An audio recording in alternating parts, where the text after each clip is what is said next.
se mo fe malanga inga i Samoa fa pele malanga bai i Samoa i New Zealand ei. A fe de loa i le ofisa le R-Dash Travel. Tasi valu lima Great South Road i Marurua. Pe vili mai i le telefoni tolu iwa lua o fa o o. Tolu iwa lua o fa o o mo le R-Dash Travel. Taraflava o David Tua le nei. Olo e whaafonga mai pēi le Radio Samoa. Tasi lima i watolu a mo. Samoa i amanuia le nei aso.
Ua na o le Radio Samoa se furulima iwa toru a mo e tautuaina o e ilangu ngana fitu aso le vai aso.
le tupu o te whaanene e a te oe. O te whaamanua tu fo'i lo suafa e whaavavau lama.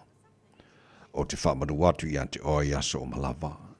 O te via tu fo'i lo suafa e whaavavau lama. E siri lava le li e tusa ona matua vi ia o ia. E le mawhai ona suesueina lona siri ese. Le tamama manai. Ia vi ia oile nei tai hao.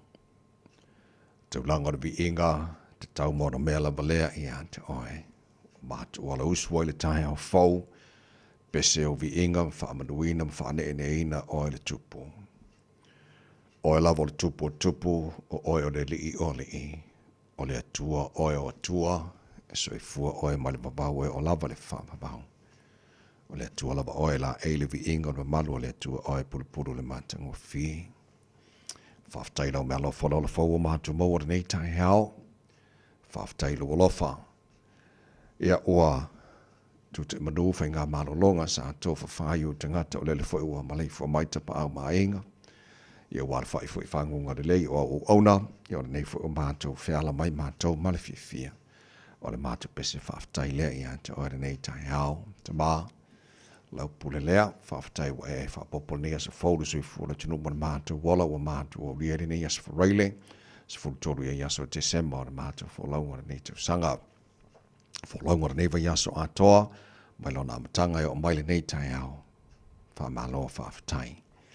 Ia, o le mahatu wholaunga nei sa whaulo mahatu atua, le ai lava se tasi mahatu te manu wai, le ai fo se tasi mahatu te manu iai wana o lava. O mahatu tu inatu i o aolo mahatu ta mafa mole. Tau tai maile malanga a whai nei. I awali tia whaiwa le whengai ma le tino. Whai ungara nei vai yaso. Wha malo wha whatairo la tu se fua tau tua. Le nei vai yaso a toa. Alo whangia nei a mahatu whanau. O tau wha iwi fo ia ongara ni tau sanga. Maru tia la tau le paolo lo walofa. Ia iei fo le manu ia oelo mahatu a tua i whaiwa lo whengai ma lim tamata i whaia onga. Lo ngafa maleo o ina nei a mahatu whanau. Mātou te nofo lava ia tunu mamao e manatua pēr sa mō le tunu e pere le loto le mātou te talo ia iele manui o lau fio iona te tai na ia mātou ainga uma mana ia mātou te ngata uma le ngate sa mō a o le alala fo i mane pāpā awa i so se tafo re nei ki lope whamria le nia tunu New Zealand lo mātou nofo mauma wai whapena tunu umalawa o le nei lalo langi manatua ni so ainga le tunu ua whai mai whanua noanga re nei tai hao Malanga le whaatu au ia le maliu poleoti o motu si ai maftanga mawhana mana ia inga wō mai masani. Mahatu talo lo file mōmoro ngang wha maise wha mawhana whana ina ila tau. Ia, manu ia le, tu mali panga mana tapo inga nei mātu mātua tu asin sino le tunu i maru mātu malaura ni yaso. Bawa pero lato soifua lauri le tino si sili le nganga e ale lo whatasi mai. Me umala whana mātu whaira nea so whau e mai. Mātu whaia lawa i nei fo ilipi inga ia te oe. Ta mawhamri e maile tautua, ale Radio Samoa ni yaso a toa, wa mātou wole mātou wala au i nei me malawa e ala, leswa whamara malo Yesu ke risolo mātou ri mara mātou whaola. Amen.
Yesu mātou te whaafetai o le vi ingo le tua langina la whai pese a le kolisi whaafai au I mālua tautua mo Radio Samoa Sifalima I watolu a mo sau le mai mo le tāhantou Porkalame mālua le tai au I nai se kone.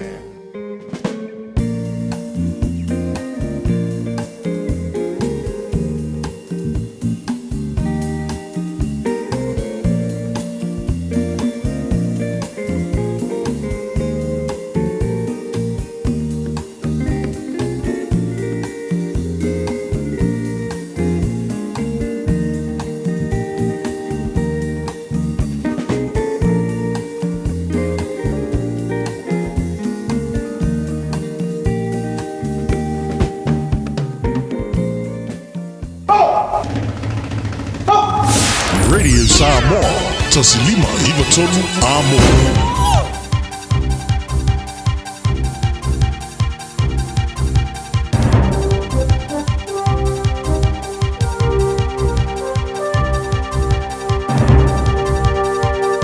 In this update, firefighters have been patrolling the scene of a vegetation fire alongside State Highway 1 near Burnham, Canterbury overnight. The fire is estimated to have burned about 30 hectares. Some homes have been evacuated. Preliminary findings indicate the fire is linked to a vehicle that had a tyre blowout, but that won't be confirmed until an investigation's been completed. The Finance Minister is claiming victory over consultants. New public service workforce data shows the government's on track to cut more than $800 million off the overall contractor spend by next financial year. Political editor Jason Walls has more. Nicola Willis says the consultant gravy train is well and truly over. She says the new figures show the public service has heard her message loud and clear. The data shows the government's made $274 million worth of savings in the 2023 financial year. And Willis says by next June, an extra $500 million will have been cut, totaling $774 million over those 2 financial years. Time magazine has named Donald Trump as Person of the Year for a second time. Editor-in-Chief Sam Jacobs says it's for marshalling a comeback of historic proportions, for driving a once-in-a-generation political realignment, for reshaping the American presidency, and for altering America's role in the world. Trump was first named Person of the Year in 2016. Auckland's waterfront footbridge is finally due to open this morning. The bridge connecting Wynyard Quarter and the viaduct is due to reopen at 7:30. It's been closed for repairs since March, leading to a reduction of foot traffic and a 60% drop in revenue for one business. Wynyard Pavilion General Manager Alex Pearson says they're excited to welcome everyone back. It's been extremely difficult for all the businesses down here, and we're still here, we're still going, but we're kind of looking forward now and putting it behind us.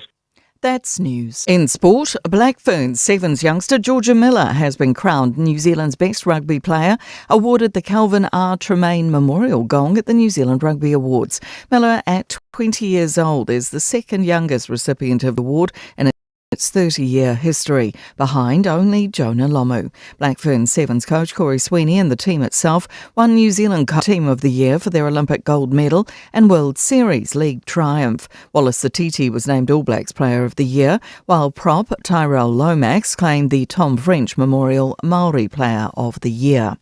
The Breakers are in free fall, crashing to a 5th straight defeat in the Australian Basketball League with a 100-66 defeat to the Tasmania Jack Jumpers on Auckland's North Shore. New import Taco Fall posted a team-high 16 points. That's sport. I'm Jodie Gill. 24 hours a day, 7 days a week. Radio Samoa streaming live on www.radiosamoa.co.nz. Ua mawhai ona awina atu le pōkalame ale mālua le tai au, ona o le langolango malosi ale e Veni Carruthers Limited, i le Shop B5, i lona tuatusi, Numeratasi, John Coulter Drive, Auckland Airport, Mangele. Ele swafa malolo tātua di whaolo i sukiriso, mo mono whawheloi, mo whātulo, mo whātalo whai, ele pa ia man mamalo le whāwhonganga lo tunu pele sa mora nei tai au fau, malo lava le suifua manuia, whamalo fo le tunu ia le whalau.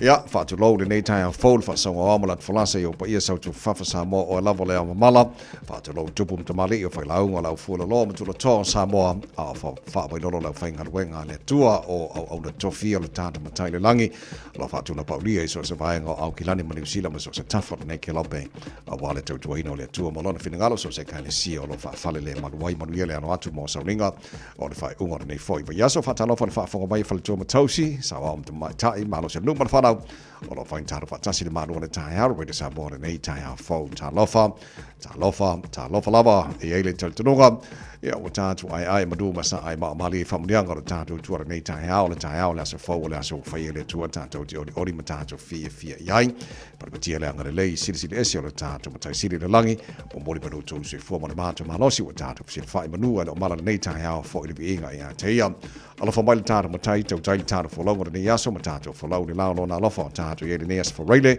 sfun tori ia so te semba tatu fo longo do afi do se mat fa se lo fa fo por kala me malo tai ao ala pede samos folima eva tolu amoni o falau tuli tu funga te to loto fa pena fo na tasha ba elo in city on Facebook ma YouTube radio samo sera tas ma tema fio nga pesta alge lo sio bato ona neta mai many to to ino se pa tu la iva ile tai ao nei malo le sui fu malo lo su ne tai fo ni falau ma tasha talo falava malo ni Tawai mata Natasha le nei tai au fo vi ia le li ia leo tato au lia manuia mai le aso fa reile e fa talo fa to ai le pa ia mawalunga Samoa malo le folau malo le soi fo manuia la sunga le o tawai ia fa pe fo i le so nei ia ni o folau malo lava Samoa le folau manuia happy Friday to you all malo o fe tawilas for ile mala so foto lo te se mai pe ia i tanga te masanya ona fa mai a pa o as fulto lo te se malas foreile o as foreile uri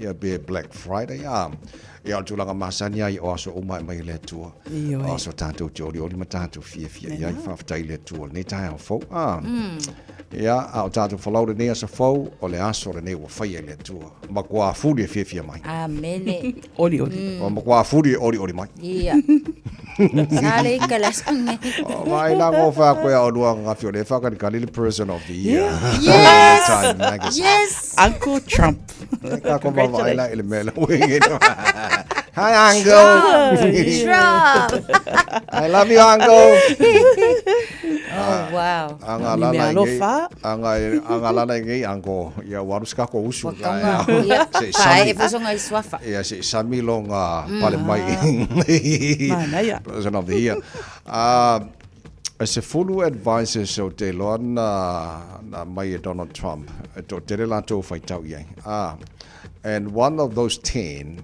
e tolo puloma o telton kukusa le lei molo mafo faule ye o ki fia ye fa Samoa o lona fa Peritania o se full o lona se full o advisors Donald Trump. What a peaceful world you'll have if you mind your own business. O le file mu o lo langi o lo wa ya oi I au business.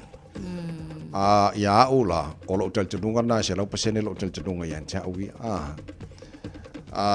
ona lai I mean fa penale o lo ino lo langa lo ini ya o ya business o kia ya fu pisela por kiki pisela ko la tunga kiuke mala ko fai mala tunga longa masa nei la to ai maro lo le au le lo por kiki wan menga lenga nge fu de mea o le pisa fo au le lo por kiki I fai wa au por kiki la ko pisa fo I fai fe au ia o la tuna va la wina ai au la ya fu ye le au le o I madua ma piula ma moa ya mai si va kana na fo mai si va ngau fa penga le o langa lo ka ko ia ai ya no le sin pisingi seres ai nge fu lo malala yeah thank you uncle make it uncle congratulations person of the year yeah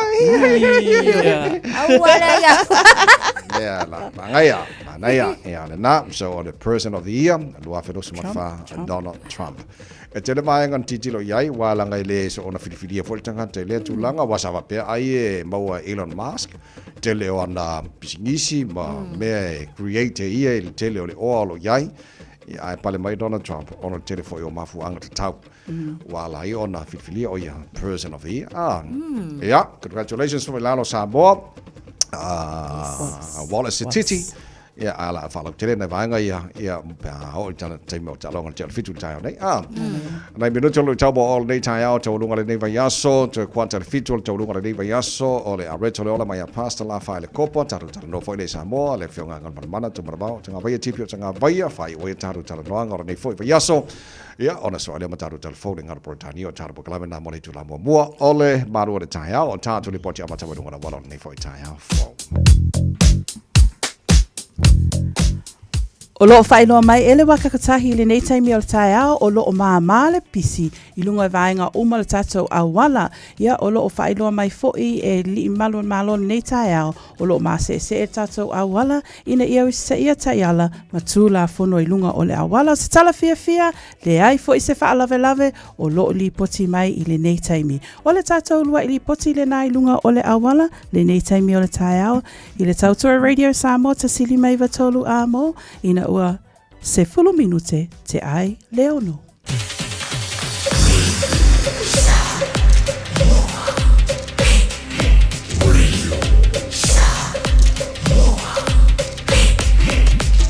Ta sili mai vatolu a mo. Ua mawhai ona awina atu le tala o le tau i aso taitasi ona o le langolango mai a le Pacific Finance Limited. Telefoni o Varselau fitu whawha lua fitu. O le vainga mata i le tala o le tau nei fo i tae au fau. Tama ki makaurau au kilani no whanga whasalaunga a le Radio Samoa. Se fulfitu o le ina maru o le ea le nei taimi o le tae au. Winga o le tau le so o le vasolo ina awa oa pa o timu inisio taimi. O le alangi le leifo inisio taimi angi maria mo le savini me matu i sifo. Fasoratu nangi mai saute i sifo. Inisio taimi o le tae au. Nei lua se fulbal tono le maurunga le mawhanwhana eo o ei au kilani le so. Se fulu ono i lona maualalo tae au pe au dio le asulu matango fia le lahana tero vaenga au kilani. Aso a tae au. Fai fuisi belo le ea tae au. Lua se fulu lima i lona maualunga. O le vaenga i on tuatu ala alangi le leile sa sunga fua se lua stofi. O le nawa yaso lo mana yato.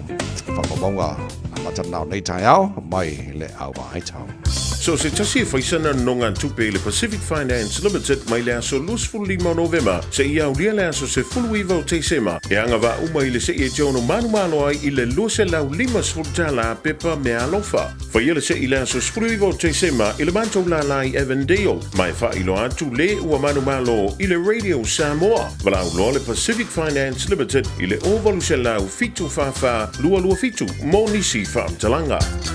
Sfortasi male a fau tele tu lai ono o le lui tau mo.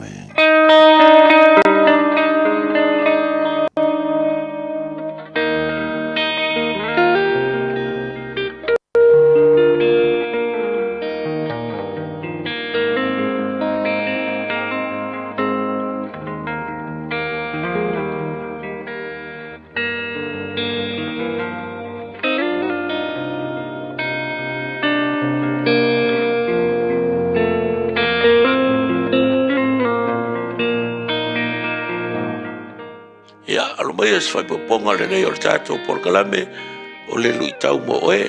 Ia fai tau ina mo tātou le whātau tas fulma le ono. Alona fai upo e tonu, me mai le tāna le whātau. Ia tu ina atu ia i ova o au ngā luenga. Ona wha mawina ai lea o mana tuna tunga.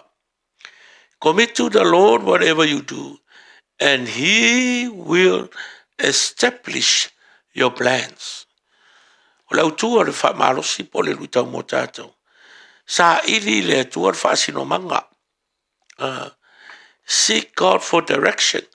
Sa ili le tua le wha sino manga. Pe ke le pe la ikiki le porkalame. Le polo keki. Pe kaunga fie pe kaunga ka. Sa ili le tua. E uma loanga whai le plans wa kuskusi. Ka kalo lo le tua. E wha kongkongo mai longa whainga. Pe ke kakalo foi, e au mai e ki oe, le au ala kusi e le porkalame, ma wha kongkongo e whainga le porkalame.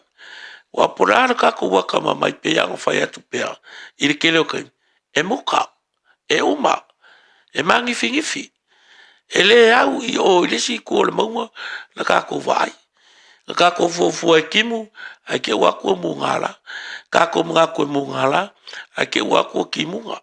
Mela lea, Sa o ele kara whakauko. Commit to the Lord whatever you do. So se mea lava e ke whaia. Poro wainga, poro ngā ruenga, e ka lesia, po le ka alonga, po le commit to the Lord. E ke karikong, le whamarianga, ma le while muolo uloko, pe a whaia ku ui le atua mea uma. Ia anga leile atua, whea uma tiute, o whea ngai maoe, o nore swafo Yesu. Amen.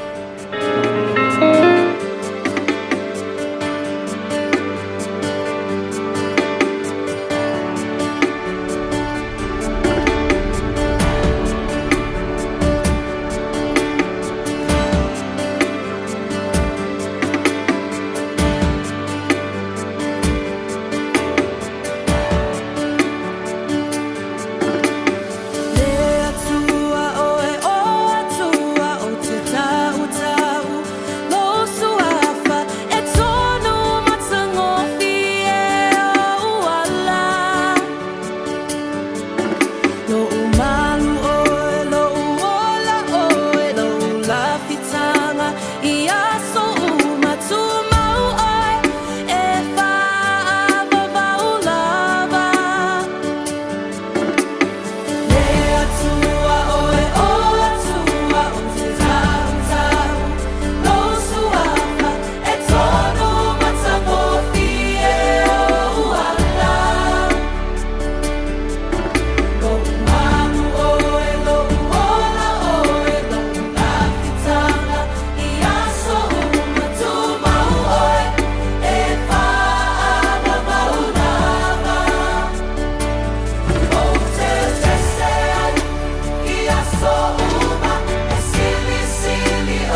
worship team malpese o te pese ele to tu already Samoa fali mai tola mo po kala me maro na tai ao no se fulu male baru mane afa o te ai le tu la e ono fa unga ne va so tato ia sole pa fe fe di dalo vai sole pa fe fu ya va vetele la salata kirisimasi ore ai sa wa malo fa malo sile te no nei foi tai ao fo fa fe no il taro po kala me nei tai ao fo to te lo pa anga o fa tasi mai foi ma fa good morning mai Fatala for mai, e lungo tanto penga of sanga inga, por Facebook, mari YouTube, por sabo malor se for manuia, ngata i America to teletana paanga i America, Australia, mai se tafor ke lope, fa pena fo tono ni sela nei, fa tel fa tasi mal nei tai fo, o leo fa mawino to swafa, e le maftanga tanto e kale sia mo tanto ai nei tai au. Malo la fa malosi, o le to maftanga nei tanto ai ngai foi ba yaso. Yang kako malo loi fo ile se o de vayaso kako koe pa o fo le leia pa o mangule mo le ola na o mai le o chele se koe pa o se koe pa o sa o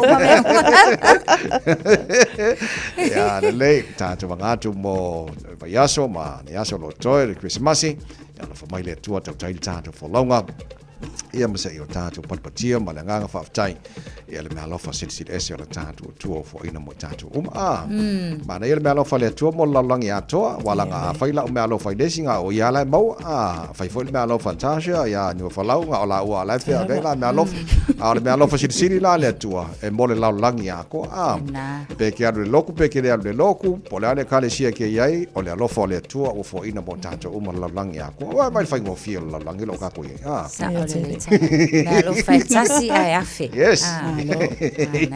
Lo fasili alna mo Christmas. Sawa. Ya lei tara noi me alofa e ngai me ka alo fo la ka making ke ko wo fa ka me ka alo ka making me alofa Christmas. E ai ni show me ta alo ta mai o record for the online for mai le anto tona de lei.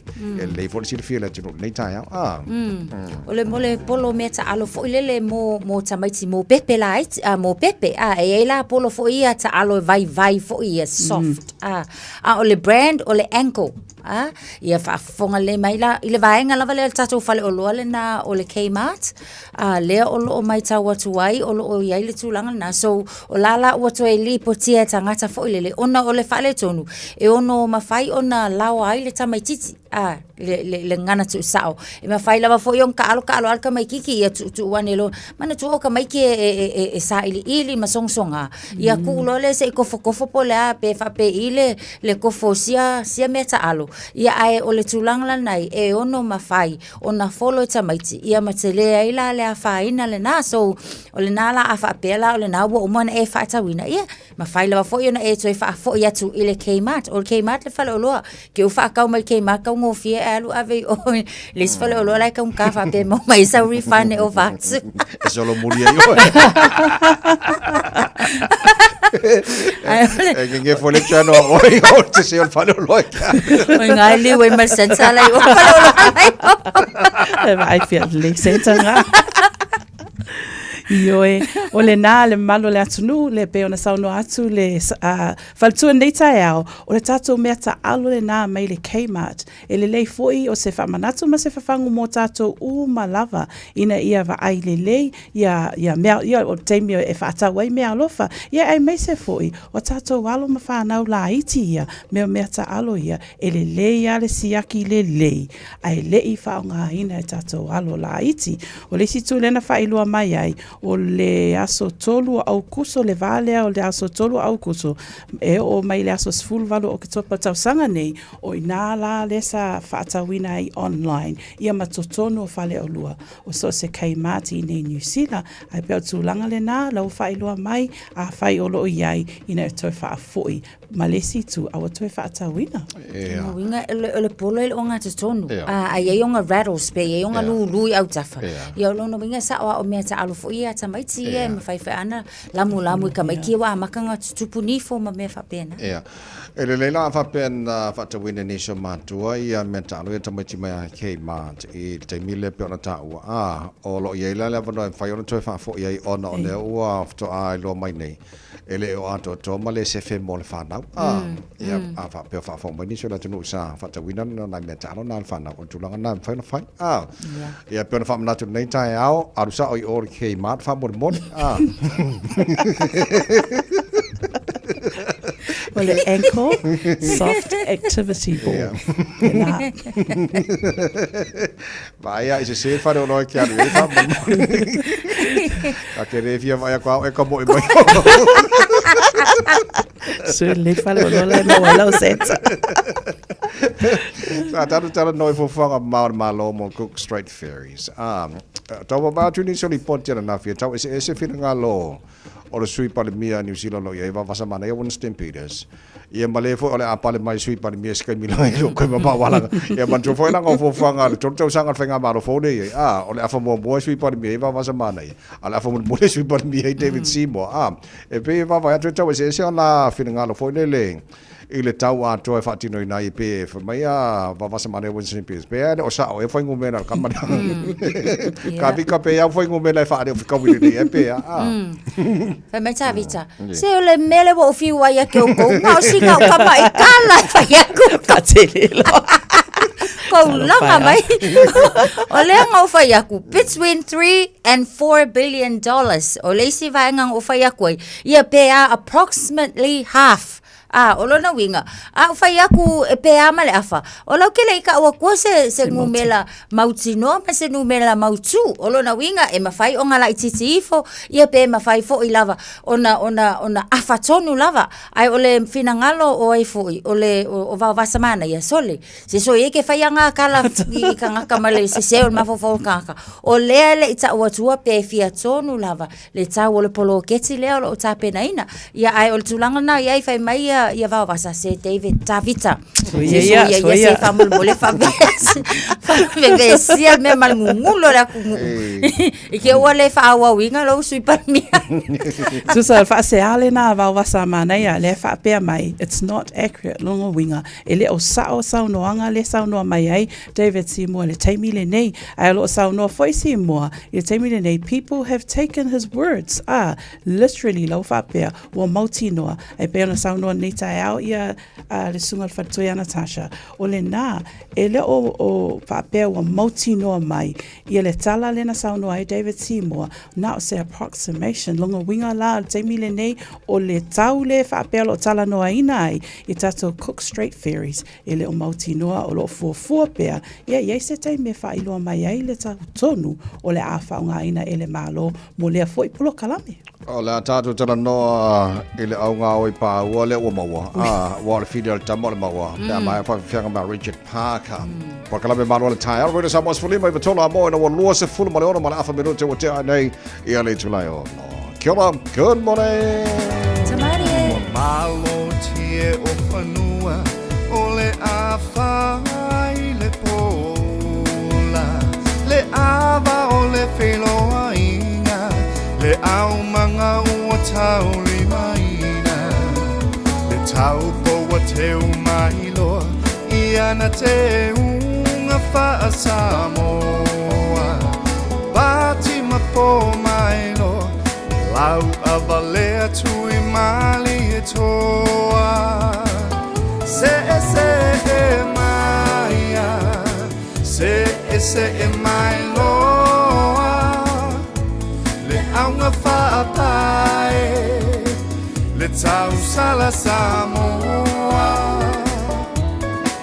Le aiuli So i tua file mu Ta vale solo Fatau pati Mau susu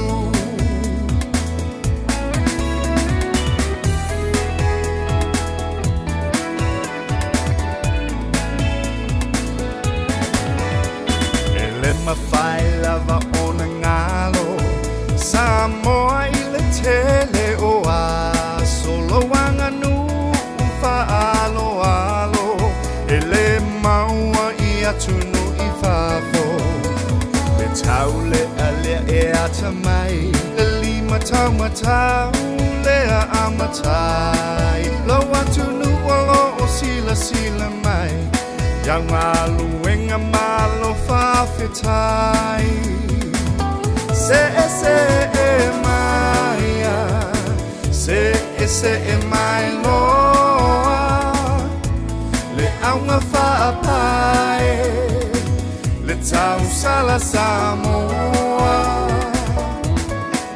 Le aiuli So I tua file mu Ta vale solo fatau pati mau susu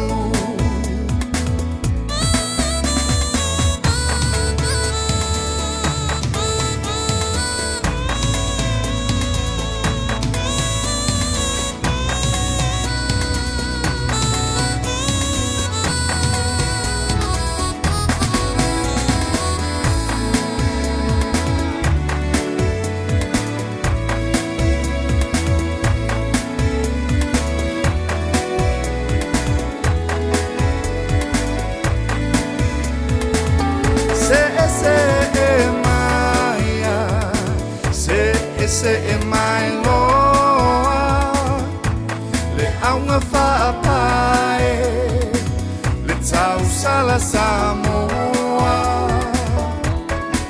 Le aiuli So I tua file mu Ta vale solo fatau pati mau susu Se Se e mai loa Le aunga whaapai Le tau sala Samoa Le aiuli So I tua file mu Ta vale solo fatau pati mau susu Radio Samoa Taslima Ivatolu Amo O le R-Dash Travel, o le company numero tasi le taungo fio pasese mo fe malanga inga I Samoa whapea le malanga bai I Samoa I New Zealand Day. A whea de loa I le offiso le R-Dash Travel, tasi valu lima Great South Road I Matarua. Pe vili mai I le telefoni tolu iwa lua o wha o o. Tolu iwa lua o wha o o mo le R-Dash Travel. Jana whanawha tia roa, ua te talaina nei le ua unanga e veni, mo whaatangwa I au ki lani ni sila. Numero tasi John Coulter Drive, I le Auckland Airport Shopping Centre. Tau whatawhatonu lava le warehouse ma le countdown. Lau whale o fula wiloa le e veni. Auckland Airport Shopping Centre. Whaftai whalolonga le veni o lau whanau ina tuale pokala me maro le tae au. Le pulenga ma le whaingaruenga. Ia maro lava le suifua maria le nei tae au fau. Manu ia whai vore nei aso. E ini sina wala mai pofia tonu i whalo lolo le e veni le i mala male le puen whafonga na whasitisilanga. E te le i o I le vaenga fo le tanga e le terminal international and domestic. On your left, le yo I moli anga ia o le meki a fele international and domestic. Lo ye le telo falo lo ye le warehouse countdown o ke le fo fale ainga. So ele mo maula ma le warehouse. Salope a ma le lua le tolu falo lo from the warehouse on your left. O ina tole te mo le falo lo e veni.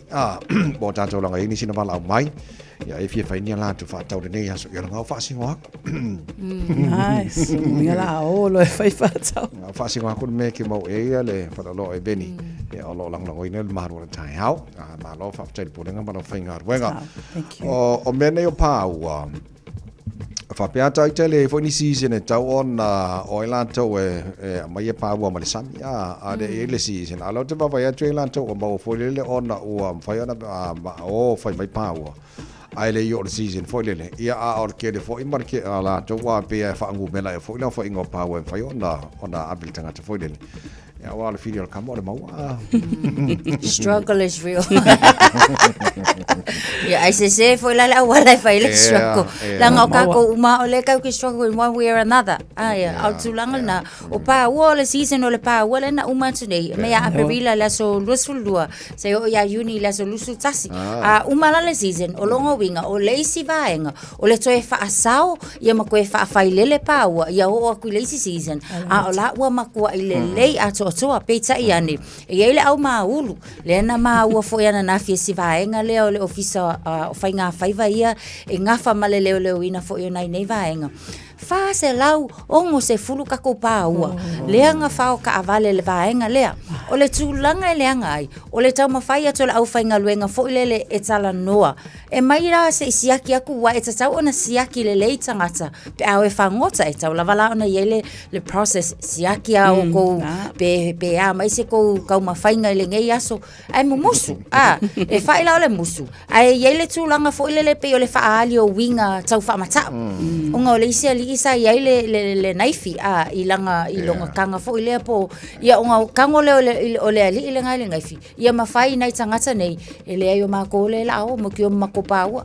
ki ngai nga mako e maulu paua mga o me paua ia mako go pe pau alfa tai fo ile nga lu fa atasi ole au fainga luenga ia mamtanga luenga ole ole alanga ko e mawole ka vale le nga mawainga i paua ole tu fo le fa no unga lai anta size kelo paua o paua e tsau ia ona tu pese ia o le taimi te tawa ona sele le fatu anga pawa ia ona fatu a faile ai o tulanga na le o ye wa makanga le mawale ham o le pe ko ro le pawa o le se pawa o le tulanga le na mo le sire fia malo le atunu ai fia la le o mai va enga le li malo e fesoso ani le ala wa maua uma ia taavale ia me se fo ia lato me nga whaanga ina ia maua ia pa ua ia o le fia la o lewa maua uma me ia lewa mai fo itutonu leo ia malvaenga la lea ia le la o le taimi o le kirisimasi ia le la o i fale famasino e faise tu langa a wale lato soli tu la fono o le va matanga luenga lea le Ministry of Primary Industries o lo la pata i mai le taimi le nei a fai o sila mai mo nisian malo le atunu e tatau ona li poti i anga whaapea o tatou paua e le io o le taimi e tatau aina o e a mai al tulanga na o le numera lo iai a fai iai se tulanga whaapea na o le ovalu se lau wha fitu ono lua wha. O le whawhango fo le walanga le fo o tātou le season mo la toi fifio e whangota walanga o le o maola au whai pāua a mato fo i le o mapoi le ngāra lua tanga lua ngā fisheries ma la tau fo le mate tuine la tau fo le lo whangota ia sao le whai ngoi e whai ona ave ia sao le sizes o i e whai ona maua fo le fo no fo te le o tātou whamana tuatu na vaenga a whai o maola au whai pāua la tau ia vai lau whai e ke o mawangi ma o koia a fa mo o sta a me no fengo fio nga wenga la toia o le sta i le tu la fono o mona ia mo la to fa ngota sam a deso fo fanga lo tanga wenga le New Zealand Health New Zealand o le fai fo ona va el telo ni songa wenga fo ile o sta le mo la to ana anga tu Christmas ni to sang sa o le vai mo Natasha o le tala le na se tala fa no ona o le aso le nei o lo fa ilo mai le sanga wenga le aso e fo malo loina ia le Health New Zealand o lo ia le tamali le po le sunga ia apa o ia lea o lo whaululu ngia fo ile nei matanga luenga ia o saunoa mai ia o lo whaanga solo pea na tūla i mai le malo fo o le vaenga lea o le public servants o la tau ia o lo tama whai pea ina ia whaamuta le tele o ngā luenga o le nā la o whailua mai le Health New Zealand o nei la e tō tele o la tau staff i ngā luenga lo o whaai le taimi le nei mantua foi e tō tele o i la tau o lo ia tūranga ia management ia mai se foi tonu officer pe o inale e va ai le sunga ia apa mo a ngaluenga ele to e fa taunu uina pe fa amuta fo ia la to ngaluenga e fa taunu uina ile taimi le nei Matanga wenga lava soifua malolo ina lea lava fu e mai tau atu o lea lava e whaanga solo lava la lātou vaea e whanonon ma fau ona wo o fu i taibi o aso fia ma taime mo o mia ai ia le ai mai se le tu tau tamau ainga e mo o mia tele ia mo nai ainga e mai se o le tele o mia le nei soifuanga tātou te iai e kokongi uma lava o le vai o le paipa o le palapala e kokongi uma lava nei mea ai la tu ainga fu i e tau ilo o mafau faule iai. Ta alofa le mental state o tangata nei, i le preparation, mo le kalia inga. Ia wai mo i FMA o la e fai consultants fo i ea ma lato. Ai e la ngona lava le tangata le mafatia pe a wha apea, o ia tonu lava lea e iai le isia vanua lea o le a wha amutaina le wha ngaina. Le taimi le nei, ua i va afe 5 se lau lua se fulu. I le faitau a whai fo lele po le atoanga o ngā luenga ia ua wha ama amulu talu on a mata le nei vaenga fo le coalition i le nei tau sanga so talo sia ia matatu ta talo foi. Leanga o le tangata malona mafau e makua ia a fia lava ia tau ia I feel for these workers wa fia kausanga o ngā lulue avele lato tau tua mo le atunu umatangata ia a o tulanga fa pene e langona fo e lato le a faina o mafau mai se le va ai atu nei ainga ia ai tato mana tua lato i te talo Sunday so lo sul tasi minuto lo talo le tula efetu fa malo fa tele tino fantasy mai le malo le tai au ele nei foi tai au fo o le seta to li poti mai ngora wala la so ai pa mai pes pasanga Christmas mai le kanesia metisi fanga tongo a mai ali poti ngora wala ia ona ba to lo le ta to ma lo tai au fa nganga a retro le to lunga le pa yasa mai pasta la fa le copa malo la verso fo maria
Talo falava o au lapi marina, mau belo li tio, i le Radio Samoa tasi lima iwa tolu amo. O lo tu maule le o le pisi lunga tato awala le nei taimi o le tai au. Vanga na lunga tato State Highway 16. Ia o lo le mu le alo tato traffic I le va Point Chevalier ma le off-ramp I Newton Road. Se vaenga State Highway 1 I Saute I le va le Conifer Grove and Papakura Stream. Ia o lo mamafa le alo le tato traffic I le na vaenga. Fa pena fo I lunga tato State Highway 1 ma tu I le va le o Pine Hill and Sunny Nuclear ngai I le tato taulanga. Ia le na fo I le mu le alo tato traffic. Nisi na vaenga lo fa iloa mai ele waka kotahi I le tato li poti la tamai lunga o le awala. Tautua Radio Samoa te sili mai vatolu a mo. Ina ua toe se fulu wha minute o na tālea o le fitu. Talofa, we're the Katinas, and you're listening to Radio Samoa on 1593 AM. Bread of life sent down from glory. Many things you were on earth, a holy king, a carpenter, but you are the living word. Say it now. Come on.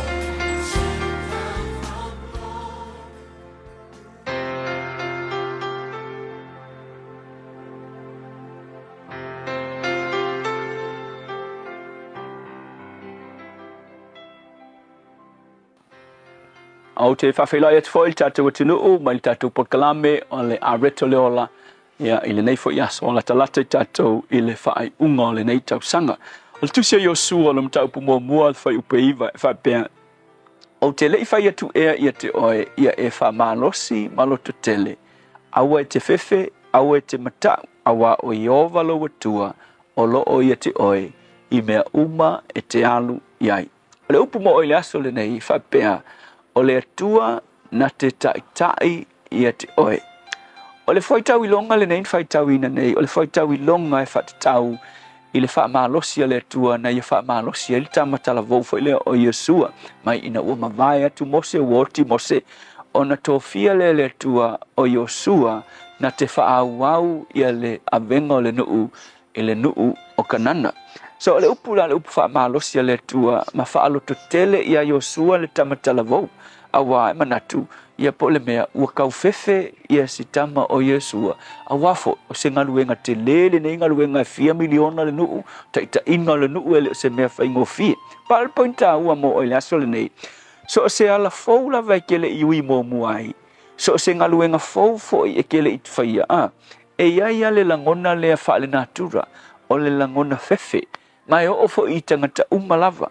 E whaka inga pe alu se ala fau whakua e alu lava se awala fau. E ke langonga inga lava le tau pole pole. A wafa e ke le iuia mua lea awala. E il tala I le mele ole, me ole ngā kula whewhe.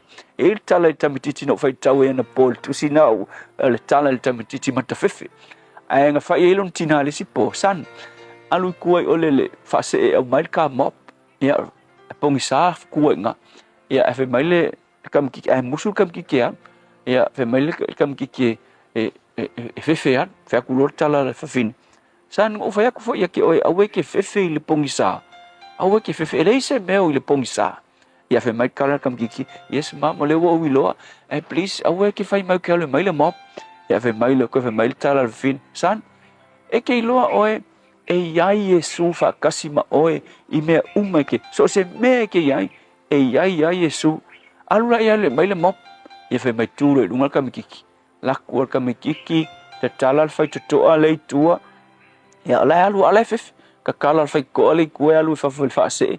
kangolo kalkala le mua e tu fa folonga lima e vala au Yesu fa mole mafayanga e au mai le mop fala au ya Yesu e au mai le mop e wila o le tala se tala fo ile ai o la ngona fa le natura nga ka ku se pe fai mai kanga e ya Yesu ya ki o ai fa le natura lava lo la ngona ina e ya singa fefe so le songala mo o ile asole nei e ala onga e fefe o lo le mau kingoa ma e siwa inga mongi lava o lo o iai le tua fatasi ma oe meanga inga ua fefe Yosua na koe whaia iai le tua aua e te fefe o ke ia te oe i mea uma o kango le tua tue wha mangaku ia Yosua o le iai o ia mai le iai o ia ma Yosua so le lui whaila le mo oe le asole nei wha malusia oe so se mea lava o e iai a o mai le fefe o le me ke ai lo fefe o lo mauti noa ina lea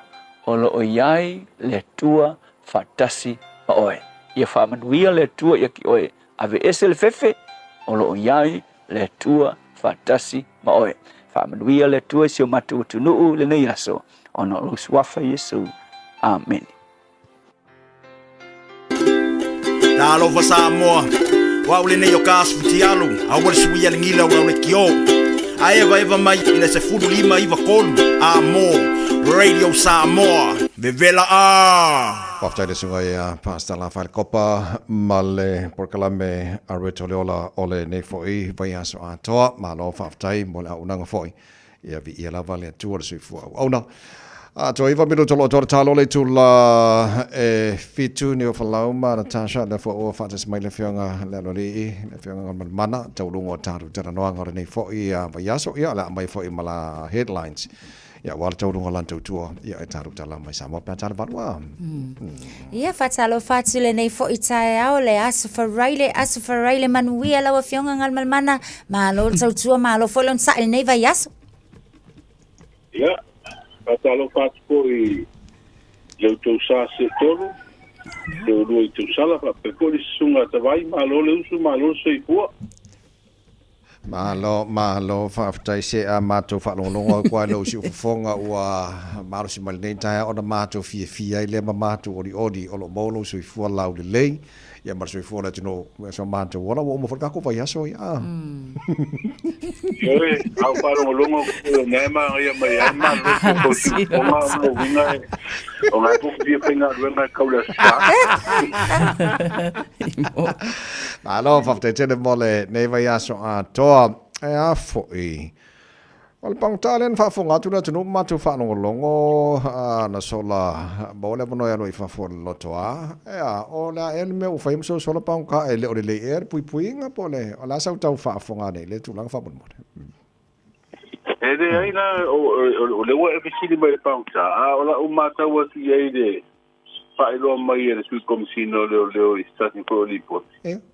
Ape ai o le tai o le sa isa tofini pauta mal pauta le no sola o io se tasio pauta le ave il fatto tuanga ko ye fianga luenga foi tonu le unga se ia mai sianga luenga tonu le perpui na le la sa ave foi il fatto tuanga le sale o manisio pauta e au mai mo meu para o ina foi nei mai fatto anga al perpui pa ye nga singa fo io le me io le sa ya ai ko mo i do wa le no tu mo le lo to ya aro do i lo pa ta le ma ro to i lo ya pa wa le tu le io le to mo mai le go ya o le so lu ai pe o pa ta la na mai le tanga ro lo ye de ya mo pu le o ta tu pa pu ya ai pe ma ta wa po le ala ya la na ya tu la ko i la ya ho i na tu ro pu le pu ya ia mana ba ai fo ia wa a fo ia de ia mi o le pauta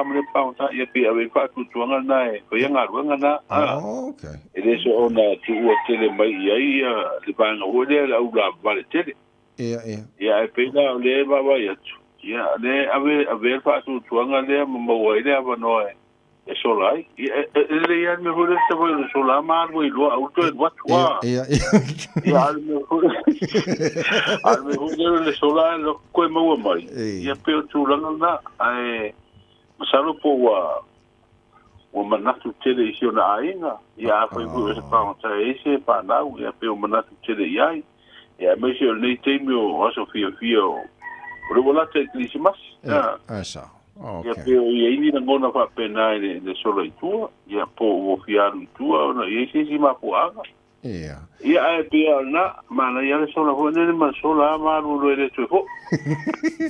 Ia, tine au sola anga ia ine pāngata. Ia e sola e tui mau. Ia.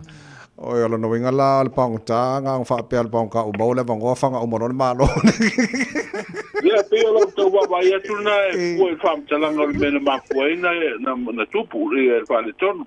O no lesa o e ave e whatu tuanga me e monisi o pāngata po e oe. E au mai e mene o mai o le whatu anga hone reo rei ka pisi mai sara elu makamako makukamo. Ia e o atu aima mau atu e mara manoe anu atu e mai. Ia malo whaftai talo sia ele i pulpulu lima whaakasi la alvaenga le ngana tau vo. Io e, kasi la vaenga kasi alo whai, mele o le sola atu e maua. A wā pole a la vai au. Tātou ilo umame tupu. Ngā. Ai, tāwisia o langa, na maua watu while muore, yes, paunsa e toi awi o le potula e tu le pasalanga. Ia wā lesi tu, ia maua mai roa, watu awe loka e potu hoi e numera iwa. Kama hoi le pe fitu e aso, pe fi aso, lai loka e ina e le potu pomisa. Talo fai. Ia, talo sia ia I uane fo in tau tonga lelei fo I ele natu langa. Au tatou tala noa e fo in tau ole anga I atu o le atinu. Fo ia mese lalangi atu o kirisimasi le nei vai taimi. Mai tau atu ua mana ia fo I ia se tasi fo I o mea alofa ananga tā. Le na ua wha manu ia inai ia si alala whanga le na o samalai uru. Pema whailau na e wha lau loa mai le natu langa. Ngan malmana. Io e se le anga le fo io le a onga le ma o lunga mai dai au kilani le kale sia ku tu ki mai le sa malanga mai ai ni si ko fo ya onga mele ua onga ni si o pana e fa o mele la tu melo ai ma le ya la fa mo ho ta pena na pe no fa ilo o ni la tu pro ke si fo I fa I so fani ai tanga tala tete le la fa pe sa fu ave I ba watu po fiti ina ai wo ye fu fa le tonu ina I va watu ya le la na ma fo fo we ro la mai ro la I sa mala u I sa mo ia so so a fu e tau mele o tane va ye ni tu la no e tau o fi tau ta ya ai fa tai wa sta si fu le o nu o le ma we ta tu mo tu sa ya tu la fa le tonu so vai ya le la wa fa tai fu I le anga le o le fu I sa maria o le ua mawai tāne vai ai ngai. Ko eo na whaputu e swa vai, teu le dei ai. Ia mwhaonga. Mana ia tele, malo lava whawhitai ngalo mana. E whaina e sau noa le tūlanga lea leo whapea watatala le no whanga fou o le taolonga soka e se fululua miliona le tau. O ira pia pak, ta vai matau sala. I tātou malai tālo au tūle le pia pak. O sina pia fo ia so ia sa pa nga uma ta longa la kapi malai misel malai au tuma malai sa I tu mai ale vai ngala le sifo ona malai au tu ala la ufa nga I ta longa se sina misel la kapi ale sila vai ngale pia o vai lu le ia ale malai ile tu sifo ia na la ufa nga atoala ia malaina ina hu ia le talonga soka ia mal falta alo wasa ia le falta alo le sa fa nga I talonga Pacifica sa ia o talonga le chipolo tamata ia ina la fale na le uto e fausi atoa talonga soka ia ma ua ve fu ma stasio la to aseta po se meto sit fale na le hu isa ia tatu tanga malo le fono a malo tapu le ngane sa fa nga ia tamu tanga te ia fa afia tatu le sa fa ia ya le la o tala lo ia lo nga na le mate o e paulo ta lo nga ke lo ta vai mate usala e tele tu pe la e mo ia vo e fai tau bai miliona la kapila la ye te ya so miliona ta lo nga le sok a fuala ia I le tau o le nga le sa fausia mai le te tu sanga talu na ave ia le barosa ia le va nga le malai Fulu 2 miliona tau atu ngalo ngale tapati. Fai huila malanga mai tatu tu ai o mai I le no whanga po e tātou mana tāla. Ia e winga e se pui wa inga le wa ia ina ua. Ati na e fo e tālu soka me whala pitonga soka tātou. Sinu ule wa inga le mana tāla. Sa tana no alta po kala me maru al tai ona na fitano si ele le malai. Ia masi tia fo lunga le le tano ngai tono Samoa ngan man. Ole o mata wat we ta longa isa foi nei le usiania talwai nei ri mawa.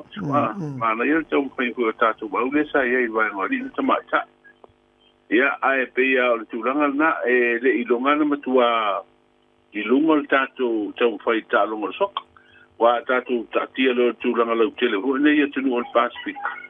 Ia pe ofiti de nule la tala mai wa. Foi si ma ulunga la tu ho itam foi ta longa la. Ia fa solo tuno ia tunu la le pule forani. Ia wa forani le tunu e metua mafia fia ta longa le sok. Ia le tele tunu le ni kantonia. Fa solo ni ia Tahiti. Vanuatu. Ia o tunu una le ta longa le soka. O le la wa tau si lunga ta tu level. I ta longa nei. Ia ai o te loa. E tulangana o le ia tina ana po ta longa tātou tunu. Ia mai fa tai fo ile FIFA le kulenga fo ta longa soka lalang. O le matua sa mai ia le sio fa amriang.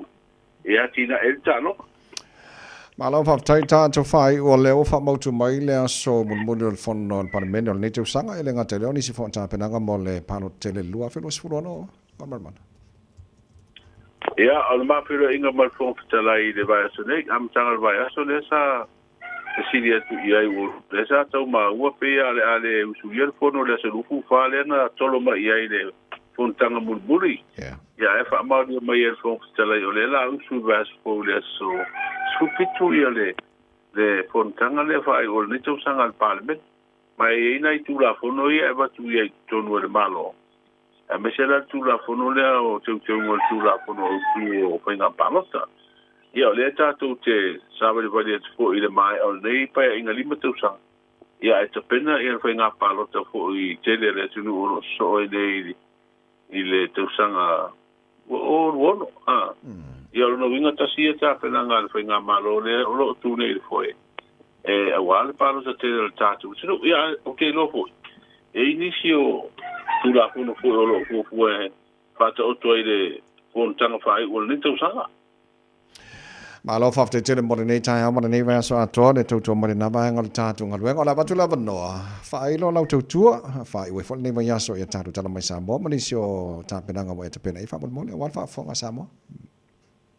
O leo wa ta pai le minsta pule ngo blai va le se fa to senga mai le pule le di zile le tono o tatu no. O boa fa mau tu le malianga for tu pe atina o asia. Ia mal fa la tonga le malo si tau le tisi le a fa tu waino fuanga mo wele le tisi mai le la. O fa popo tanga te le tatu tu o mo wele fa ma yo le tele bibini. Lo se la lima su lima fe le nga wenga le swa vai papa sa tau wa fa pena na mai au sa. Fa lo te le tatu tala ta vai me tu sala. Ia, ta ho te mi masani le o nanga. Malo fa tai ai tau tele fa to fa nei tai ao o man wi mal tau le tunu nei tai ao la fa se pa ngala vai tau le fa ngol peso. Ma le sugo la nes for radio fa le nga ina mai le official tau ia. Fa tu nga fo ti mo mafa ma fa tu nga lo longa sa fa pena na lapta ia ma fa tu ina fo tatu o tunu mai le ni va yaso. O le lai fa pe mai ai o se vaenga o pe au ma le ea. Lo fa pena na to pe I ma tu o sa mo mai a fu ai winga fa solo ina le lei. O le tau e pe o na vai ai le so o timu mo mafa ai ko pu sa fa mo wina mai vaenga o nga tonu fa pe sauti o sa vai mo ponu ya fa solo ina fa I tia ile pona nei. Ia ma ualanga tau e lava na fa lea o nga ina fa tu o timu mo mafa ma lo longa mo le tatu. Slow. E langi le leile tau vanga na aina I timu pu e ono iai. Le vainga na le tau ia o ma sabai o le ia sprede. La fa ngal mana fa malo fa te tele mo nei tai mo nei va so ato mo ni o fa mo nei aso mo ni fo ile no atu mo fa ngor va yaso. Ia fa te vai mi so sala mo le tatu ma tanga fa o nei fo va yaso. Apena fo ia tu langa ai ai malo longa ia panisi po kwanga e anga ia tu le sa Tai lava. Ya, sai foi. Le fa ngan madan tuma ba tanga vai tipia tanga vai matatu taranga fai ora ne vai asol na fo batu tar headlines follow tele ele tolu on lanto to pe tale balu ele tau nei to mo mo sa mo sfolima eva tolu amo usimala fa fongo taru tal fo lenga pro tania.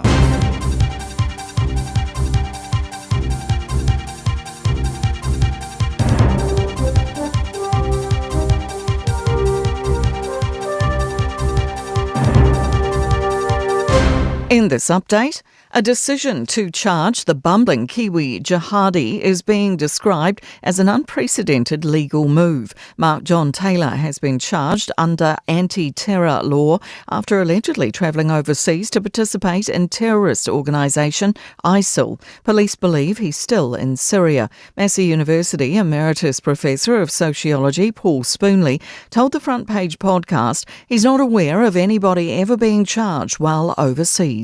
I think it probably anticipates that person travelling on a New Zealand passport or coming back to New Zealand. So I think it's a preemptory move, but it is a very unusual move. The country's second most powerful cop is on leave pending separate investigations. Deputy Commissioner Jevon McSkimming is being investigated by the Independent Police Conduct Authority and the New Zealand Police. The nature of the allegations can't be reported. McSkimming was one of the two final candidates to replace Andrew Costa as the Police Commissioner, but lost out to Richard Chambers. Fire crews have spent the night monitoring for flare-ups from a vegetation fire near Burnham in Canterbury. The blazes burnt through 30 hectares of Selwyn riverbed and farmland alongside State Highway 1. Initial inquiries have linked the fire to a vehicle tyre blowout, but that's yet to be confirmed. Fire and Emergency says some people living nearby were asked to evacuate yesterday afternoon, but allowed back home last night. Excitement is building over the potential reopening of Auckland's crucial waterfront bridge. The footbridge connecting the viaduct and Wynyard Quarter, which saves a 20-minute walk, has been closed since March for repairs. Auckland Council's property arm, Eke Panuku, had targeted it being back in action at 7:30 this morning.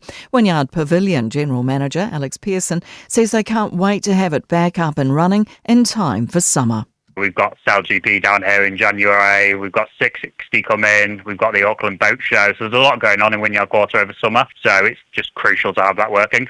That's news. In sport, Black Ferns Sevens star Georgia Miller has won the Calvin R. Tremain Memorial Award for New Zealand Rugby's top player. The 20-year-old becoming the second youngest player behind Jonah Lomu to win the prestigious gong. Miller earlier had won Sevens Player of the Year. Coach Corey Sweeney and the team itself won New Zealand Coach and Team of the Year for their Olympic gold medal and World Series League triumph. Wallace Satiti was named All Blacks Player of the Year, while prop Tyrell Lomax claimed the Tom French Memorial Māori Player of the Year. The Breakers are in free fall, crashing to a fifth straight defeat in the Australian Basketball League with a 176 defeat to the Tasmania Jack Jumpers on Auckland's North Shore. Indian teenager Gukesh Domaraju has become the youngest chess world champion by beating defending champion Ding Lijian of China. That's sport. I'm Jodie Gill. 24 hours a day, 7 days a week. Radio Samoa streaming live on www.radiosamoa.co.nz. O loo mamale traffic i le tele o vaenga o tatou wala tele. Ai se ivanga na lava fo'i o loo tu mau lava tātou na i runga o le State Highway Sumalono Ivanhoe Road ang ia to Western Springs. Ia pau le nao le vaenga o le nao loo mai tau tu taimi leo na lava fai asi vave o na pisi. Ia maleanga ia tu le nao Great North Road of Ram. O nisi o mai tau watu on State Highway 1 e na o Rosedale le nao o loo pisi mai le taimi le nei. Tātou i nei Saute Hill Road Manurewa southbound o loo mai tau watu faisi pisi mai. Ia e whapena fo'i la i le vaenga le na takanini na lava fo'i ua feo lolo ane le pisi le taimi nei southern part both on Rams and off Rams o le nao o maita watu taimi nei ia le nao amata na whaatupula ia fo'i ia le pisi i le nei taimi tau isi o vaenga uma lava lal tele so longa le lei ki lia tātou uma manu wia tele lau whainga malanga avata avale nei taimi le tai au e mafuta mai ai ma lua le tai au le Radio Samoa ina wa iwa minute te ai le tu live fitu. Talofa Samoa, wa ule nei o kasputi alu a wale sui ale ngila ula ule kio a eva mai ina se fulu lima iwa kolu a mo Radio Samoa Vevela a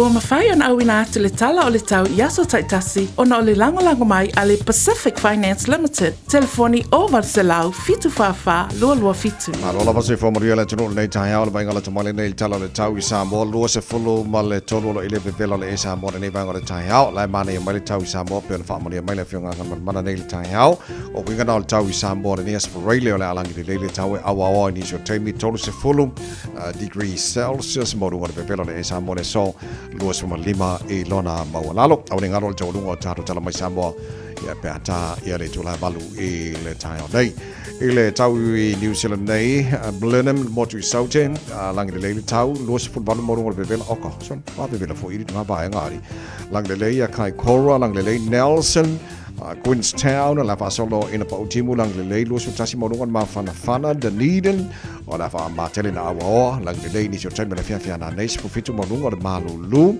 ia male ayo fumala au kara stete maro se fo manuia lang le tau mo to fa solo na awa pautimu ni so taimi lusu far mo le Vevela fa mo wina mo kara stete le so ile motu matu Pito la benungal moti matu i kai taia luas fulima mo nungal Vevela o le fasolo na langi le tau awa ni so taime le fia na nei i le la mua Wellington good morning pa anga le maru le tai au so se vaenga le la mua fasolo na awa langi le tau mo to luas fulua mo nungal ma fana mo Wellington i le so fasolo ina awa pa utimu i tauranga langi le ni so taimi fasolo pa utimu ni so vaenga o tau po langi le fia na nei aro torua malo se fo manuia pa utimu ni so taimi langi le fia na nei luas fulima mo ngora Vevela i le telo isi vaenga i Palmerston North la awa pa utimu pasalo fo lang le tau ni Plymouth lang le Napier Masterton la awa lang le fo ini so taimo le so telo vaenga Hastings lang le Gisborne pasalo fo lang le tau kirikiri lo Hamilton malo se fo manuia awa le tau lang le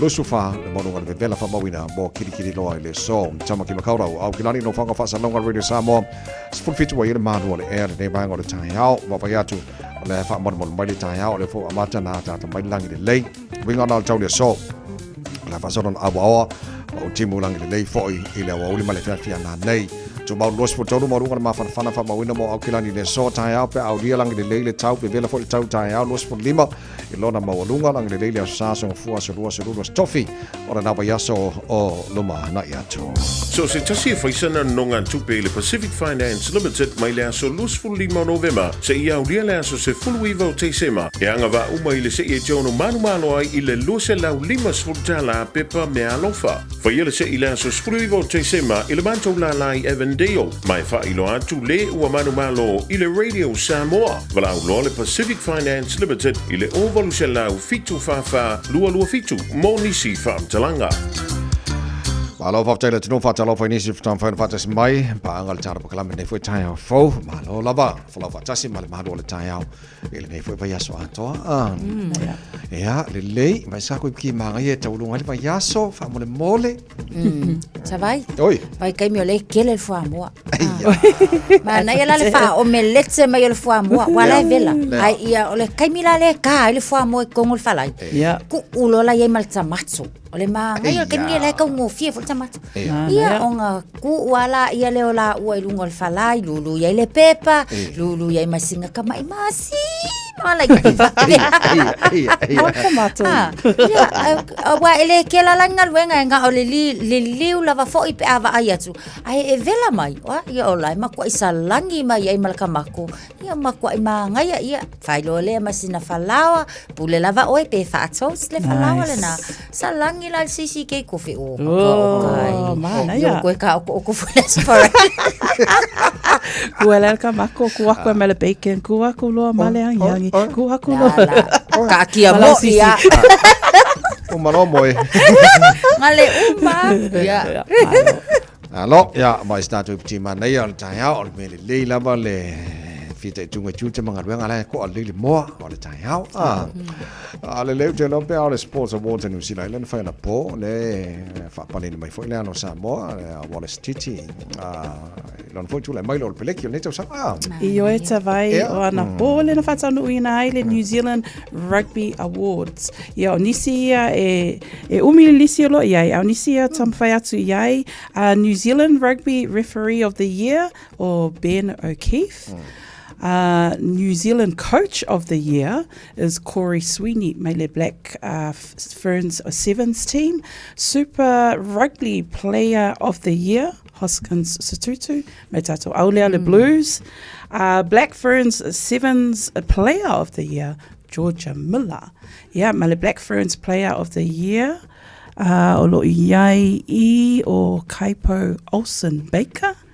Ia matato au ia national men's team and women's team o lo iai man malo le Aulea le Blues. Ia matato New Zealand team of the year is Black Fern Sevens. Mana ia ta'alonga. Ia male maina ana po o le All Blacks Player of the Year. Drum roll. Le sunga le ia Wallace Titi.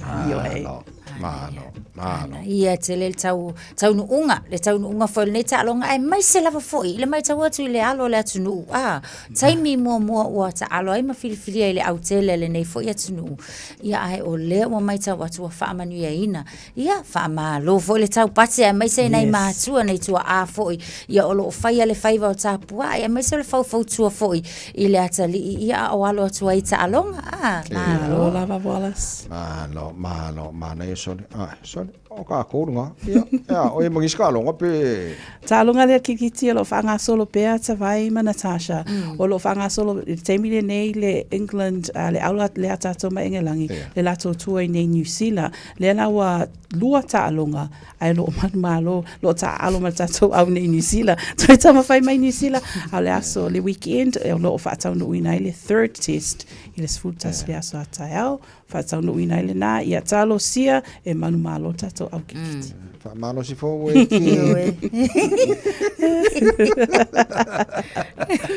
Ya le au tatu talonga na le tai au malo fa tele well malo fa tele no Samoa te lo sa expectanto tele ya mato fo le sa mano mai le breakthrough player of the year no mai tamo sanga fo le la pila lang ya le la na expected ngata ele fai fo le pale mai le All Blacks Player of the Year. Neto sang ya nawa yai na ya o sisi fu asabon. Ne fo I to sanga tulango ta longa ma water. Rom fana yes one. Ya lele. Se o nga ngi wale o na le fa o le fitua so especial Christmas. So ke fa kalo fa le malu fa si pa ki ole. Fa no.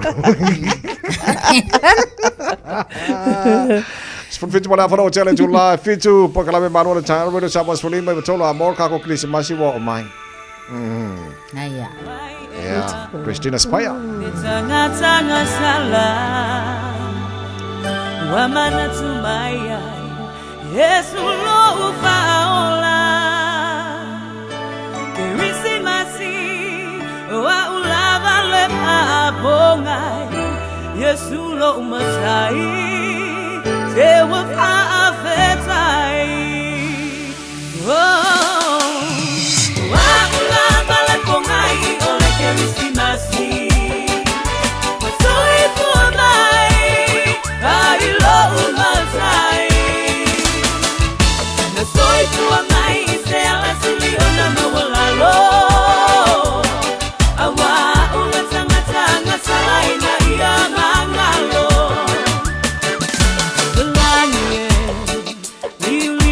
Maya Salia la unei di ingao te si itia inga O te po atu mapa manu Ile tupu o tupu O ia ole filemu O ia ole loko O wala patu noa Oli utino tangata Awa unei le tangata no posala lene wa o mawai veola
I'm Annie Puletiwatua, and you're with Radio Samoa 1593 AM. Just think a minute. It could change everything.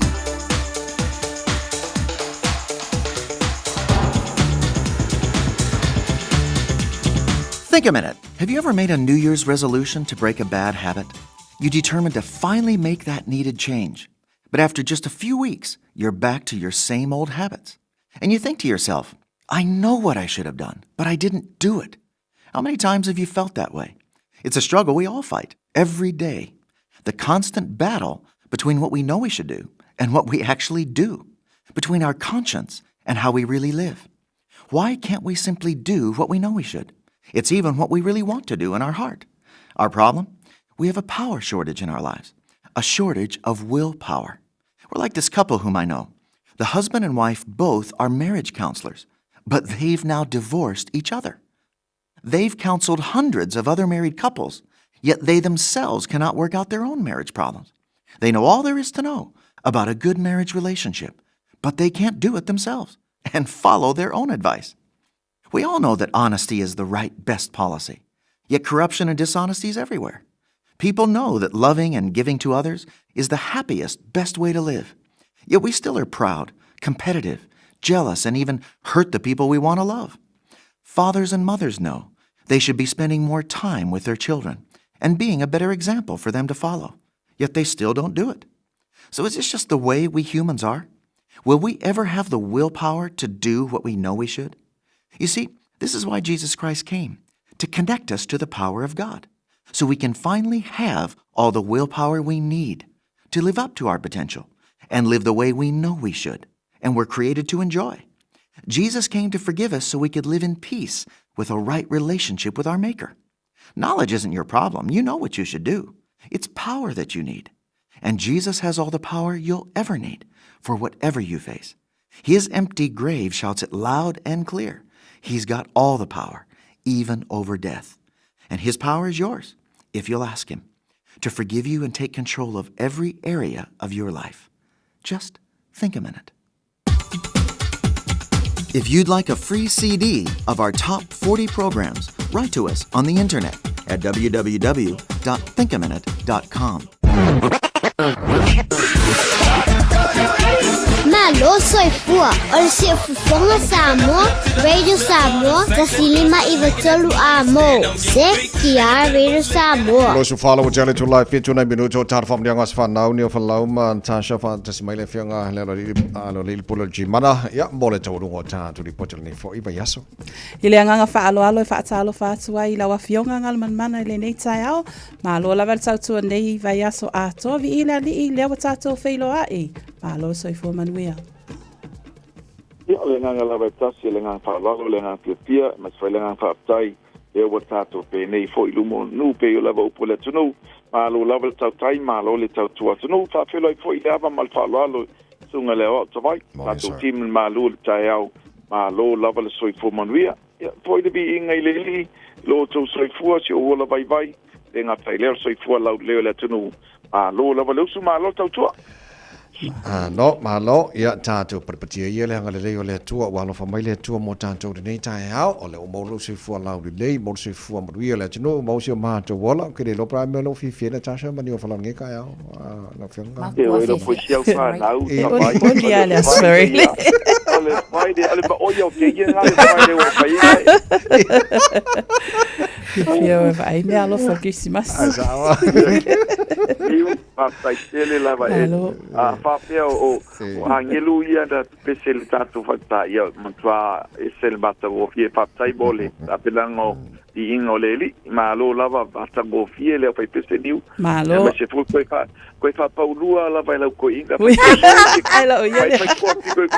Mai Ma lo la vela fionga ma es nga venga tato te fai tato te fa pe ai folia o tato au na leonga ai vi ia le alo fa le tua ma lo la vela fionga tato ripoti nei tai lele no ya ma il tato ripoti a ngalo fa mole Paptai ia toe fa malom paptai le tato team le nei tai au ma se fo ile atunu pele sa mo o te fa peloi mo pa taro patu ile ava mal palo au na tofi le tu so spata fai taulanga yo fo ye fionga I patelo te mai tai sa a fia foi fionga ia felela susunga I fafengainga a falpenga ai le ngata ilea lisea e kopo paia la slasi sa mo tonu e kaleti te tasi ma lo la le tautua ma lo funga lue ma lo le unsa ile ne vai tau a fia tui la ma mota ile tapo inga le leo ai au si sido le tunu na tamam ti da mantua ta lofa lava ma lo le fulau ma lo le sui foman via fa taitele ile tapo inga paia malu fa le ma lo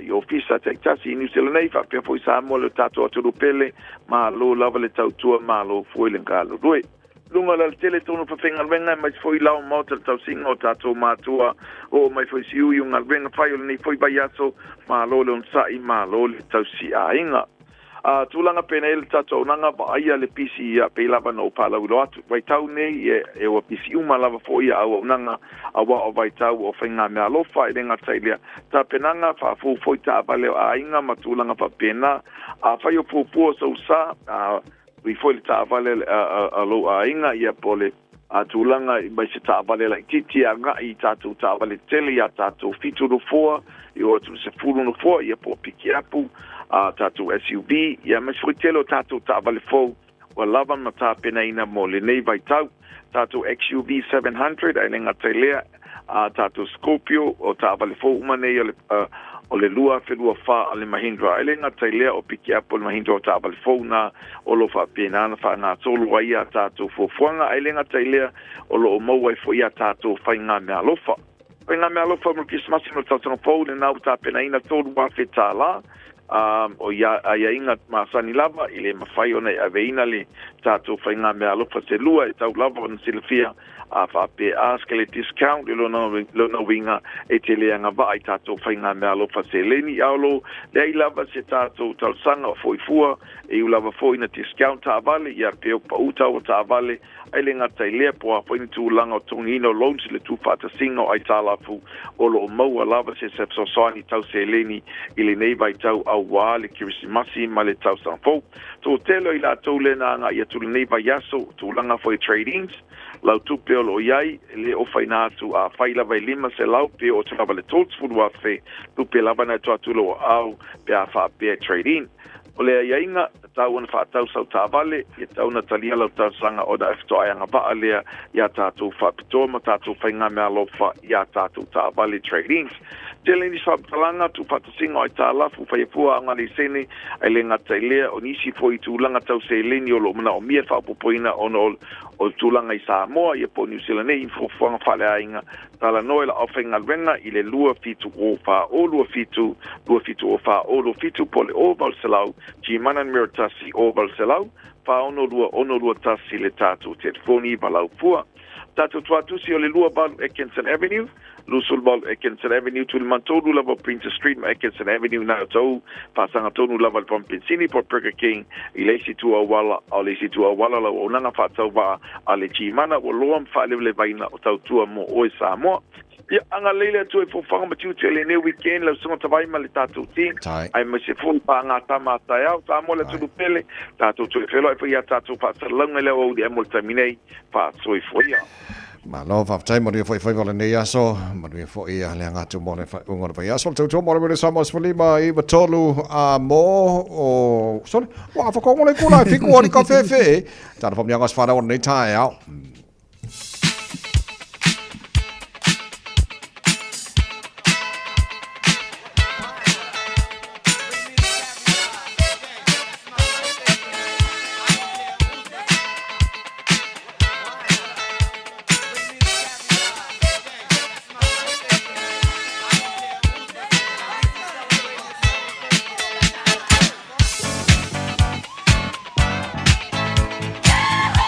Omnanga swana ole aso for Royal Nays for tolo te sema matala telefoni tolu fitu tasi lima iwa tolu lo mo fwele mano lungal tato emaili ile on air at radiosamoa.co.nz lungal tato Facebook mari YouTube olo abano fo I mo famlianga swana ole nei tai au e pulela o e po feo awala nai babena ho melo famlianga ole nei tai au e tato amata malu pitolo nei tai au famona mo le lungal apia fo linga olo o yai le famanianga mai ate pora mo le talo yoelu e whaamanu atu le aso whanau o Cullen Yoelu.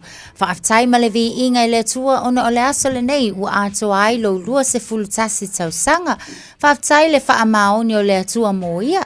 Iai le wha amalo longa wha au popo ni si aso mo oe. Wha alongo mau sitai ma maua le alofa i so o sitasi. O le usitai ma le alofa e tāua. So anga e mafuta wha ale au talavou. Ma wai le fia fia manu ia la waso whanau Kalen Yoelu. Alo wha angana o lo papa ma lo nana la longa whau ma te pora.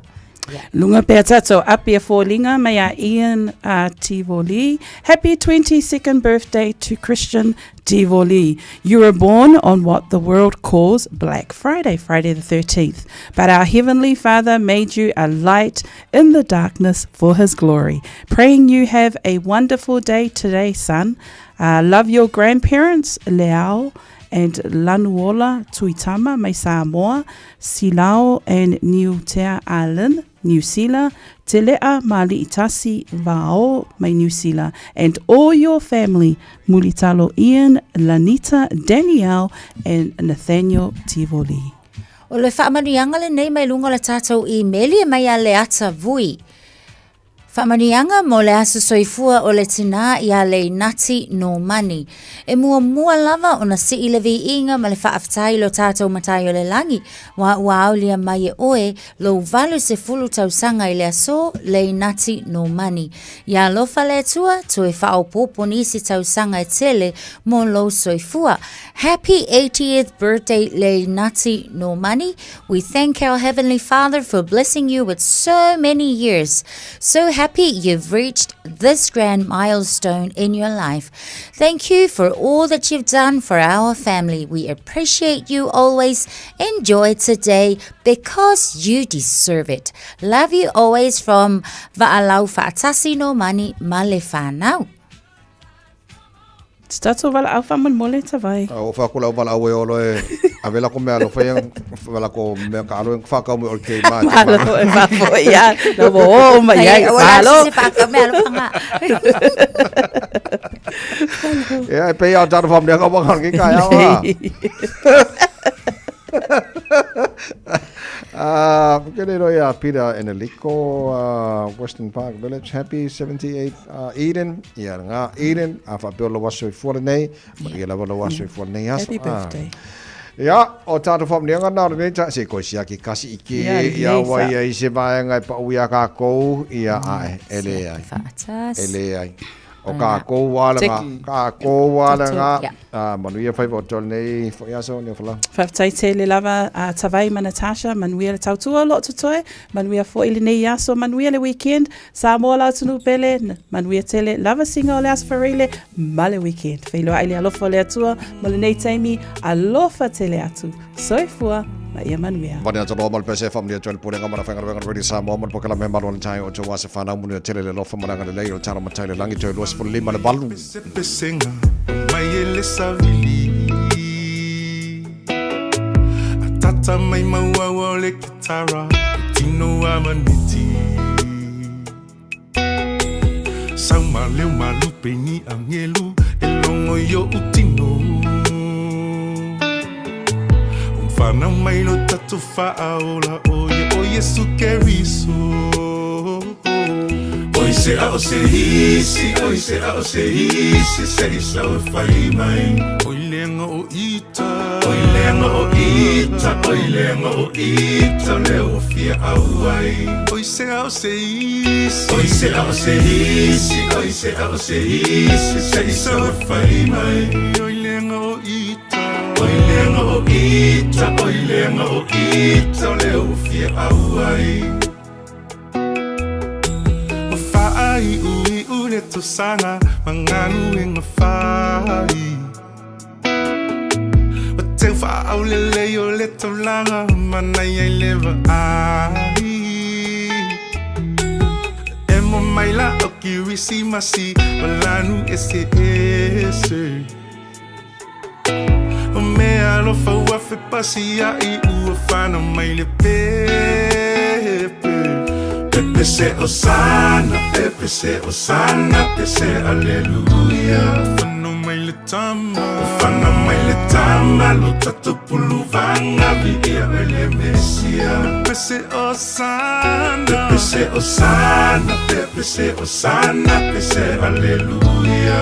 Tatu pulu vanga, ufana mai le tama lo tatu pulu vanga vidia ele mesia. Le fatava au le fale o manu na whanau ai le tupu. Le fina ngalo olo na tamau ia whaatau nu. Alona lo whawana au ina mai ai lona lo pele. Ia oli oli lele lo langi uma a toto fai pepe se leo te tele. Pepe se osana, pepe se osana, pepe se aleluia. Ufana mai le tama, ufana mai le tama, lo tatu pulu vanga vidia ele mesia. Pepe se osana, pepe se osana, pepe se osana, pepe se aleluia. Ufana le mesia, ufana mai le tama, lo tatu pulu vanga vidia ele mesia. Oi se au se Oi se au se isi, oi se au se isi, se isa o fai mai. O eta fia vivi. Oi lenga o ita, oi lenga o ita, leo fia au ai. Oi se au se isi, oi se au se isi, oi se au se isi, se isa o fai mai. Oi lenga o ita, oi lenga o ita, oi lenga o ita, leo fia au ai.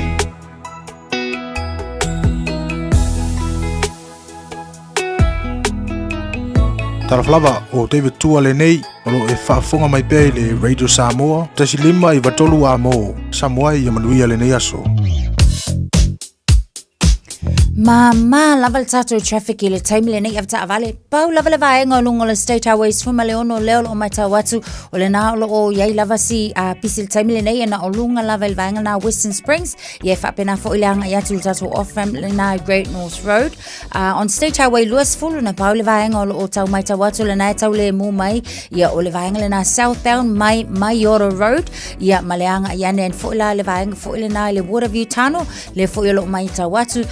Mount Roscoe lolo o mai tau watu lava fo ia o le na fo iwa amata o na whiololo ane le taimi le nei a oisi o vaenga lava o le ala tele ki lia le lei tātou ia tau tua nā lava fo I faisi po umi o tau whaamalu mai pele tai au ia manuia tele lava lau whai ngā malanga ave ta avale nei taimi o le tai au ina ua toe se fulu maletasi minute luas fulu maletasi minute on tāle o le tulai valu.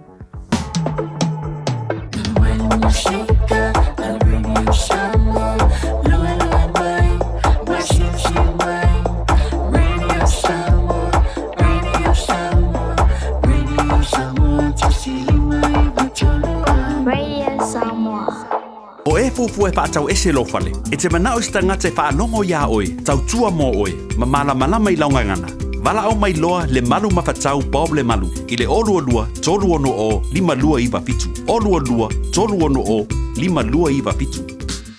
O le Furniture City I le tolu fitu Sales Yard Road I Otahuhu. E te mawai se ti mea awhale, mai le iwa se lau iwa tāla. Afe wha se lau iwa tāla, ma le afe iwa se lau iwa tāla. Maua se tino foa o le potu malolo, no foa ma le lau ai. Whaapea moenga ese. Asili atu ma le afe valu se lau tāla lau whaatau. O na maua leo lau pepa tala o loa. E se lau tāla, ma le isi se lau tāla. Mo lau e ka le sia, wala au loa le Furniture City I le ono tolu wha, lua fitu 5. Ono tolu wha, lua fitu 5.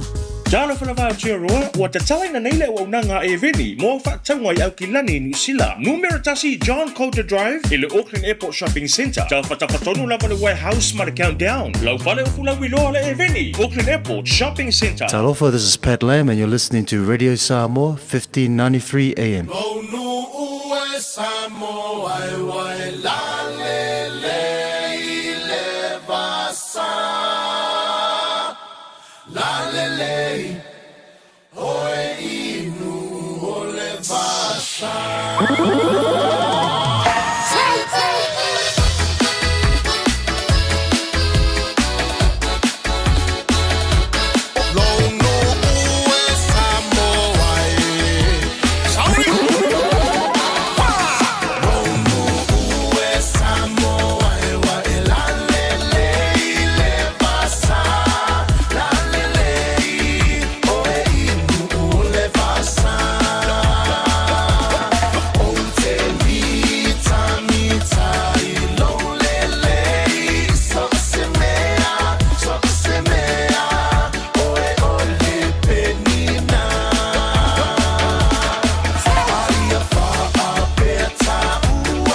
le taina o le sua le palua vama le sula tonga ia manatua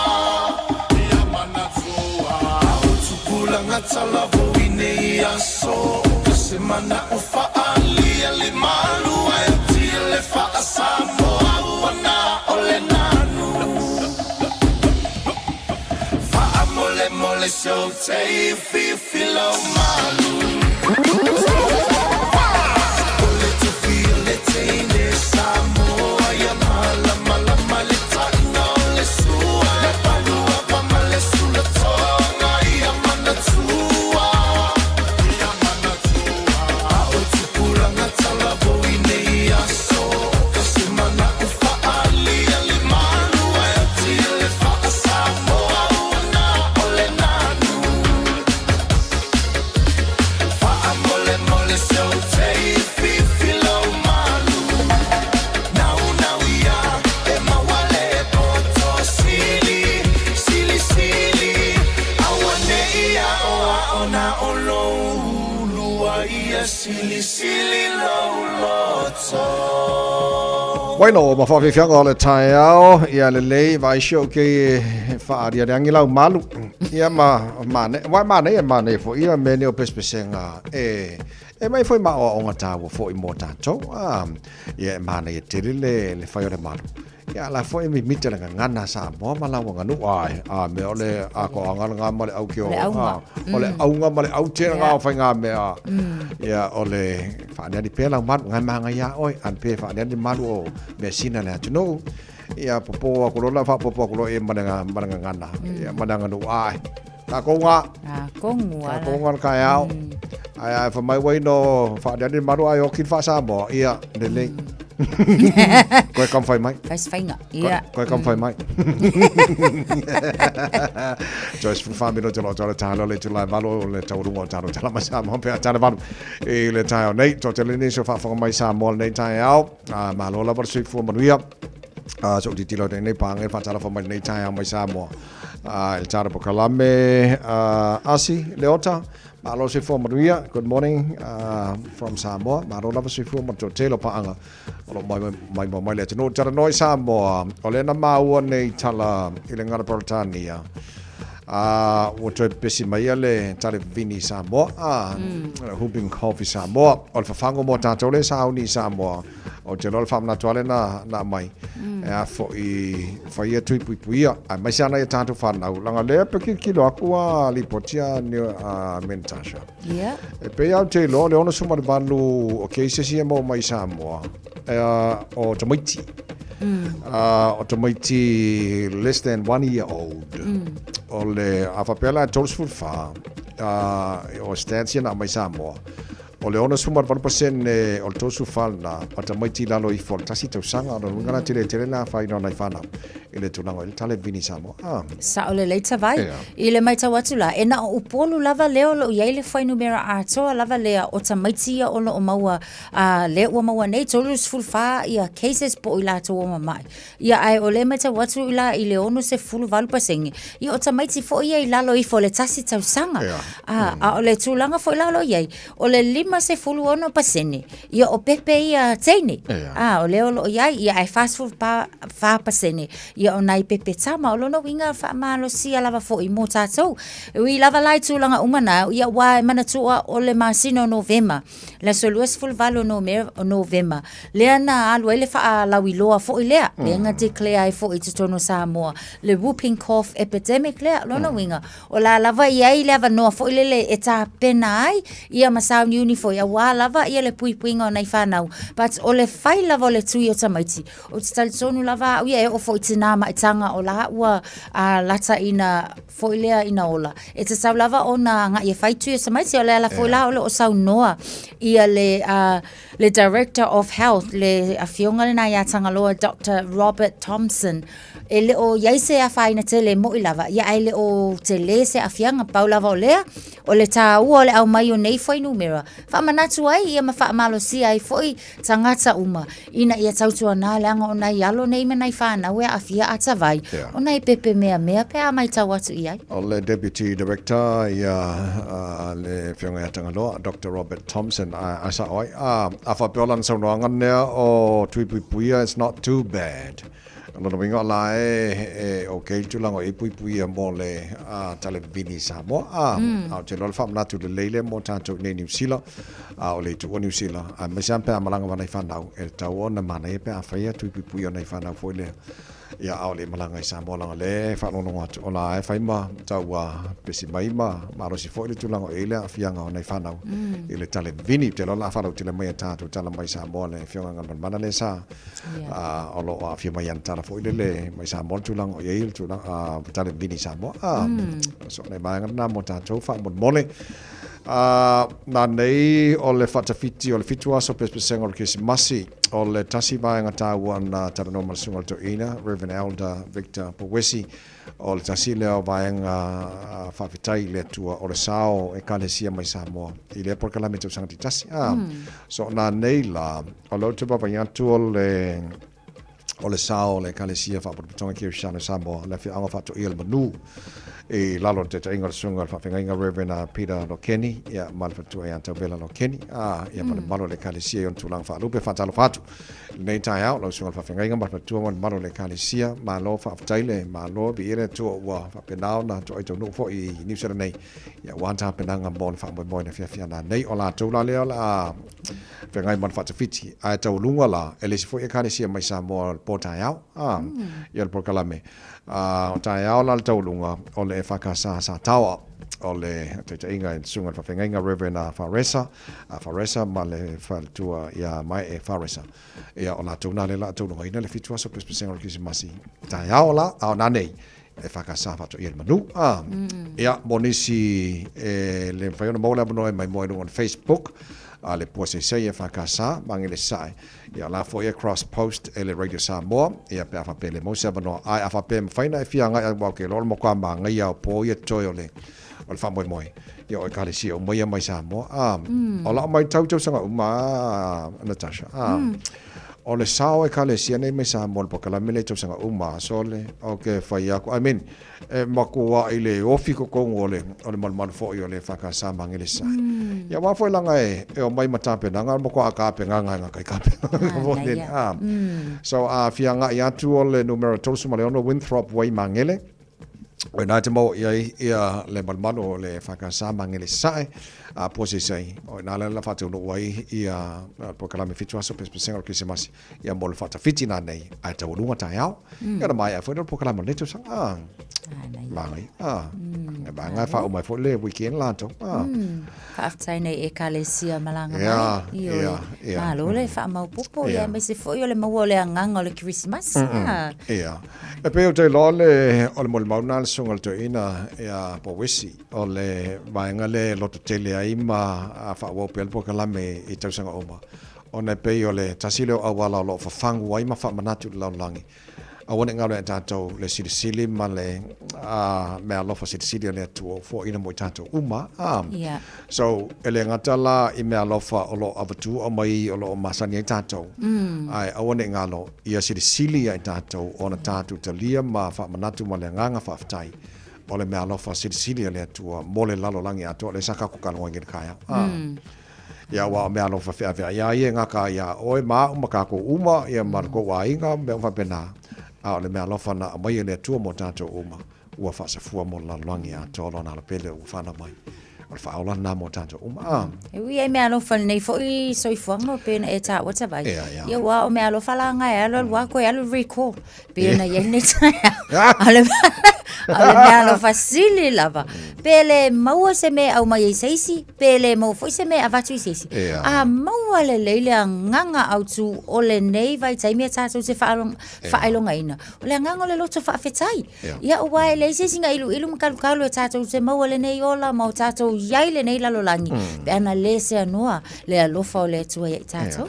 Asa le ia so ole tulanga na yai ma le nei vai tau le sanga o tatu wanga yai e mana mia tatu le saunga le mu o lo o yai lam fa la o tupo lo tupo atu le fo ia mo le leo se tasi fo i masampo manu rewa o le mo maua na arrest fo le leo ia se tasi masampo se fa la tupo mai i le nei fo mai aso tasha io e tavai taimi lava le nei o le fai tete lava o tatu ona o le tulanga le na ia i le vaenga le i manu rewa lava fo i o se tangata fo i lele ai o nga fai se confrontation po le lava fo i but e maua tu lava fo i matau tilo atu ia o lo o yai vaenga o fala au faasaina na mau e tono le taavale au tulanga fo i lele nga kalangoa tala nua mal tangata alu i tono le taavale au maile la au malosi o nga saule ua fo i lele ua faala la i le tangata so o le tulanga la na ia o lena faaso ta ia leo i la tau fo i sao la tau mai tawina le na vaenga ia ai su e kule kaavale ia o lai i la au malosi iai maluanga alu i oi o mangela la lena maua mai i le taavale ina ua sola fo i lele malu ese le taimilea ia o lena maua mai i se tuatu si nai mangele suyaki atu fo i le fale ia o lo iai fo i tulanga faapea so faite te lava tatou umal nei vai taimi tatou te le ropo ai lai tau te tala noa iai po ai fo i fai iai sina faamatalaga ia pa looks like o se tio fo i lele wai le ke fo i fai kalangoanga longo winga wale kaungu le tio lena fai ia tulanga faapea na mantua le atunu lo o fautua pema au ngani mani mtanga wengo leo ia babe ona fafso tani mtanga wengo leo pa ini baenga masala mieta tou e ono afia ia mesalava la o malosi manisha faulave o ngaoi ma baenga uma i lau next door neighbor e baenga fapena o le vave ana vidi leo tasi o le telefoni na ia ona vave foi leo na fatino tiuto leo ina ia leo saunga le multato uma iso se baenga au kilani o lalampapa o ina tunu mtato no foi so mantua le tasi le telefoni na te vidi le meo la tupu al temine na po se ngaoi po se la o malosi po ala van fa lo tupu i next door neighbors ma vaenga lo ela line ai a fainga kupu ngafi ade ke mga ori poking o le tasi o lima na ngumele vidi io e tasi o lima wala nga fa penga isi ela verka wala ngafi adi poking wala ngala na tasi o lima ke vidi la e ka o le nga kupu ngafa lave ina son nafi na vaenga o lo titulatu Canterbury o le afi o le fo ia faina mai lo na vaenga tasi foi le vaenga le fo fa na tu neva taimi lo tatu yai o le o fasinga o fango ngota vai o le fo ia fa kim ka kumpa au le mai savili a o le vela le wala fo ina ma fu le afi le nei i la lo Canterbury te le la fo se vaenga il nana afi nei lungo State Highway 1 pesa ta fia ia nisi o lanes po wala fo ia le fa ngaina a o nga lulu fo le fu imbu e tau ma fai sine ia fa tai la fo o mafai ona tinei ama fo ia la fo ia sa ile mafu anga po ai fo kongi aku sanga mulisika leki io e po fo nga ama kainga le na flanga o le taimi o le tau vela ia e fai te tanga tala vai vaenga fa pena sa le mantua tasile vaenga lele no fo le io tanto ma manatua saunga le mui mai fa lave afia i le afi ia bo fo i le fale ia o ke le fo la fainga ne vai te mo Christmas u tatuanga ia so o le tu olo mo ta nei ta mo tu manga wenga pe mo fo ta mai ti la onga ia mo ti no off uma palaka ia ma tu langa fa pena ine esa ngare mo ta tu le vai time ma se ko anga fa maro skingo se le me alingi se le fiu fa ia ku fa maro skingo se la baranga moi ala mai lo fa maro skingo fa mo se ka fo e o mo fa maro skingo ta so o matato tala mai sa mo nei fo ta ho mo to lunga nei vai aso ia le so noma pakari ia lele kako wao lunga io e lunga aia sao lunga au falo lunga io e falo ni au safa aia falo le sipiso ia aia pasa amilo oka ma aia luma ia savale loa Aya, manaya. Katabili lunga. Aya. Dua yai maleudu. Alu yai. Ya luma. Yo. Lunga. Alu yai. Yo. Altafa. Hey, alu. Let's pick up. Alu. Naya. Luma. Naya. Lunga. Naya. Alu yai. Sumu yai. Sumu. Naya. Sabali. Hihi. Naya. Das. Alu. Ba. Kasih. Dua. Luma. Das. Dua. Alu. Lunga.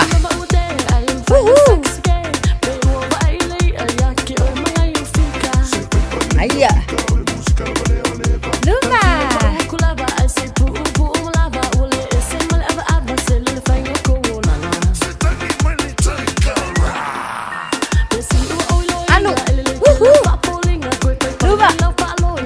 Mano si fa weki. Autapa. Luma. Haugua. Ai. Sabali.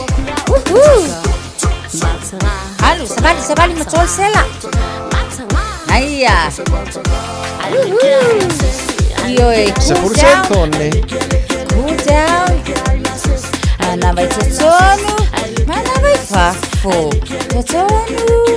Oka mana valo ifafo. Alo lava. Radio Samoa. Tasilima iwa tonu amo. Usi mai alau whaafafonga. Telefon mai Samoa ia so taitasi. Wa au mai amo oe ona o le langolango mai a le talofa voucher. O te whatalo whero tātou o tunu o tātou mafuta le tau arunga fo e ngā ruenga o le nei vai aso. Usi mai alau whaafonga. O whailo nei e le minsta wa alele sivili, ai o le minsta fo i leo pūlenga o malai wa alele. Le tō whai a olo a fōwhiti wa ai au walo whaasara launga le malo. Le whai unga tustusia le kāpeneta na whaamawina, le aso luas fultolo o te semo le tausanga lua afes fulma le whaa. Le olo whailo ai ai inga o tangata taualoa e le sueina, mo le tū tau i puipuinga pe atua le malai wa alele whaavao malo i whaleono. O lo whailo i lea whai unga, o surio ai ngā tupu, ao malo, Kovana City, Pelestene, o le Palemia, Minstar Kāpeneta, fo fonga whatalaima Minstar i whafo isi malo, whapea whaamasina City, e le tau whaia ni suenga le puipuinga. O taito lua umafoio i la tau umanei e peo na whaelo atu, e le whaia ni siaki o le puipuinga. O le whaiunga le ale Kāpeneta na sainia malo i e se tasi o tamali o le atunu, le fionga manu o le sanga lala eno kati po sala sa avea ma Minstar, o ngā luenga te tere le malo le tausanga i luafes fulfa, le ena ia wa ia i fo i male pūlenga o malai wa alele, le Samoa Airport Authority. O le ripotia ai o le tau fia wha malosi le malai wa alele i au kilani i taluwai nei, o le fionga i le fonga fitalaiva pe le fionga le Minstar wha amasinonga, o na ua le whaia la siaki o le puipuinga, i le vaenga le malai wa alele i whaleolo ua wha apitoa i pasese taualoa, o lo te ena il fonga fitalaina i aise tūlanga whapeana tupu, ina ua taunu i au kilani. Wa whailo ai le Minstar le upenga te whailangi le malo, o lana wha manatu le company wa lelo le New Zealand, o le vaenga e whaatali mwhae ai pasese taualoa, o le mea tō tino le e pule ai le malo Samoa. O le whainga whaavaya le company wa lele e nā o suyo ai ngā tupu, a o le malo ma le pāle mia whaapea Minstar o isi malo, ma o lātou taito lua e le tau whaia ni siaki o le puipuinga, mai manatu le Minstar o se whainga whaavae e mō New Zealand, e wha o ngā iai o lona winga, e tali ai fo i la ma tai o le malo Samoa. O tā pāi nei e le Minstar i a olo o fōwhiti wa ai, se wha ato e senga mai le pura le company wa alele, i lona ofisa i a pia. Pe fia whelo i Minstar Transport New Zealand, se i ma whalen ta upulea ma o mea fo ia e masanga. Po fea me ke follow lava le law of the land. New Zealand au mai ngai e follow ka kula fonga ka ko fo New Zealand ka ke follow I kula fonga a New Zealand e la le sa nga fo ila le ka mai kai poleng nga ke le ko kalia I VIP si olo a se pe ya ka over pe ya ka over la le ia fa kalanga nga le no ma u ko ngol media ele se VIP de New Zealand VIP Samoa e pule ai Samoa pule ai Palmia mo ko miska la ka penga ka le menga pe ko foi pong sa me al mai ka inga e vanga nga pe ingi lounge le New Zealand o la fanga ia o mena nga e fai la ko so sopo ko I de mele ka nga fai keke le ka mai kai pule la sa nga fa pe Ea whawhetai lau whio ngā tonu ua manino ele mtau pune te I o iei se si vai ngau le whamanino nga ele ua pa ua tia te au. Ina ia whaasao ma whamanino ai mō le alualu nunga. E kasi le kalari au whai a kua o ke mga o mia se apology le New Zealand I le malo. Upui fa peo le la ko pule a ko le ke le kalia ni se mai ko ngol VIP sa mo ya mal mele nga fa ngi I le fonga fikalai ale malo sa mo male a fo I male miska e fa ya si yo ngo ko inga ya ma me ya nga fa ngi ale pe o fa ya pe le screening le follow ka ko pula fo ya male la ko fo I finga fa vai fo ele New Zealand la ko wi Se whingalo le minstau ngā ruenga te tele ma pūlenga malai valele, le tō whaolo a whawhiti wa ai, I awala o so te inga le upenga te whailangi alo tātou malo. Wa whailo na ia le whare tūpe le atina o Asia, le wha mautu wai o se marienga ma le wha laptonga le malo si tau ele tise de EPC, I le wha moe lango e le whare tūpe, le wha tutu ino ni no whuanga e mawaile le tise mai de la, I motu o upolu masawai. O se fuafuanga fo I le afausi ai ma se no fuanga e tu I ai maa e mawai le wila, mai malo si whaafawina tau ele tise, o le asanga si iti ai le tise e maua, mo le whaonga ina lo tātu o te no. Wa fuafua ai e te I whaase furu me ka wanti o le tise, e maua mai ia tau mawhainga e lua, leo lo taula I ai le fuafuanga e ausia e Samoa, le fitu se furu pasene o malo si tau ele tise e maua mai malo si anga whaafawina, po renewable energy, I le tau sanga e lua afe tau tasi. O le asono o te sema na saini ai le marienga e le vao sui o le whare tupe, ma ofisa si nia e alfi ei se loia, o le wha laptonga le malo si anga tau e le tise. O le whare tupe o atina o Asia, o le afe angai ma le wha soaina mai o se leni wha pere tu sia o ata, o ia ngā luenga ma le fausia, o le au iwi e lima te ita ina ai le wha ngā solonga o ngā luenga, o ia atina e tau malo si anga wha fawina. Mo le si rafia o le teimi nei, o le ono sfuru iwa pasene o le tise lo ngau sia I Samoa, ma wha asoso atu I le tunu, o lo maua mai lea I suau u e wha tau mai fafo. O whana witi lo tātu o tunu o lo pita to tele I ai I la tō ua maua ia unga, o le wha mai o le televivini, e peo na wha ilo ai le mtanga aluenga le soifua malolo ina I se li poti la tamai. Wa wha ilo ua valu ngā senga se fau o wha maunia, ma ua wha mawina ai lao wha inga tolu se fulfaa, e furisia I whanau e lalo le tasi le te usanga le mātua. O le isi wha maunga o wha iloa le soifua maloloina, e whaas furu ono tangata ua masalomia ua afia ia unga o le wha mai, ai o lo wha tali suenga protest e wha mautu wai. O na o tangata I upolu o wha mawina le maua le televivini, lea o le nimas furu ono pasene o tamaitai, ai o le whaas furu wha pasene o li. Wa whautua ina I pēr o tātu o tunu e mei se lava mātua ina ia whaia tui pui pui o whanau. Le aso luas furuvalu o Novemba, na whaalawi lo ai le mtanga aruenga o le soifua maloloina, le wha mao ni o le pipisi o le televivini I Samoa.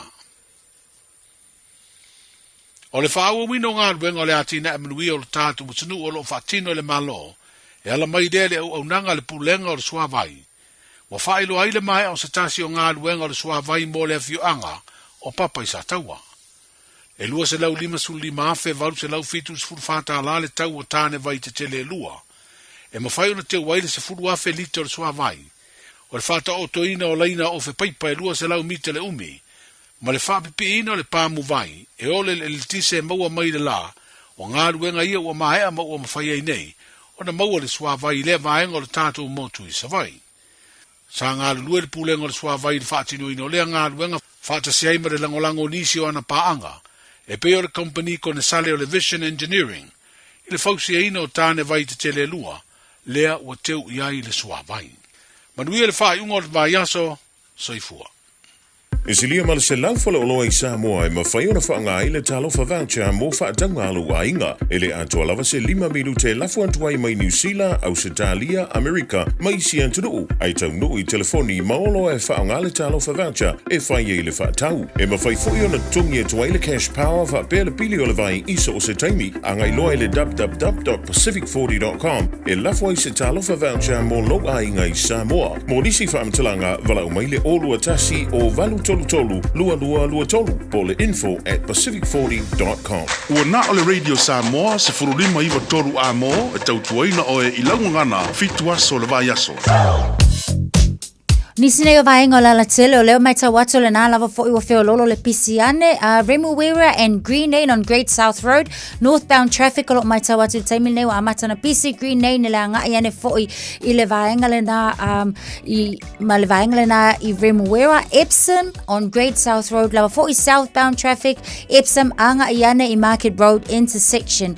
Wilkinson Road on State Highway 1 o lo mai tau watu le nā fo iwa whaisi pisi mai le taimi le nei ia ma le anga iatu Ellerslie, Whapena, Ellerslie, Panmure, interchange, southbound, o le naolo o iei poloka i le taimi le nei. Penrose on Great South Road as well, southbound, o lo Whapena, fo'i ona mai tau watu i le taimi le nei. Point Chevalier lava fo'i on State Highways, Fulmaleono, westbound traffic le nā mō tātou i le nei fo'i taimi o le tai au. Nisi o vaenga o lunga la tele, o lo so lunga le lei lava fo'i. Avita vale, manu ia tele, lau whainga malanga le nei taimi o le tai au, se fulu minute te aile tu lai valu. Radio Samoa Tasilima Ivatolu Amo Radio Samoa Tasilima Ivatolu Amo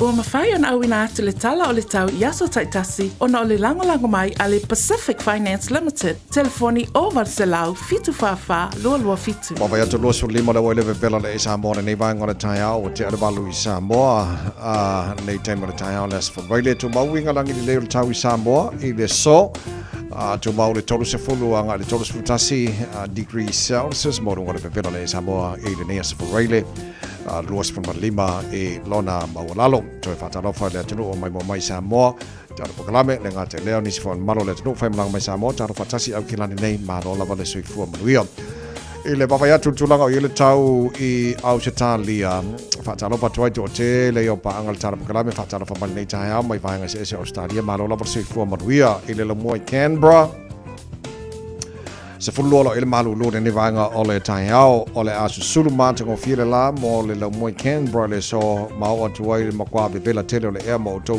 se ful malua e lona ba lunga se fulu lona ba lalo Sydney Australia ma lo se fo manuia nei tai au ma fana le e mo to lu su tasio lo ele nei tai mo le tai au o le afa solo fo ni sulu mata ngo file la be bela fo le e mo to le nei aso to se fulu mo lunga se fulu i lona ba lalo mel pone ma lo se fo manuia nei tai au le mana e ma lu mai le nei tai mo le tai au wa yes fo fitu o le afa solo ina awa o le tau lu se fo to mo lunga ma fana fa mo wina mo to ele nei as fo rele tu maura malulu pea i Hobart sifuru iwa maulunga le malulu fa mawina le soe pa utimu ni so taimi o isi vaenga umola mkape vela le ea isi vaenga Adelaide na mana el malulu le el nei vaenga le tae au sifuru lima o le fasona sul mata o fire la whaina o atu le vela mo tau le luas pumana iwa ilona maulunga fasona na awa o le tau Perth Australia tolu su tasi maulunga le vela fa mawina mo tau le nei fo yaso Brisbane Australia ma lor sui fo manuia ma fana lo il nei taimo le tau lo su tasi o la fasona na awa o le tau le vela fo le ea mo tau le so tolu su tasi lona maulunga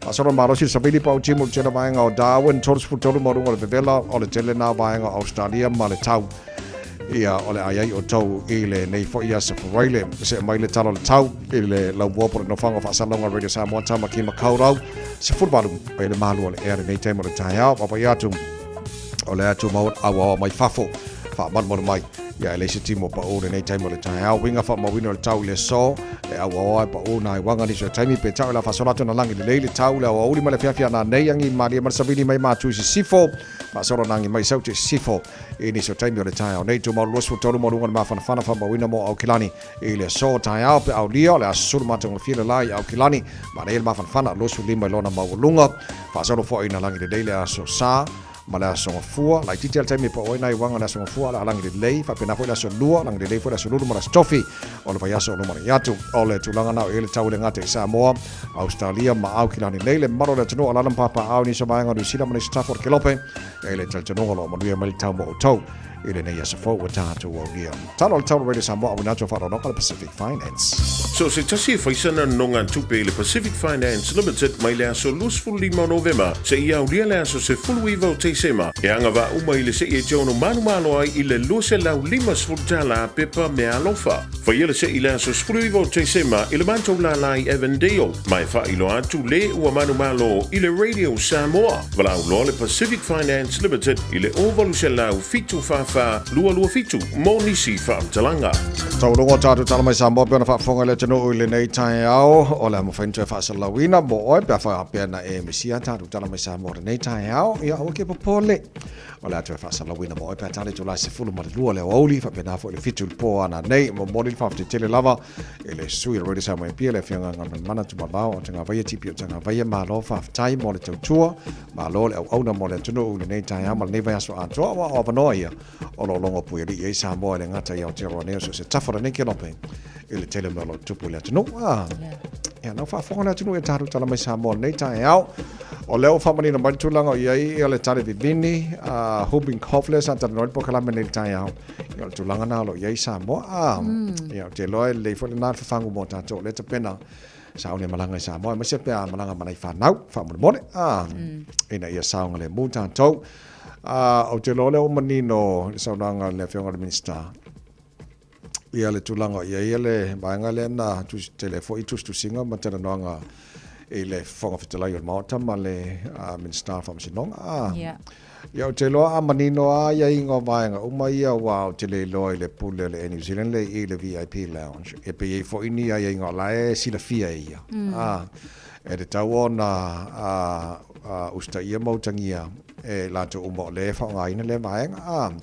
ia ina de te wa se lona silfia le me la e loia ia mai le malo lo fa menino le fa mista ia tau sia ia wala le la ta pa ne le fa mista fa to se nga lo ia ia te le lo la po la tu lango ia le tu lango le New Zealand ma le pulenga fo lo ia le VIP le ina ne te wa se le me la silfia le mista e se foi mai ngode se fia la toia ia inga pe no fa longo le VIP le na fa tu pe New Zealand pe me lo fa le New Zealand te le o mo tino le ia amen ele le al manino le o nai vaenga ia nga o mai foi le ole ia o ngulu tu langa na lo ia ta tu tala mai Samoa le ni foi tai ia ta tola saune malanga Samoa ia le o ta pena langa la fisi pela mai le tunu fa mo ia pa le ma me se pe malanga foi manai fa nau ia saunga le mo to fai nga malanga ia mo ia to la to wole paradise what's we malman we fa tsasi le li ma oto ia le au ko foi mai ia le foi mai mar saunga le mo malman we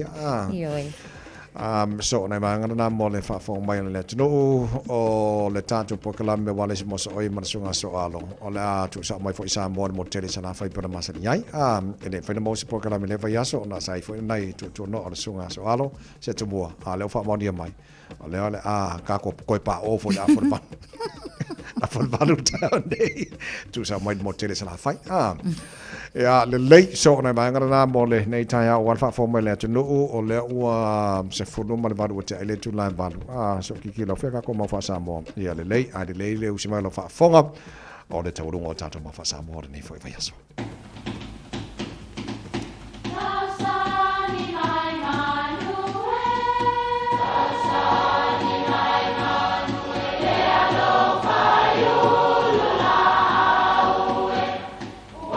E o whanga manu i ululu o la au, awa e whawhanga i funga o la au.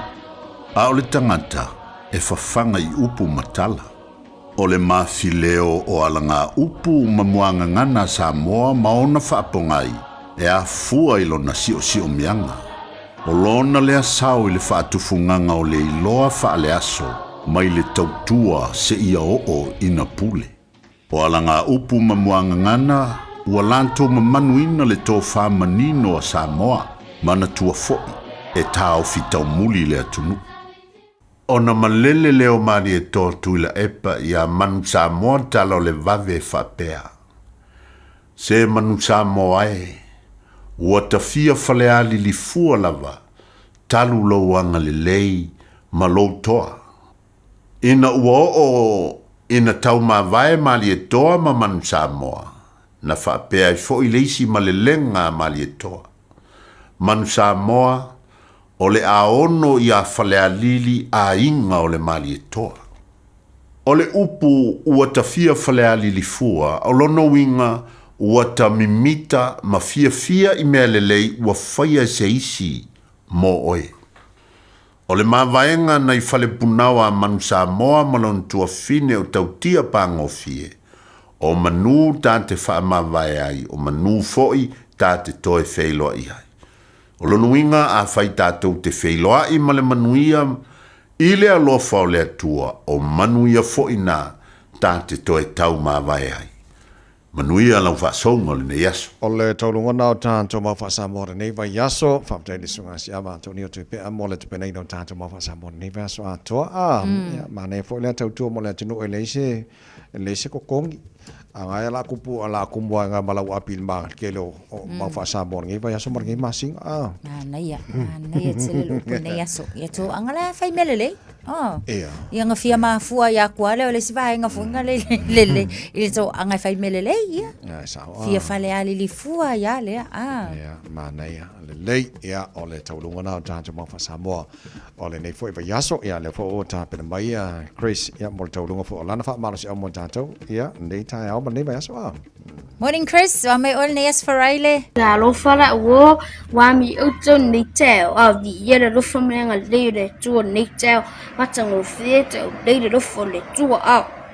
Le la fai mea le maude mo tato nei teo, fa mea, e lea o ngā le oloa, i le aso o le tosa, a o le ami o tung, e lave ina lea nei le oti, amen now.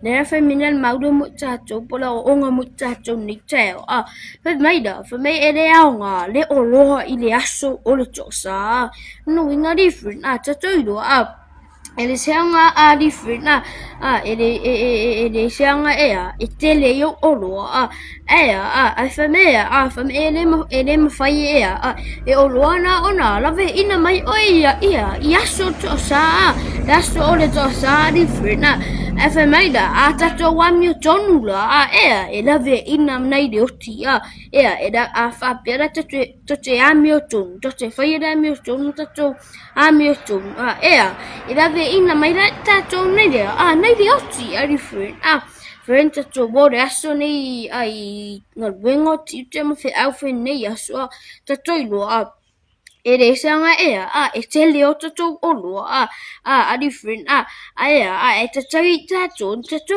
tato wami o tonu tato wami o tonu e lave ina mai tato mai fafita uli popo ngao o aso nei different friend tato mauna mo tato ni tau fa mia tele tuare to moto God bless love friend nei aso fa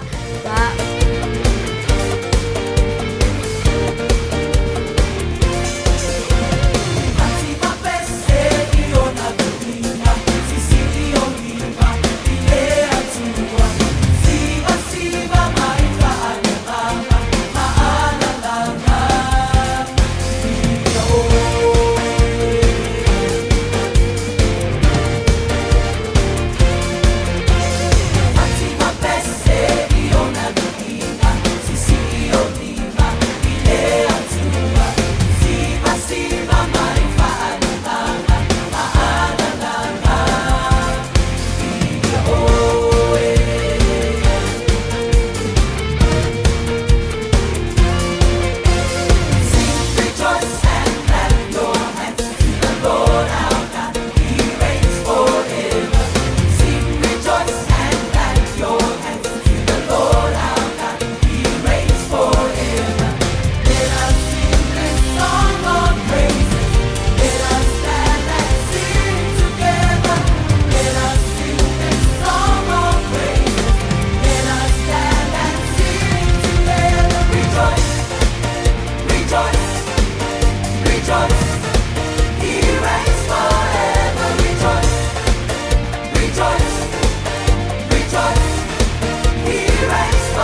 le pese. Malo le whafonga Samoa.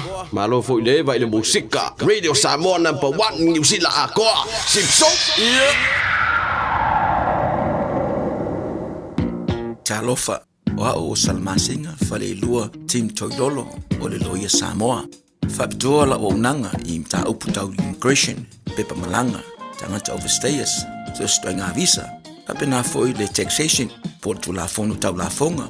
M5 foi on o tau avena mta upu fal tu la fono I Samoa.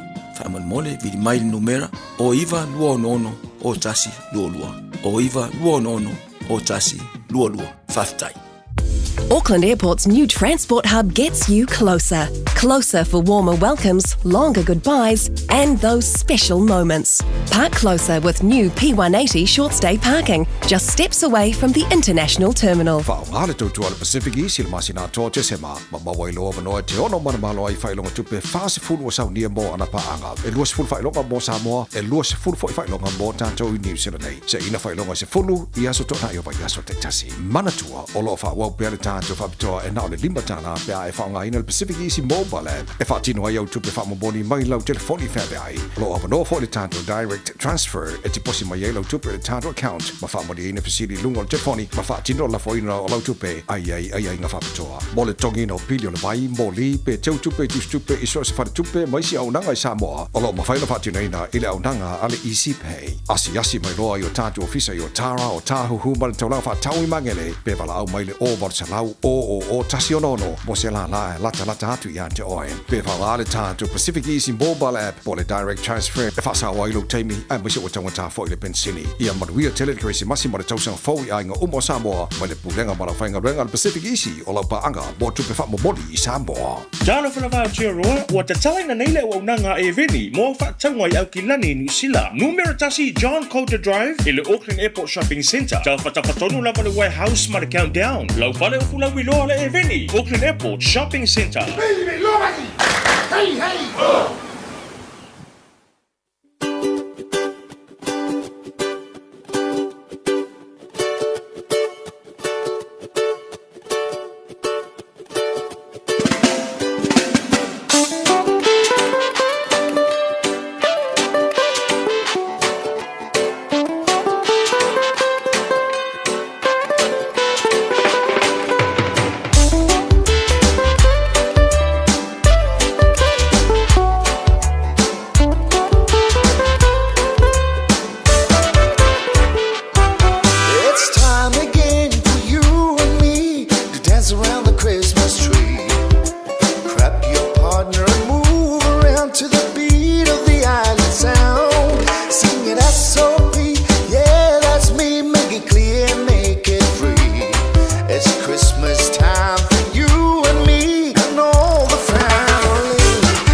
Christmas in the island. I said Christmas, Christmas, Christmas in the island. I said Christmas, Christmas, Christmas in the island. I said Christmas, Christmas, Christmas in the island. Kaya mo foi la ko la Christmas in Paradise. Labi ako yung soalo. Mana ya. Ya, lo fates mai soalo mo san, porque la me wala si mo soalo nei tai no tash. Masalo fatsu. La fiong soalo nei foi tai malo le sei fo manuia. Soalo malo soi fo. Si kau konfiki mai le wifi ya. O kau kanga kavaleinga fo le wifi esko.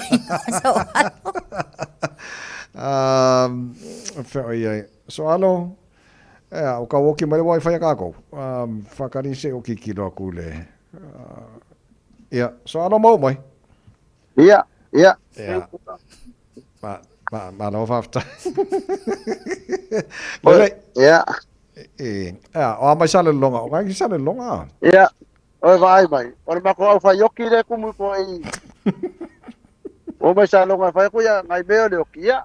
Alo mawan ma losi ia o luma ia le ave lalo le kumu ia ma ko kamai kaulanga le sa vai ka vai range pisikere nga kai le wafu.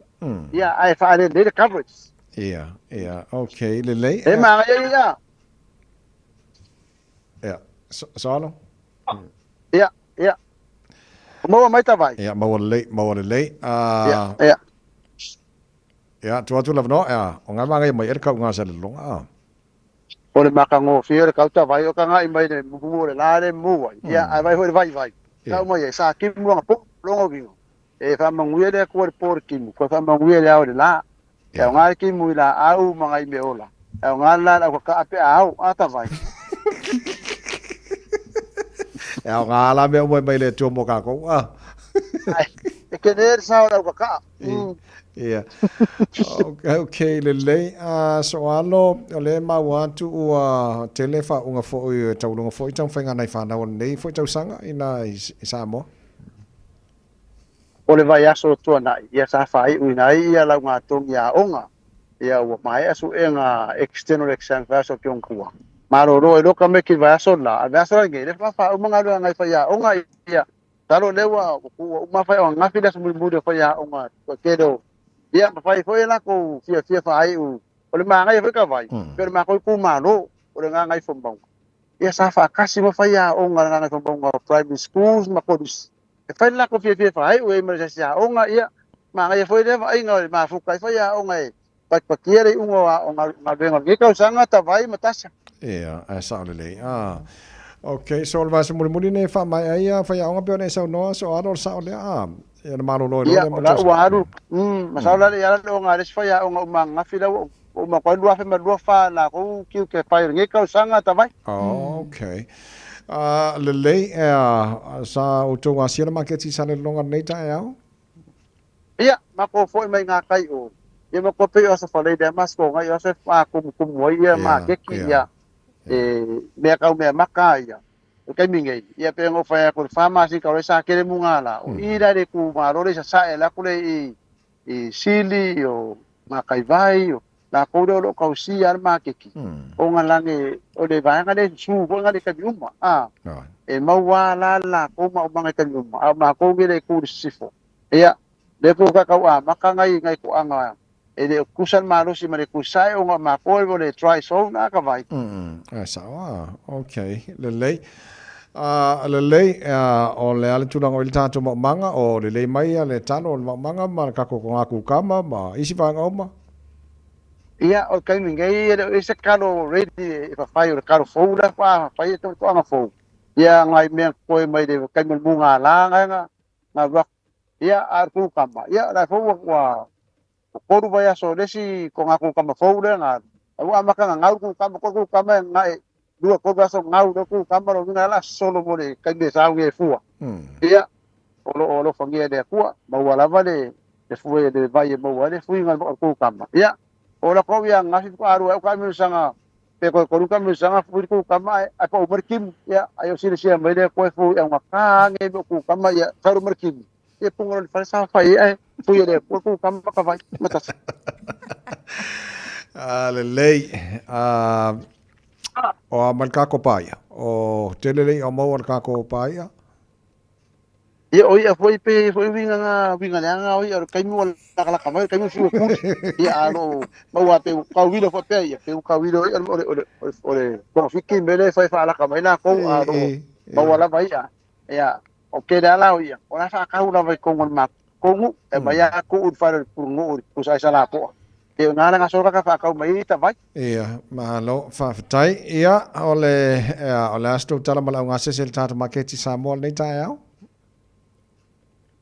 wa kaluanga makai funga ma wa o sida ko man de ro ngari man nga wo yai o lo ngobinga sa fa de ko ngure la nga so ire ma de makai ba nga ko makai wo de ira mio ya lo ma won ma ro sel ma ke ki ma fa nga venga o be ai ma ma fa ma sang ya be o nga ma sang ko ngu be ai ka ma fa vela nga ye fa ausi o de fa papa o pankeke o ko esi ya o fa o su ko esi ia o masi sainga o ke sainga ia me maka masangi lava tavai e inga nga mo inga pe nga masangi ai u mela sulu ti ia atres masangi lava kai masangi fe kala ai o le valu nga de dua de uli aso u mal vai aso tavai matasha malo fa fatai ia o le mau ko e pesi fo tale vini nai sa mo o la sa tau o fo ia silfia male tulango ia no o pia nga vesi nga me so na ko so vai ngai ma ko ai de fa nga le do la fa ki a pole fe fa ma fa me des ko inga o ngar ki a pole ko fa ko fa te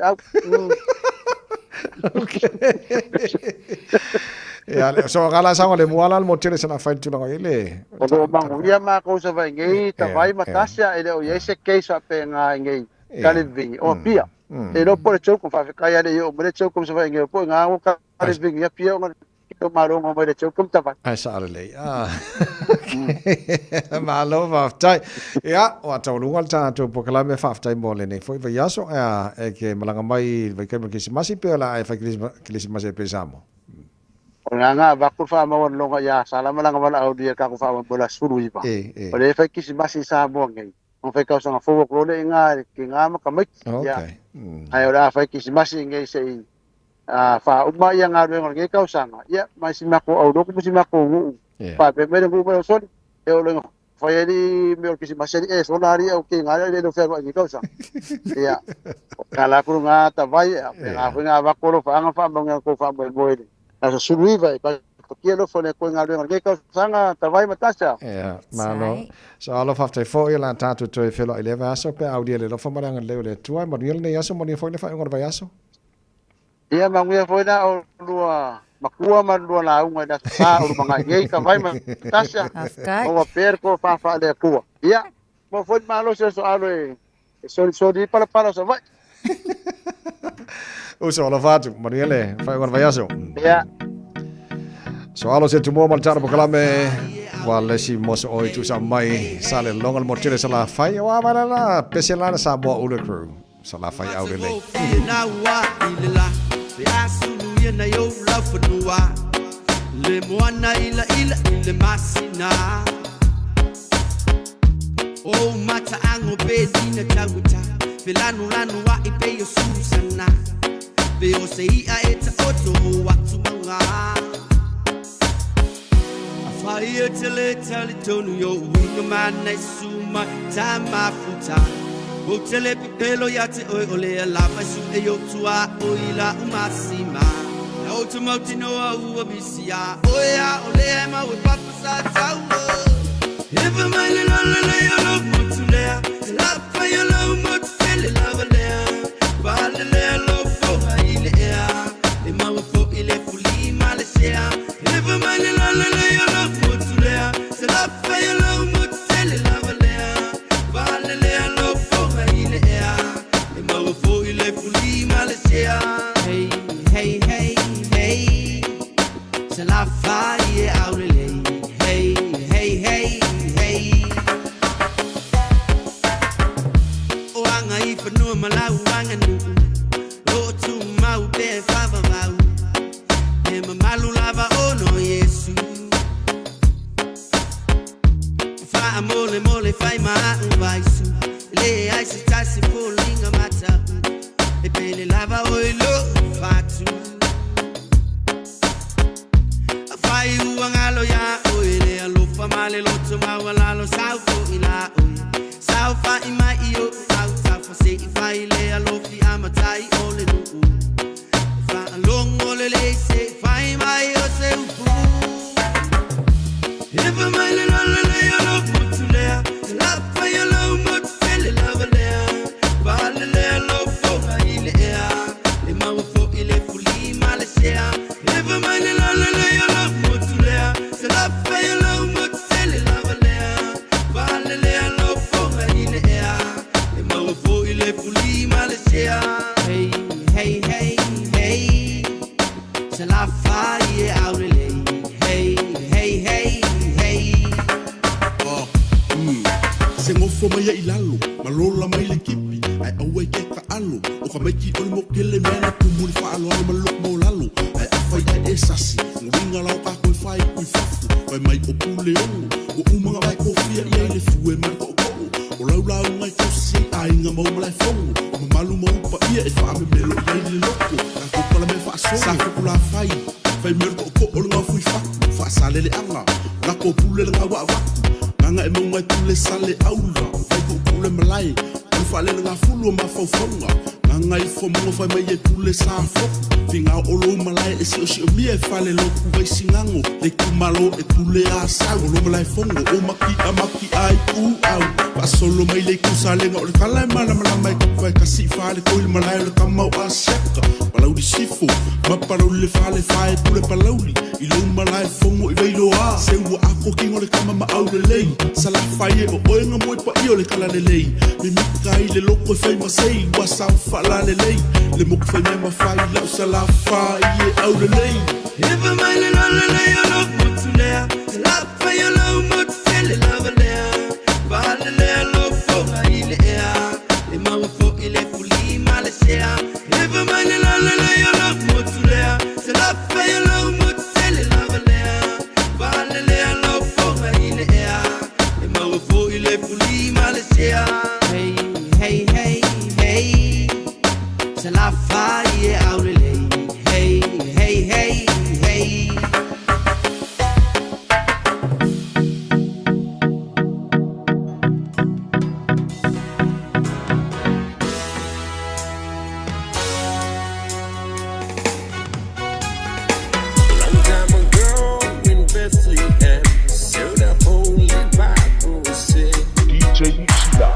Mary's boy child, Jesus Christ, was born on Christmas Day. Watchers watch, they flock by night, they see a bright new shining star. They hear a choir sing a song, the music seems to come from afar. Up now, hear the angels sing, the King was born today. And then we'll live forevermore because of Christmas Day. Now Joseph and his wife Mary came to Bethlehem that night. They found no place to bear her child. Not a single room was in sight. By about the final little nook, ain't stable or forlorn. And in the manger, golden dog, Mary's little boy was born. Up now, hear the angels sing, the King was born today. And then we'll live forevermore because of Christmas Day.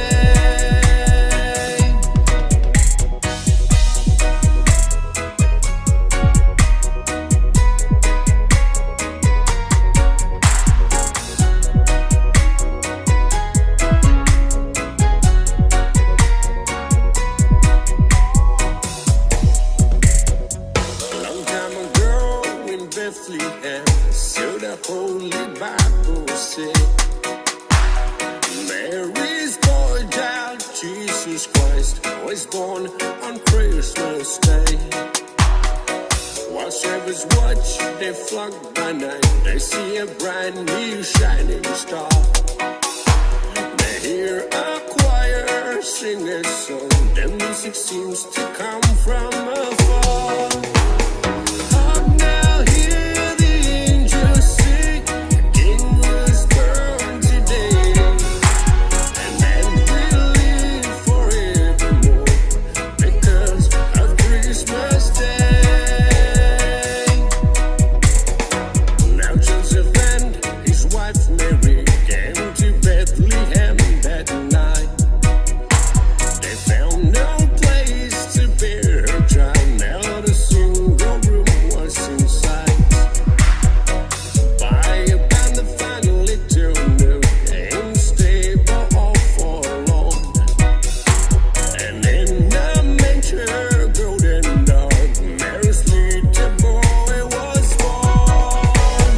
Oh, now hear the angels sing. The King was born today, and man will live forevermore because of Christmas Day.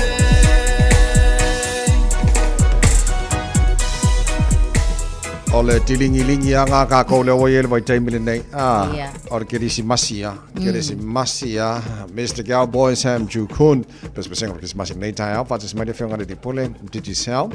Ala pepe monta tu taranonga foi man di pojo nei tai au. Na tash.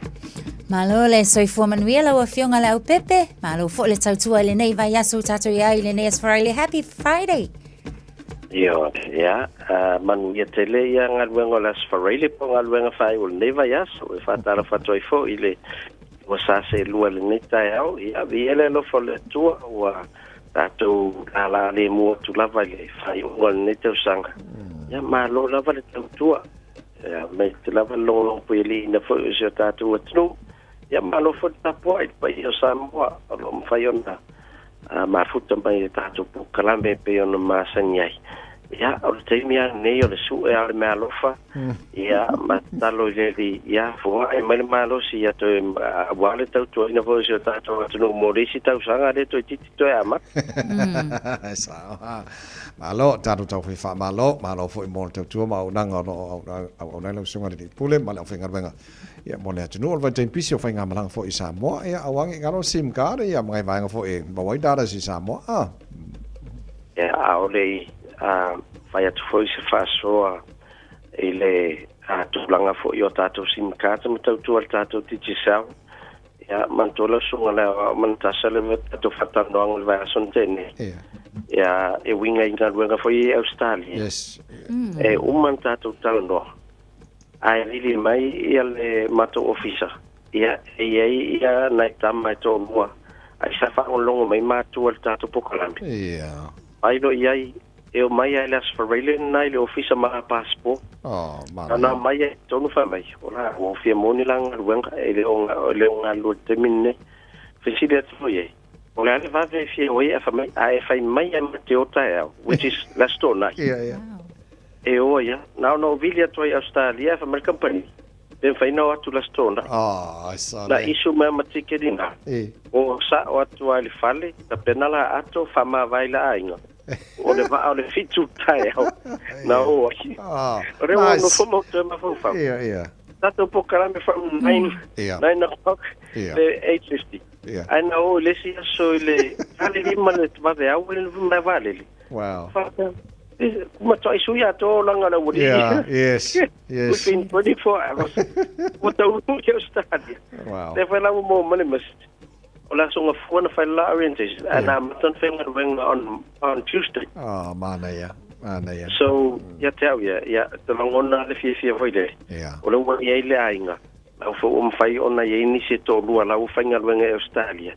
Ya ma so ni me fo i ia la tu e misine te bo fie fo da fo la table la vale le faso so fie fo e lo wa te au dua ia we tato ngwa na e pino tato po kla jo le ya to no ta tan fa lo ia lo fenga no te ni sta le le ona fo la ma wa no mo nei tem foi pa mo ni se pe ia o lo ta la le no fa mai ia company ai ole o ai ai fia fia finga luenga Australia o lo tatala na no mole va vena fina ya lui ai fa ya wai le fia tangata na te no foi ne wesi ya ki te lu Legala. wata Mana ya. Mole tu number fa mai la mo na va tu telefoni le fianga la pepe va la wani ai ya ma ya ki wa mai fo sound ka ko por kala beni dai na fo ya nga Io, ya no oftal no atu la vai nei tamaya. O fak awano me nga fai wa. Tamai. Ma ursa tilen ma so ni le tau singo le la grandmother. Oh. Ya, le ala wa umola tiute tau. Ya fai atu ye la ma tu vai. O so ni luang ka gwen. Mala fo mar ku. Ya. Le ala pa mai. Le ro umba ta umba tu pokala me ta vai mala pe. O lo ana mai ma mai passport. O ma passport pa wana me ta ulia. Ya, dat is fie foi. Dan le pe le unga le not fie fai le me. En met sy ainga o la ye tang tai em fai ngal ai lo ye ngal wenga. O no fa ta fo yo le economy ta to tele company ta pun. Ya, telefon nei tanga ta vai mai ngal ngal maro.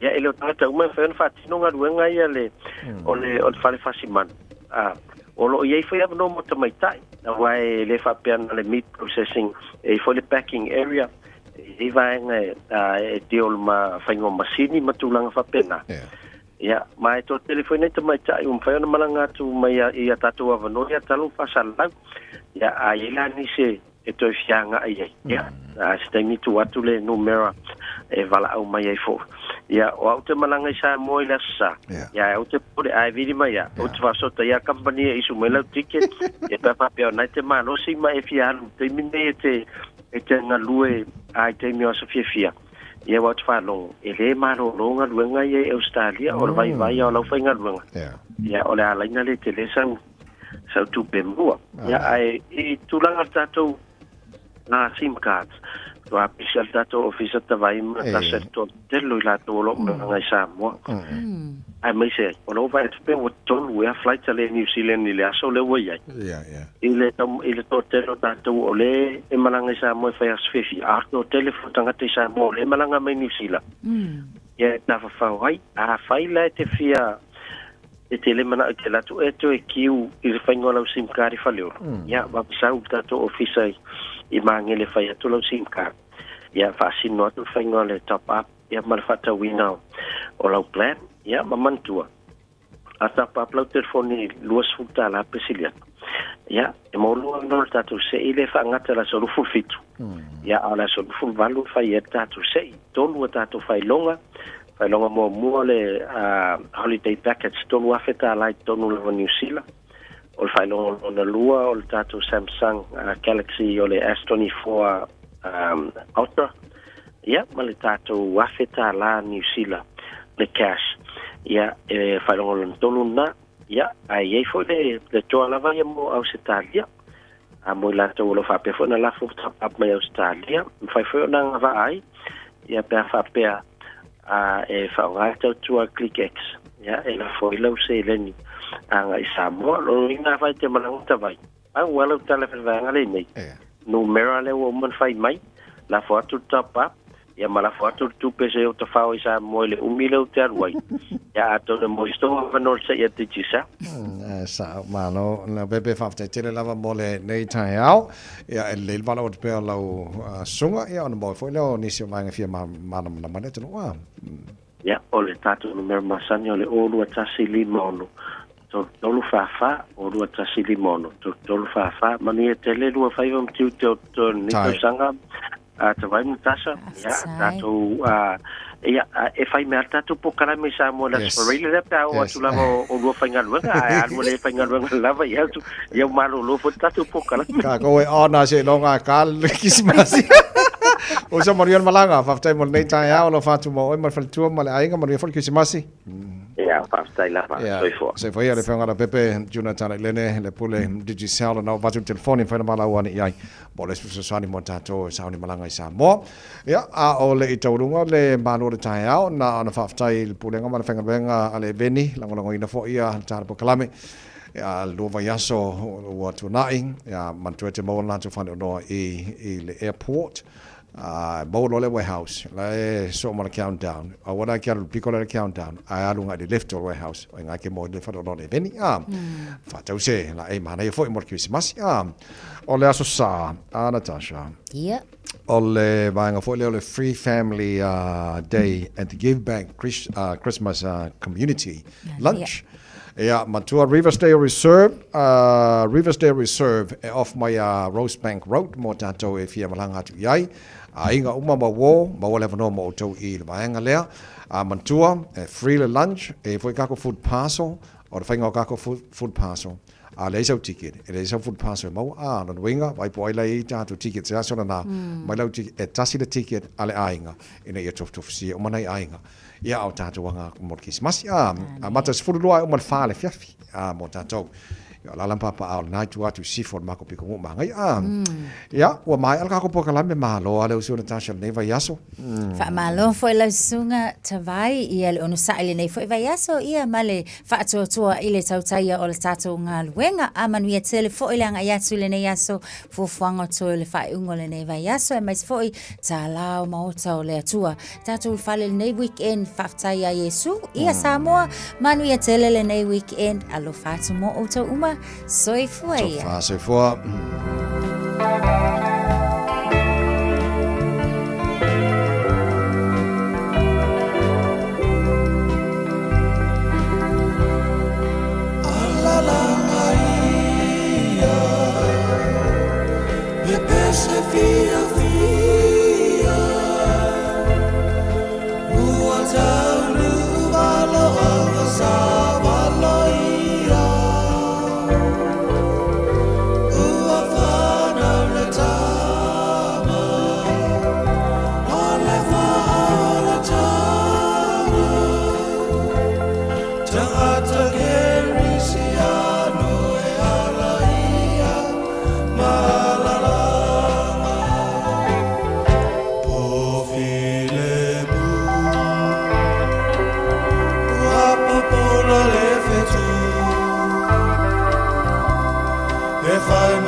Fai matai ala ile ama koisa ile tama ala la maia bebe se fia uatau nu vara sava loia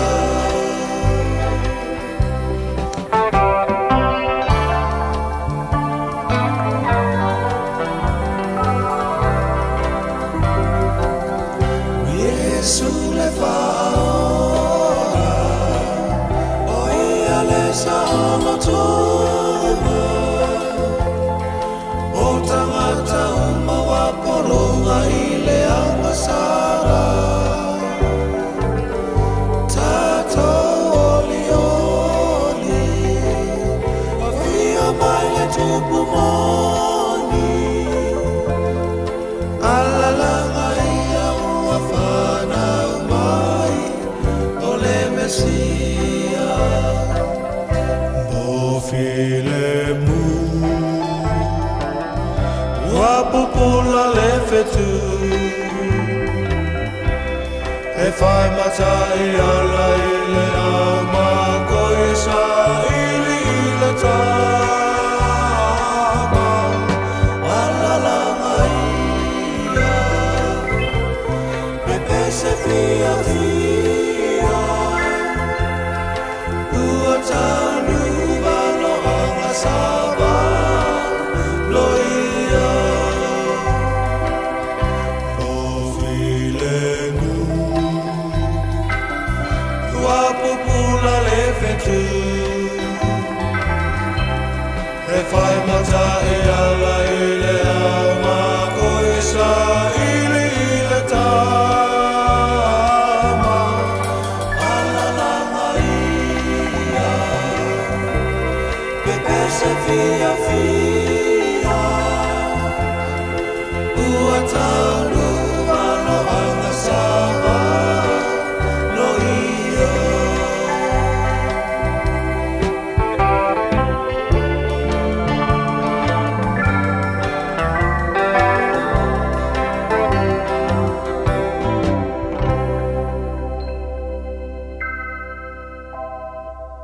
E whaatalo whātu talafo ala Radio Samoa le nei fo i tae au mā lole fo lau, alo mai au talo les for radio. Tomu atu i talo le nei fo i tae au. Wa whaatonuina tangata o loono nofo i se tasi o whale tele au kilani, e le tatau na toe tautau ni tanga mea i whaapau longa o whale. O le imeli lewa mawe i lato o loono nofo i residue, po o le whale tele o apartments i Mount Wellington, ma o le nau ta inga lava, ia whaatu maule mata ngō fie o le whale. Sa wai mal whaatonu ngai whaamamango tā ngā mea i tutono o whale, po o le whaau ngā o masini whaamamango tā ngā mea, ai le o balconies, e le o tangata uwefia fia le whaatonunga. Mai le Renters United i tala le staff, e tatau lava o na iai le aia tatau e whaamamango i tā ngā mea i whafu, ma o le whaatonunga fo ia whaamamango i tutono o whale, e lama ti ai le soifua malolo ina o tangata. Ai le isi fo i tu e tu sa matala mai le Kiwi property, e iai lava fo i le pule whaitalia i pule ngō whale nei, e whai ai lava la tautu la fono. Wa whaatalo sanga ina le tatau na whaau popo leo leo ngai taimi o tu uanga wa onga, ma uasa wai le mai a whaaleanga ma ngā oi whale a onga i o tarai au kilani. O mea ai le tuck shop, whaapea mea alofo le kerisimasi, le ana o i oso whainga ngā oi, le ana whaaleanga ina whale a onga wa onga e lua i o tara. I le whaai unga le vai aso ta aluai, ma uasa wai le mai a whaaleanga ina fo i o malaita alo mapaka i masina i lei mamau atu i o tara lava. Watutu whaatasi nei le community a o whaatalo sanga i nai fo i le ofiso leo leo i a whaau popo ana leo leonga. Tala mai le ofiso leo leo wa whaamaunia mai ai, o leo lo whaasolo pea so eso enga i le taimi nei, i le ngā oi ina wa onga i lua, whaapele a onga a mata i o tara. O se whaanoa noa ngā tele il matanga luenga wa onga le whaaleanga ma ngā oi whale a onga. O le fina ngalo o nisi o taitai, e moni e mo o mia leo leo, e mo o mia sikulati, e mo o mia le malo, ai sili ai, e mo o mia le tutu whaatasi o le community. O lo whaawa mai le tau nei ngā luenga le ofiso leo leo e tau mawhai e tineia le mū lata i Burnham i Canterbury. O le mū le nei nā mata mai le awa uli ana nafi lata i le State Highway Tasi, lata i Selwyn River.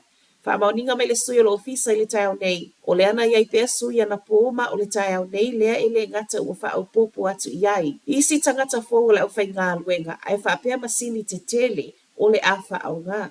E te ana le valu ana pō ua whaatu saina le mamau, ua tolu se fulu eka lea ua o atu iai le sosolo le afi. Wa ave aso malolo le sui ko mesina o leo leo, Javon Max Kimming, ai whaasolo so esu enga whaia whaasanga i a te ia.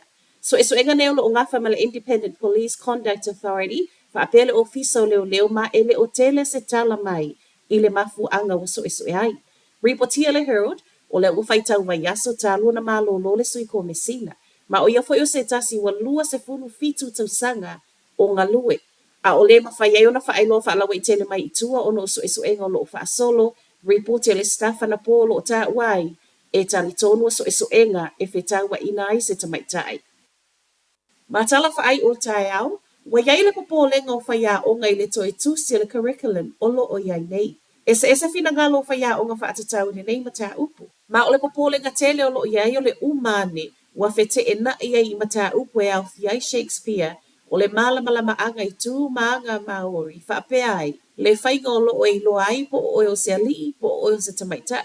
Ma tā upo iei le ingilisi, saienisi, talaanga o New Zealand whaapea le vau tangata, ma o lātou whaasilumanga le e mafuli iai. Le tali tonunga o whaia o ngā e umane nei e whete e nai, ma e le whaingo fie, ona o i lātou nei o loo toea o a oina whanau. Finau le PPTA, e tatauna iei se awa noa e whaali, e fina ngalo whaia o ngā i loi longa o loo toe whaasolo.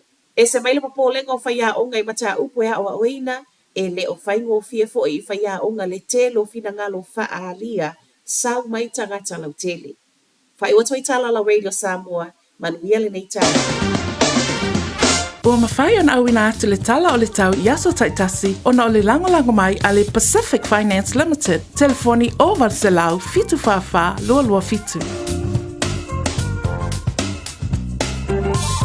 So se tasi e whaisana nonga tupe le Pacific Finance Limited mai le aso lusfulu 5 November se ia ulia le aso se fulu iwa o teisema e anga wa uma i le se i e jono manu malo ai i le luse lau 5 sfurtala pepa me alofa. Whaia le se i le aso sfulu iwa o teisema i le mantou la lai Evandale mai wha ilo atu le ua manu malo i le Radio Samoa. Wala uloa le Pacific Finance Limited i le ovalu se lau fitu whawha lua fitu mo nisi whaamtalanga. 24 hours a day, 7 days a week. Radio Samoa streaming live on www.radiosamoa.co.nz.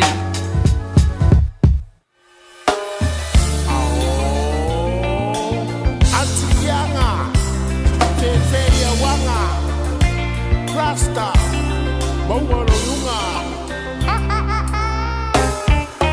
Ua adelo ua so malolo, se ikau faasa o sao.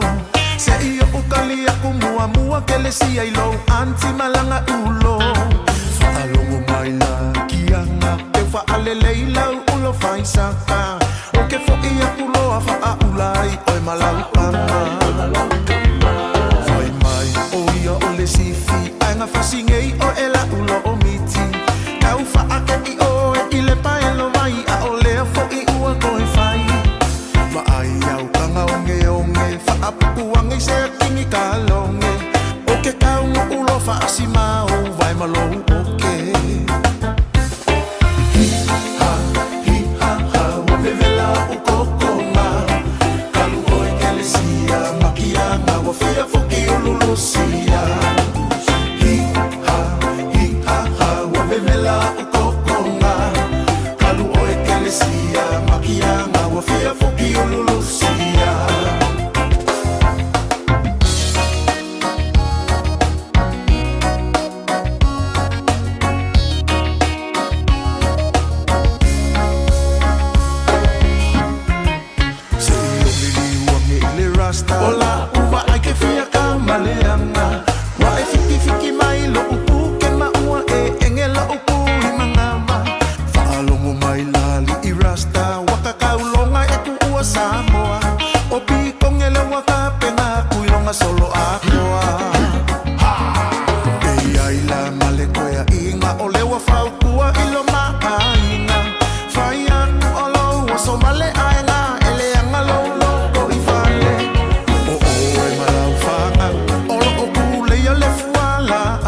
Auckland Airport's new transport hub gets you closer. Closer for warmer welcomes, longer goodbyes, and those special moments. Park closer with new P180 short stay parking, just steps away from the international terminal.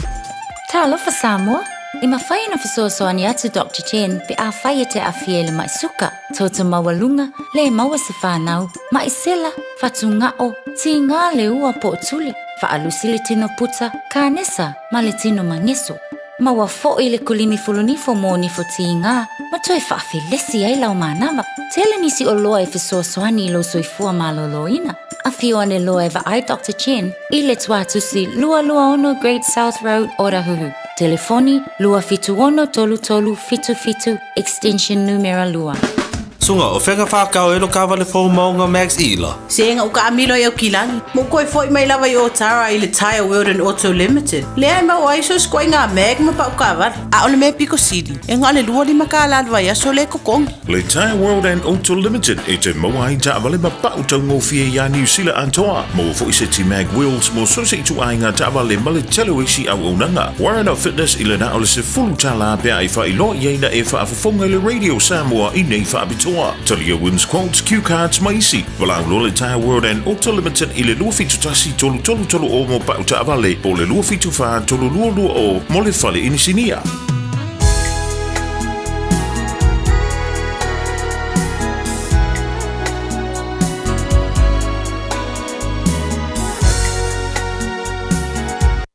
Faitauina le upo le poto no le tautua matavela linga Fusi and Sons Funeral Services I Mangele ma Samoa. I taimi o mawhatianga ma whaanonoanga ona o le maliu. Manatua linga Fusi and Sons malana au nanga o le a wha ma avenga atu mo oe ma le ainga. Wala au I le telefoni lua fitu lima tolu o fitu. E whaalongo lea tali poto I lea o atu a lona tama, a o le whaatau wembu. E le whaalongo ia I lea o inga. E aile tangata I melelei aile fua o lona ngutu, a o mana o ea me o leanga I ia le sawanga. O le na te leo I lona ngutu, e tausia ia lona nganga. A o le whaamanga ona lau ngutu, e ia te ia le malaya. Watu ina naule loto le paie, ai le se me maua. A le mana o e whiringa inga ruenga, e matua ma ona ia. Wa ino le a mio tonu le upu pipelo, a o le a mio leanga, e ino sia o ia ma wha maina. O le a mio tonu e leo ina ile o sa ola na mio. A o le a mio leanga e lafo tuina ile wangsala. O ia ile tasi e whatanga mau oa. Ai le ai lava sana mea. O iai le whatanga mativa. Ai te lea na oloa. O le tongi ola o le tangata o lana oloa lea. A o le mativa. E le whaalongo o ia I le awa inga. E fia le malama o ea mio tonu. A o le la mepa ea mio leanga I tina ia lea. Na o le wha mawalunga lava tupo le misa. A o e filifili e popoto I la tau. E whaititia le oloa I le whai mea whatawaa. A o le whaaputu mea I ngaruenga. E whaatele inana mea. O le whaamoe ua tuai ona tau nuu e whaano noa I le loto. A o le mana o ua tau nuu. O le la au le ola lea. O le ino I le upu. O le ino I le upu. E whano o ia ia te ia. A o le matau le polo inga. E file mu lava o ia. O le tula fono le ua poto. O le puna le ola lea. E alo e se ai mai. E uti ai. O le mawhau le lei e tupu mai ai le alofa. A o le ala o e a mio leanga ua whainga tā lea. O tangata mawhau uma e taitasi maa mio poto ia. A o le vale na te whaasara la wina lona balea. O le ave fe awe a mio leanga e pa u o ia I leanga. A o le tausa vali wha maoni e malo lo ai. O le mativa ma le wha maina e ia I le na te ena mea e awa oina. A o le wa usu stai le awa inga e ma malu la baia. O le mana o e sua malia lea I loto. A ino e vale lea. ina waru ese le leanga. O le la tau te whewha i matangata pa poto, e poto lava ia. A o le woa e vale lea, e leanga i lava ia. O turi loa ina e angasala i le leanga. Ai tawia e ami o tonu i le lei. O le tangata le lei, na te tofia na mea le whanau wala na whanau. A o le oloa le tangata angasala, te ua lea, mō lea ami o tonu. Te lele me ai il whatu anga e martiva. A o ye le tasi ua wha umatia. Ina ua lea i se wha masinonga. O leo watu unala na sasa, wa ino o ie ilo natali. A o leo wa lofa ia te ia, wa sa ili lea o inga mō ia. E ai lea mi o tonu e maa onai o ia. A o manaba o ea mi o leanga. E mō le ia.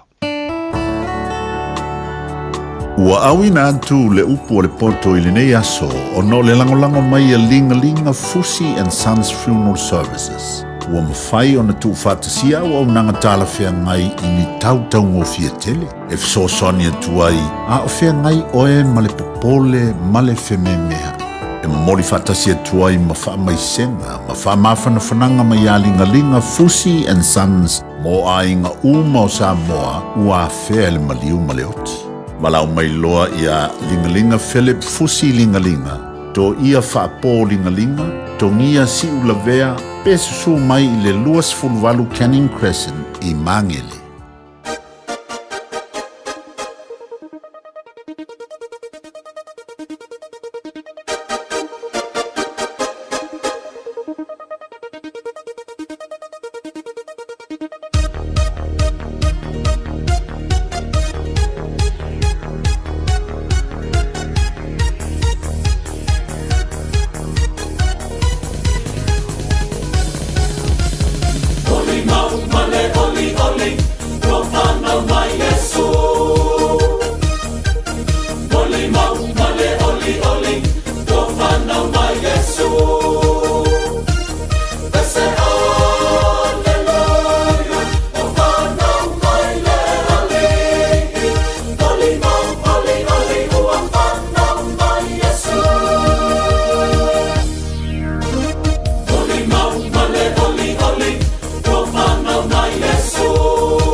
Ia i tātou, ua fōa ina mai o lona alopele, e tongi o laina ai i tātou, hey, hey, hey.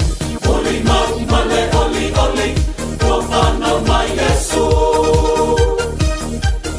Oli mau male, oli, ua whanau mai Yesu. Ese aleluia, ua whanau mai le alii. Oli mau, oli, ua whanau mai Yesu. Oli mau male, oli, ua whanau mai Yesu. Oli mau male, oli, ua whanau mai Yesu. Ese aleluia, ua whanau mai le alii. Oli mau, oli, ua whanau mai Yesu. Moli mau male oli oli, ua whanau mai o Yesu, i le whale o manu, o toto ai lo tātou tupu, o pese pesenga, o pese ai o angelu, o leo manu, o e i foia Yesu, o le au makoi o lo o alo mai, e fiava ai ma i foia Yesu, hey, hey, hey. Oli mau male, oli, ua whanau mai Yesu. Oli mau male, oli, ua whanau mai Yesu. Ese aleluia, ua whanau mai le alii. Oli mau, oli, ua whanau mai Yesu.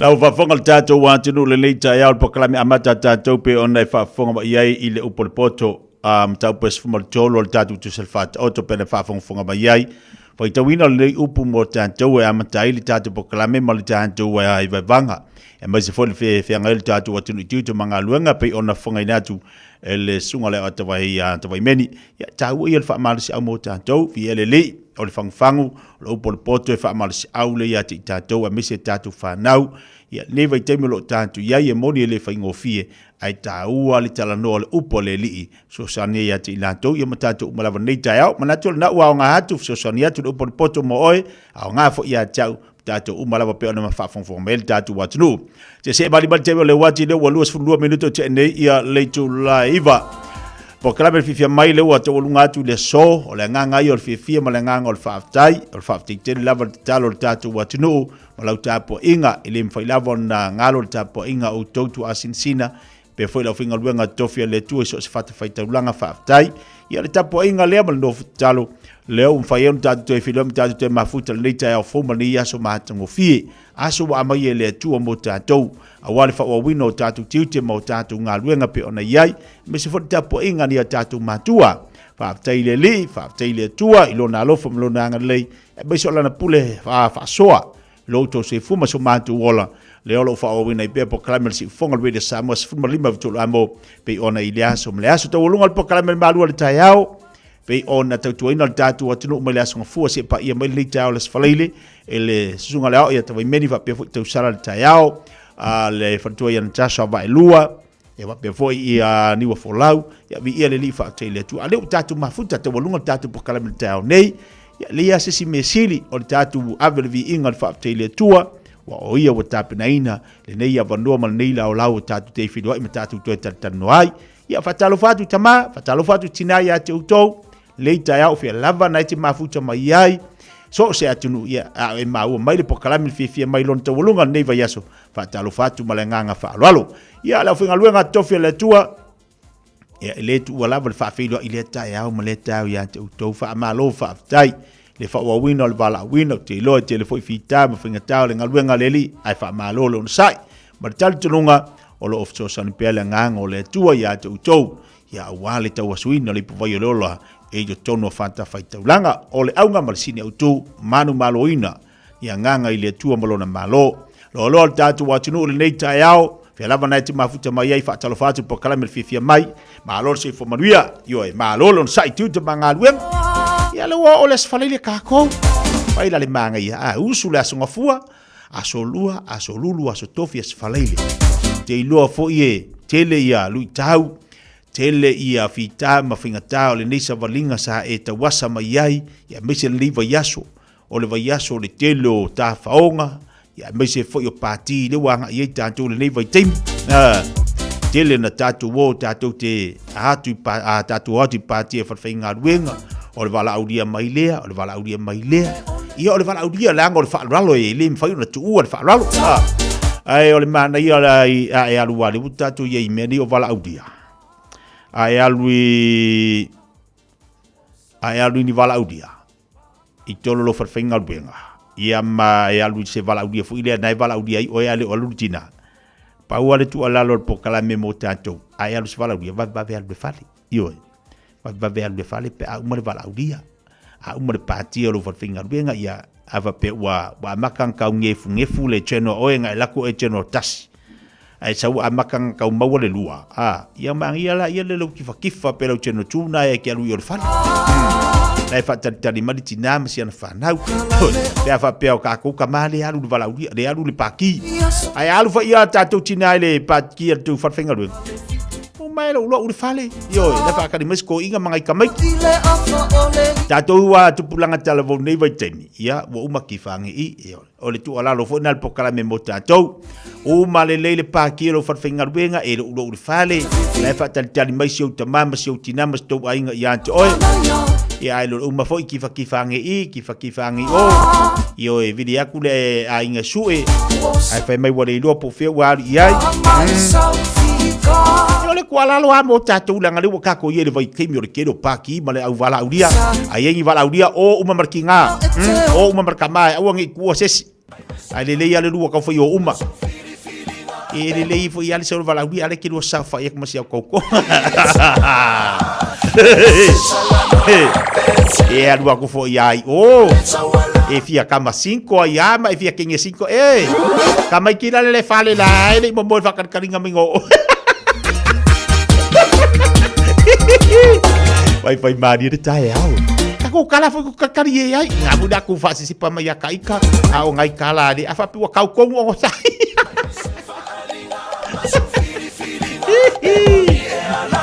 Agora ele vai lá o dia. 2.20 minutos até Julaiva. Vai dar al dia las falaire. O kala bel fifi mai mo tatu wa tru.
via ngal sunga ya waino manai musika mo tato le nei tai au fatalo fatu ni so tato pa anga ilungo tato Facebook le fu fata sima yai le nei tai au doli ya feta ye fata fatalo fatu nei tai au Wai a Lesi Jane malo se fu Maria le fata semana i sini Australia. Maria le sini tavai fata lo fatu mai sini Australia fata lo fatu. E a fa malo atu ya so pesio Josefo. E a fa malo atu ya Angel. Daniel fata lo fatu le jao. Uzo lo fatu Maria lo jao. Tu vale maisa fata lo fatu lo fanga ngale mo mako alo fanga mo mato nei vai vase o ita lo fai malo le ngalue. Wa vale maisa fa me lefe ngai la to manga luenga leita yao tama ana malo fa ten mafto mai atalo fati ya malele unga ono fata simai nai Kenya i Afrika talo fauso malo fa ten fati simai atalo fatu de se manu Mikael te filo kalo fa se uso malo se mangu ya manga ya nga wa umalo nga fa ila umadu ta yao ayau fa la wing wifi ya pipa fa la unga ya ingu kaidua mai ki wangalo se fala au Mikaele Matalo bati ya va pole ka kitiona malo se fo moni lita yao bati simai ya pe pine navy malo fa tai mai nai Brisbane Australia sio angai malo fa talo fatu lita yao fa talo fatu malo se fo moni se fo lau de lita yao fo Eni so tatu ainga lo mafuta bai nunga tatu YouTube lita yao fa tai ko yola marka ko Facebook o waka lo fanga ngafi ya te auto pa anga umalava video Samoa o tele tatu e vai va mai nunga tatu Facebook ya ai fa tai o lo to le mal tatu Facebook sa fa le tu nafi sa malo lo le tatu Facebook ya te do wa fiu fisi da ke fongi vai kwa mau me kas fisi aku e mau man me kas ya wala bo fisi aku la wa bla ko ya o le mai ke ofisi aku runga ai sa se mari maseo atalabati ya tau olo rapinai ulbet fatalavat nei tayao famalo tu fo ya roof Westland no lo mafuta mai fea le fatasi mai nai Orlando o Florida malo se fo monia met se na fatalavat nei tayao so Mary fala efu fatalavat le fatasi mai nai Peru Wellington Loto la faele fatasi mai nai fale asi Samoa kamar koko Samoa alor se fo moria patalo vati ya yese sina mafuta mai le tayao le fa ingaluenga ini samusu ya malo lu su le tayao sio se ale malu siosi le malu lo aimasi dau male po male ainga fiu sue fatalo fatu le tayao le la vakula ofisidi dia ole ko mai mo miliska ko me alo fa mai le yirka ko me alo fa mai le fa ofo e vengi Wai vai yeso e sele le alo fa ngio ka ko e vengi ya o fesili la le la talatula ulaina tolu fit taslima vitolu tolu fit taslima vitolu tolu fit taslima vitolu e lua la fesili tanga ta mai fesili mua e fia la a e vengi I fafo mai o New Zealand e fafo mai Samoa e fia la a e veni ia I fafo mai o Samoa e fia la e veni fafo mai Samoa lua ta mai la le tuatu sia e veni o le il malai valili vai le aka wa o il malai valili e iai le fale ofu a e veni o le ala le tuatu sia e veni i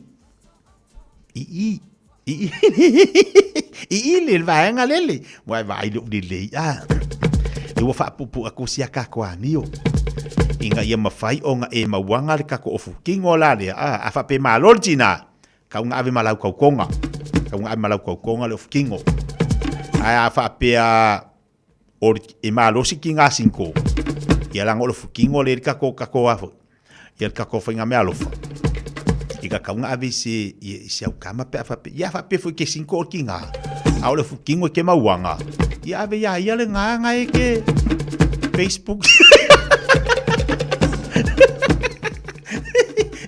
Había yang ai kere mo ele po. Ai ke.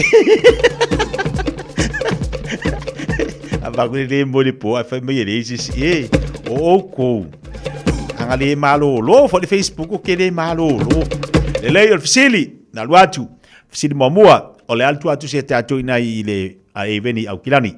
Mlai valele lua. Fia la eveni I fafo mai Samoa. Lo tala tato leida, tato o nunga tala fa. Paleta. Malo se fua. Lave baba. Ia, bai. Oi. O le ofikingo le ofikingo le ka le ka ia ka fsiri. O le ala le kwa ku saving. Kwa ku saving. O le kati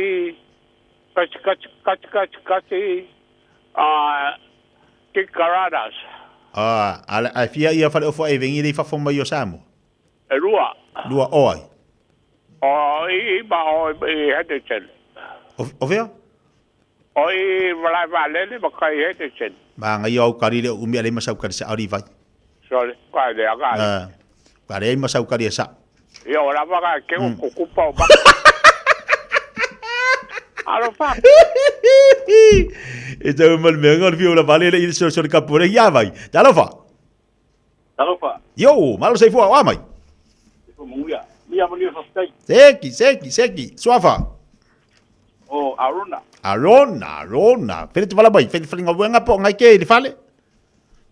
Wenga, malo le, sorry kula fongo. Arona, tau mari tatu atusi. Ole kuanga vale le warehouse le vale. Ikuanga vale. Ya, ola. Ola ngambil ke ori kuanga, e te me ko se kusi kuanga vale. Sorry. Ila lole ulu. Ore nga. Au kafa le ulu. Le o mawak. Le mea nga ia le afo, le moso oi. Le ai au kafa i o runga o au kafa. Koe ka mawhai mai e. Kua fiu e tu mea ka au kafa hange ai ku kaonga vale. Talofa. Malor si fo monia o ha mai. E manuela whakaiwa, slawhiong. Malor si fo mangi, o fere ki wala mai, o le whare ponga ki whenga luenga. Whare. O le whare, o le suafa. Sita. Oai? Sita. Peke le fia ea, o le imi wo wai whape ngai. E hangai se ki. Victor. Ia. O ia le, ia pai lale mangai o lau Victor pi wo malau koko sambo. O la kakwaku si. O le arka kwaku si e vengi. O le ngumela kasi John Golter Drive ngai mangeli. Airport Oaks. Ngumela kasi a? John Golter Drive. Mangai a, seki. E fia la e vengi i dei fa fumeo Samoa. E lua. Oi. O Sila ma... Mai. New Zealand kukuila, ya? Oi, New Zealand kukuila. New Zealand kukuila, sorry. O suafa, koe sauka ingoa. Fita, oin fai. Vaiunga, Ia. Mau e orkale kafsiri, seki, mangaya. Sau le tatu ofisa e a foi, steminei por vasfo. Pigia kuilolo la e o leua, fai ona tu ina mai le tatu faloloa e vengi, seki. Ia, wale onga, koe fa walo kok Samoa, wau maupu. Mau le leia e Victor. En kau fari mai Victor ni kai au pi foringa mai ai waru ko inga de ko se ko pero ko.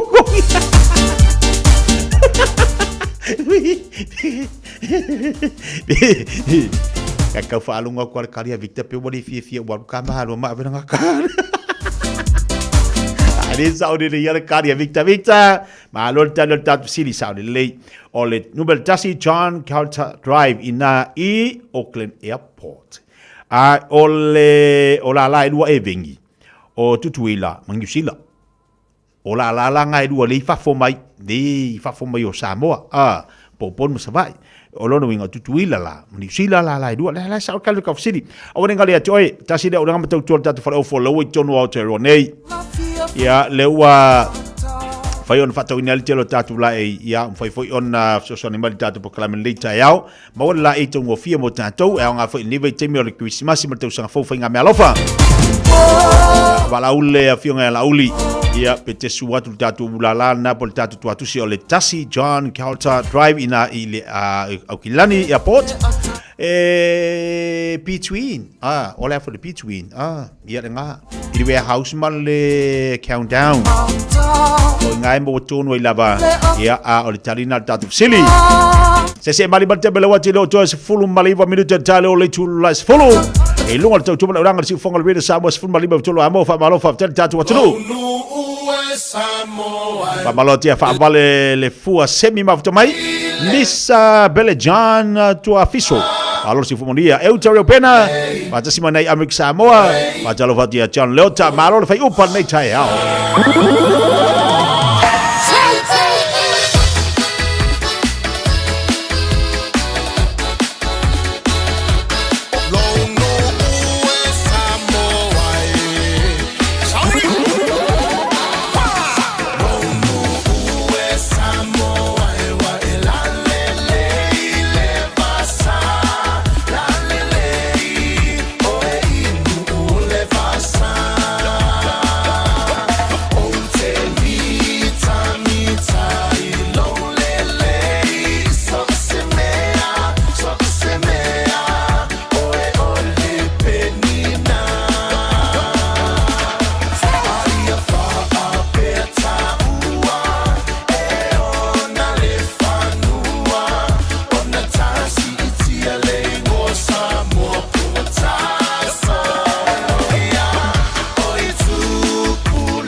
Ua na o le Radio Samoa se furulima iwa toru a mo e tautuaina o e ilangu ngana fitu aso le vai aso. O e mo mia singa luenga le customer service, hospitality, po le avea fo ima leo leo. E te leo mautinoa, po fe amatai. Ile MSL training, mātou te whesoasoani atu. Mātou te malama o le amataina po le toi fo i atu i aua. E mawhai ona whaafaigatā. Ai olo o iai le mātou au whesoasoani whaamaoni. E taita ia malangolangoina oe i lau malanga. O le MSL training, o se ainga. O se nofoanga i langolangoina oe, e whaamalo si au, ma whaamanatu atu lau sini whaatu. Asi i le msltraining.co.nz. Pevala au loa, le o valu se lau, lua, fa, tolu valu. O lolu manai, e a mata atu, i inei. O le Casa Beds and Appliances, o le tali o manaonga, i o loa e whaatotonga ilo maota, ini tau le lei, toe anangata, e mawai moenga ngao si tutono ni usila, whaapea se tino fōa le potumalo lo, lau ai manofoa, TV, la au pese, usa aisa, masini tā lava, telefoni fe aveai, maisi. A fiu ane loa i le whawhituwha Great North Road o tau, po le tolo fituiva Great North Road i Henderson. Le Casa Beds and Appliances, telefoni o valu se lau, lua, 5 o valu se lau, lua, 5 Tala falava Samoa o foi nei o eni ma le tatou whale tā wale lau iloa o le Car for You. A whai lava ta sa ili sau tā wale, le aise laisene pe maua le laisene a o e whaingaluenga tū mau, ma le leilo suafa, whaingo fia lava le Car for You na fisosoani mo oe, maua tatou cashback pe a mana mia le fisosoani. Talofa lava Samoa o a whaile nei o lofa, awa nei ngalo le tatou Facebook page le Car for You, pe te su mai le matoto atu si tolo se lau Craysel Front Manrewa, pe whaso tai mai le mato telefoni, over te lau lolo fitu whaiva na walu, whawhisili mo en po alofa. So whasei fua. E silia mala se lau fala oloa i Samoa e mawhai ona whaanga i le talofa voucher mo whaatanga alu a inga. E le atua lava se 5 milu te lafu antuai mai New Zealand, Australia, Amerika, mai si antunu. Ai tau nui telefoni maolo e whaanga le talofa voucher e whai e le whaatau. E mawhai fui ona tungi atua i le cash power wha le pili o le vai isa o se taimi. Angai loa i le www.pacific40.com e lafu ai se talofa voucher mo lo a inga i Samoa. Mo nisi whaamtalanga vala umai le olua tasi o valu tolu, lua tolu, po le info@pacific40.com. All I hear is Radio Samoa, Radio Samoa, Radio Samoa. Tasilima iwa tolu amo. Radio Samoa, kasilima iwa kolu amo. Toi sfultasi minuta jalo le tulas folo toi tali mai o tatu pokala bene vai ngal tai ao ile maftu mai le tatu wa tinu pa malo fa tai do telefo ila jore na wa nga ia tu ya wala mtali o la tu tu manga luenga pe ana mtali le ival tai ao nei liso le tu no sul tai ao o fa malo ai le pokala mi pa malo ti an tu tu tu wa tai o ila tu la mai ala tu ngaluenga le so no mo fo le vai yaso te fa world vas fo e ini si o la tu o le ala mai ala tunga luenga le so atayau ya malu galu sai malu fa malos tali watu tatu pakala mela nanga tu al tanto wa ka fa yul fa tsimai le ya Ricky singa Ricky ol li pule le ol tatu fa tavale lo fa tsimai mo tatu ni taya kun mori my friend Rick. Good morning, my friend. How are you? Talofa lava, my friend. I'm fine. And how are you? I'm very good, thank you. How are you doing? Good. Rick, my man. Yes, I tell you what, today is Friday, last day of the week, you know, and Christmas is around the corner. Everybody is excited, and so is us, you know, and Car for You. Bringing lots and lots and lots of special, my dear friend. I tell you that right now. Okay, and especially starting from offering cars purchase for people who has no license but working full time, you know, because, you know, I mean, during Christmas is all about giving gifts, you know, and presenting our loved ones with something which brings smile on their face, you know. And this year, a lot of people wants to present a gift to their parents, you know, who has helped them raise, you know, fed them when they're little and whatnot. And sometimes what happens is the children who's 19-year-old, 20-year-old, you know, and they are looking at buying a car for their parents, but they don't have the license, but they're working full-time. We can help you in that case, you know. Sometimes wife want to present a car for their husband, but they are working full-time and they don't have a driver's license. We can help you in that case, you know. That is number one. Number two, also around, as we know, we are nearly Christmas is over here around the corner, and and sometimes we need a lot of cash, so we've got cashback available at Car For You as well. So if you are looking for cashback, give us a call and let us know, hey, look, this is how much cashback you need, and we can possibly arrange that for you. So if you are looking for a car, if you're looking for some great deal, if you're looking for a special, this is the place to come. Give us a call, 0800-227-4968, or simply come and see us in Manurewa, which is 298 Great South Road in Manurewa. We are open 7 days a week, So we are here till 6 o'clock. We are open today. We're open today till 6 o'clock. And give us a call or just search us, look us up on Facebook page, Car For You, and you will find us. We have got lots of followers on Car For You. We have got special going on Facebook as well. We've got Samoan, we've got Tongan, we've got lots of other people over here to help you purchase your next car from Car For You, my friend. Okay, thank you, Rick. O ne ngalo tatu tau tuama tatu nanga, ioi. Sau sa o Rick, sau umame ia lelei. Awa te pole o la namba tau tuar sunga ya Rick, pe ona e mafuta mai ai, mai whafonga mai lei tai au, e te maua le lua i Vavalu, Great South Road i Malrewa. O te pole le so lai sene, o te pole lai sene ne o e mwhain whaatino i ni ailau ta vale, o le ua whai ona mai e sunga ya Rick, le cashback mo oe. Ia, Susani newa i teimur Christmas i martau sanga faupe ona iai. O le tele la vaenga pe ona tau tala mel sunga Rick, ia ona o le mwhain whaatisi mai nisi o tatu watunu nisi o tamwhana o le atunu lenga lui. Ai, e mwhai alu Susani atu sunga ya Rick pe avala au latu telefoni. Ia, ai mana ilau tatanu, ai o le whautuanga fo ile watu mo tatu, wawa aili lei, baba aili lei. Baba aili lei li tu ngata vale mwhai ona whaasoa i ai ma vai ilau paketi malau tupe maua. Nei vaenga na tutu atu whapena mo tatu, ia lefe mai Rick. Anga ia tu whesa ta vale. Maua ta vale lei, ia bese o lai sene ma whai on whaatino i nai lau ta vale, ia ale tu atu se le lua i Vavalu Great South Road, maua cashback, mai le cashback pe, ma vai pe le atu langa i le pola tele cashback na vati ante. Oi, ia, whai no Susani mo tatu watunu. Nei tai au, le maftu mal tatu watunu, thank you so much my friend Rick. Oi, woma, pasa awa uma mea Ricky, ioi. Uma pakala mea Ricky mo tatu nei tai au.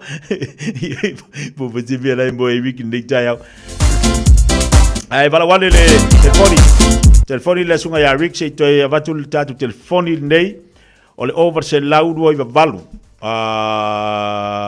Over se lau i Vavalu tasi dua fitu. Over se lau i Vavalu tasi dua fitu. O la unanga tau tua na sunga ya Rick pe na whafongfonga tatu watu nei tai au. Ia ilunga o tatu po. Kalame te wale wati ilo toi ono minito na tado le tu las folu. Ia, ile maftuman to tele fo ila to le nao lo fa penana fe ngai manga luenga lunga la tele, ia fa malo fa aftai. So te ia tu nei la unanga tau tua le sunga ya Rick. Ia, wale mafai ona ngā lulue niso ila tu o lo pisi. Ia, ai mese ila tu malanga tu Samoa.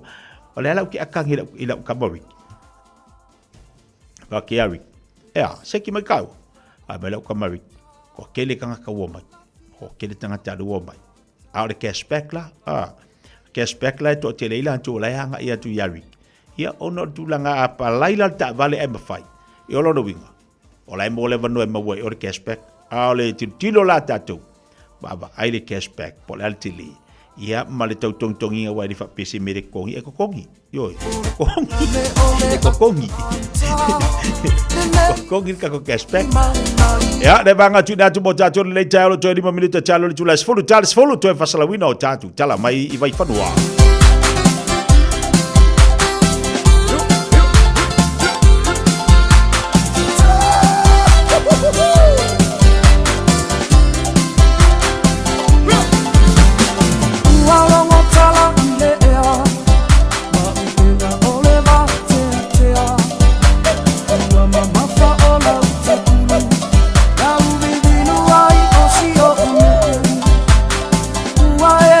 Sala,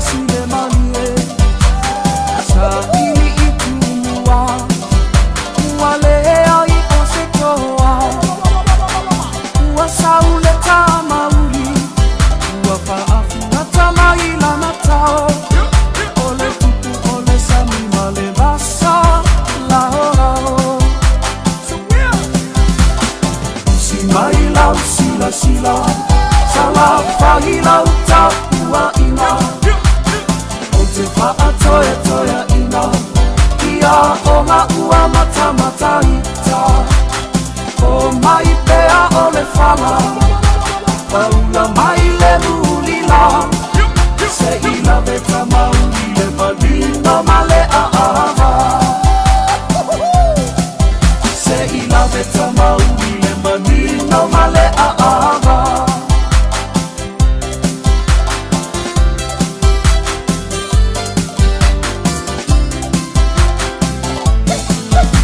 Kalo sama ile malo Atafa sofina ngalo Au mai le tui vavau Se i mata wilo wilo A uma ona o fasi Ka ata whelo ile tai Ae sa umi mai o na usa atu i a pai O te leno noi Samoa E pautala paa sama sama noa O whasanga o le fia fia Ka a ano ma le tau sa a fia Wa maho mai ma le uso O le la o le tala le lei Sa le lolo mai whai oe no usei Ia malia lau sila sila Samoa isa utau mawhainga O te whaatoe toia ina Kainga tāla utapua ina O te alo male ono sai E ui ina lamatia i ita Ae malama lama Samoa Ia uinga Ae malama lama Samoa Ia uinga Ia malie lau sila sila Samoa isa utau mawhainga O te whaatoe toia ina Kainga tāla utapua ina O te alo male ono sai E ui ina lamatia i ita Ae malama lama Samoa Ia uinga Ae malama lama Samoa Ia uinga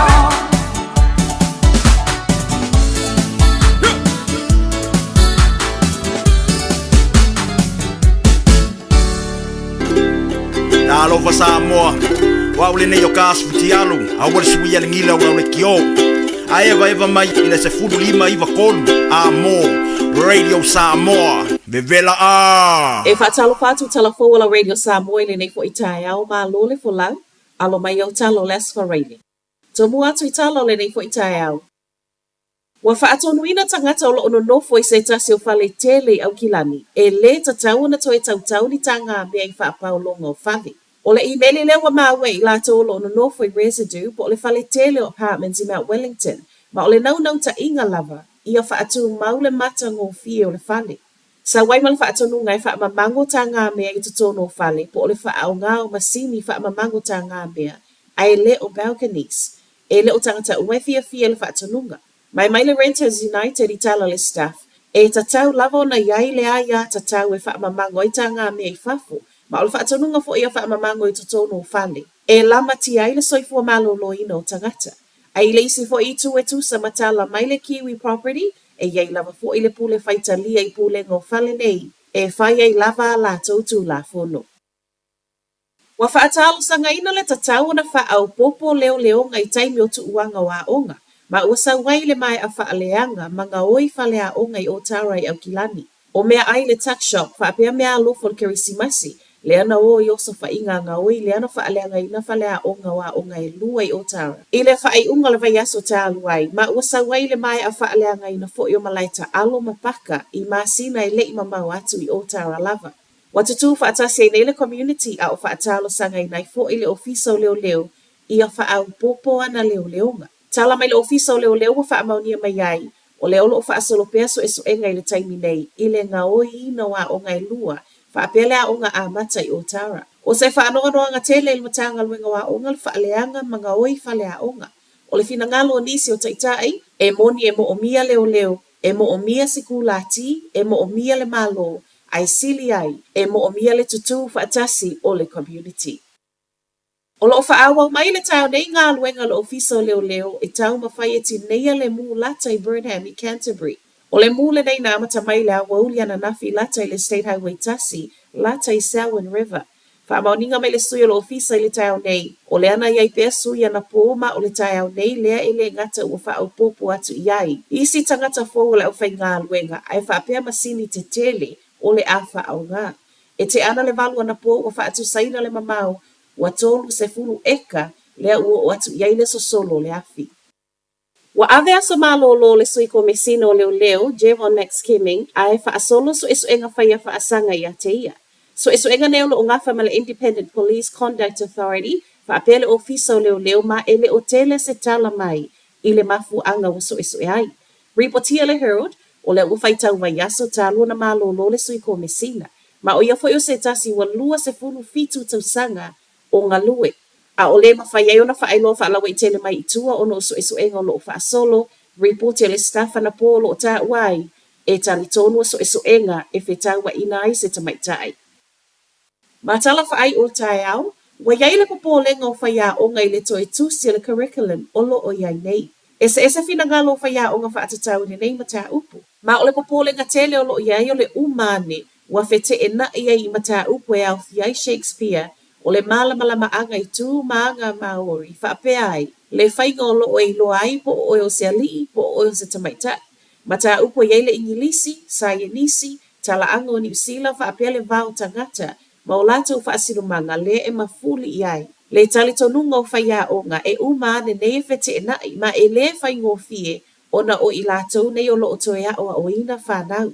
Finau le PPTA, e tatauna iai se awa noa e whaali ei fina ngalo o whaia o ngā i lo i longa o lo o toe whaasolo. E se maile papolenga o whaia o ngā i mata upu e o a oina, e le o whaingo fie fo i whaia o ngā le telo fina ngalo whaalia, sau mai tangata lau tele. Whai o toi tala la Radio Samoa, manuia le nei tā. Alofa, we're the Katinas, and you're listening to Radio Samoa on 1593 AM.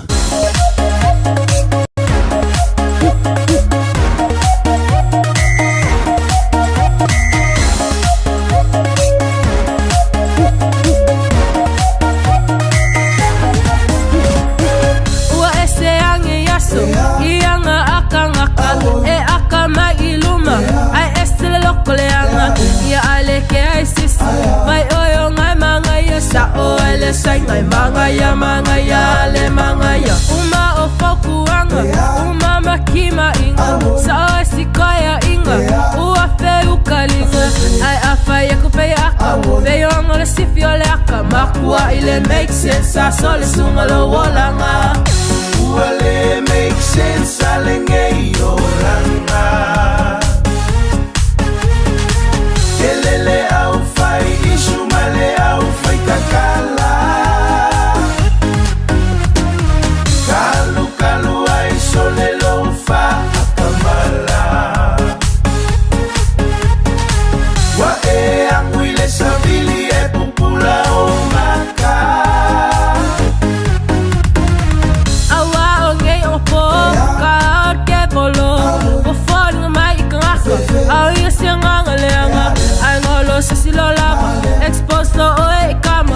salva la silomasia stella wala la fiesta la le wal follow low toi pa ya yelan como wala firfia kaka ai le wokile anga sola le ami ole anga ai kulilo inga kaka kulkuli kalo fala le wopala si wale make sense alengei oranga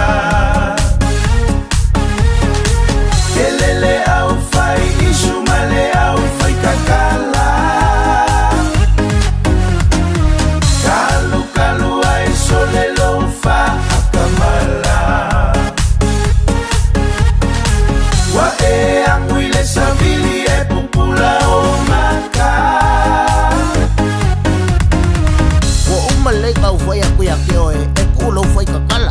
Baku e se baila wishu bai le pisikisi a iska ngaka ia e whai akua e whai lava. Loko palai kiki no loko maa.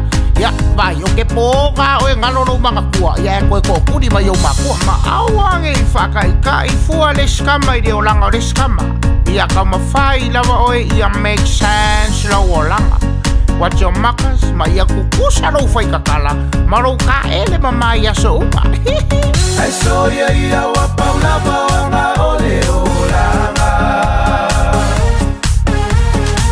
Kako feo la fa akasi manga ngaleanga. Paule mea ia suki mai lo fia fia. Suki mai suki aku e suki fua fua.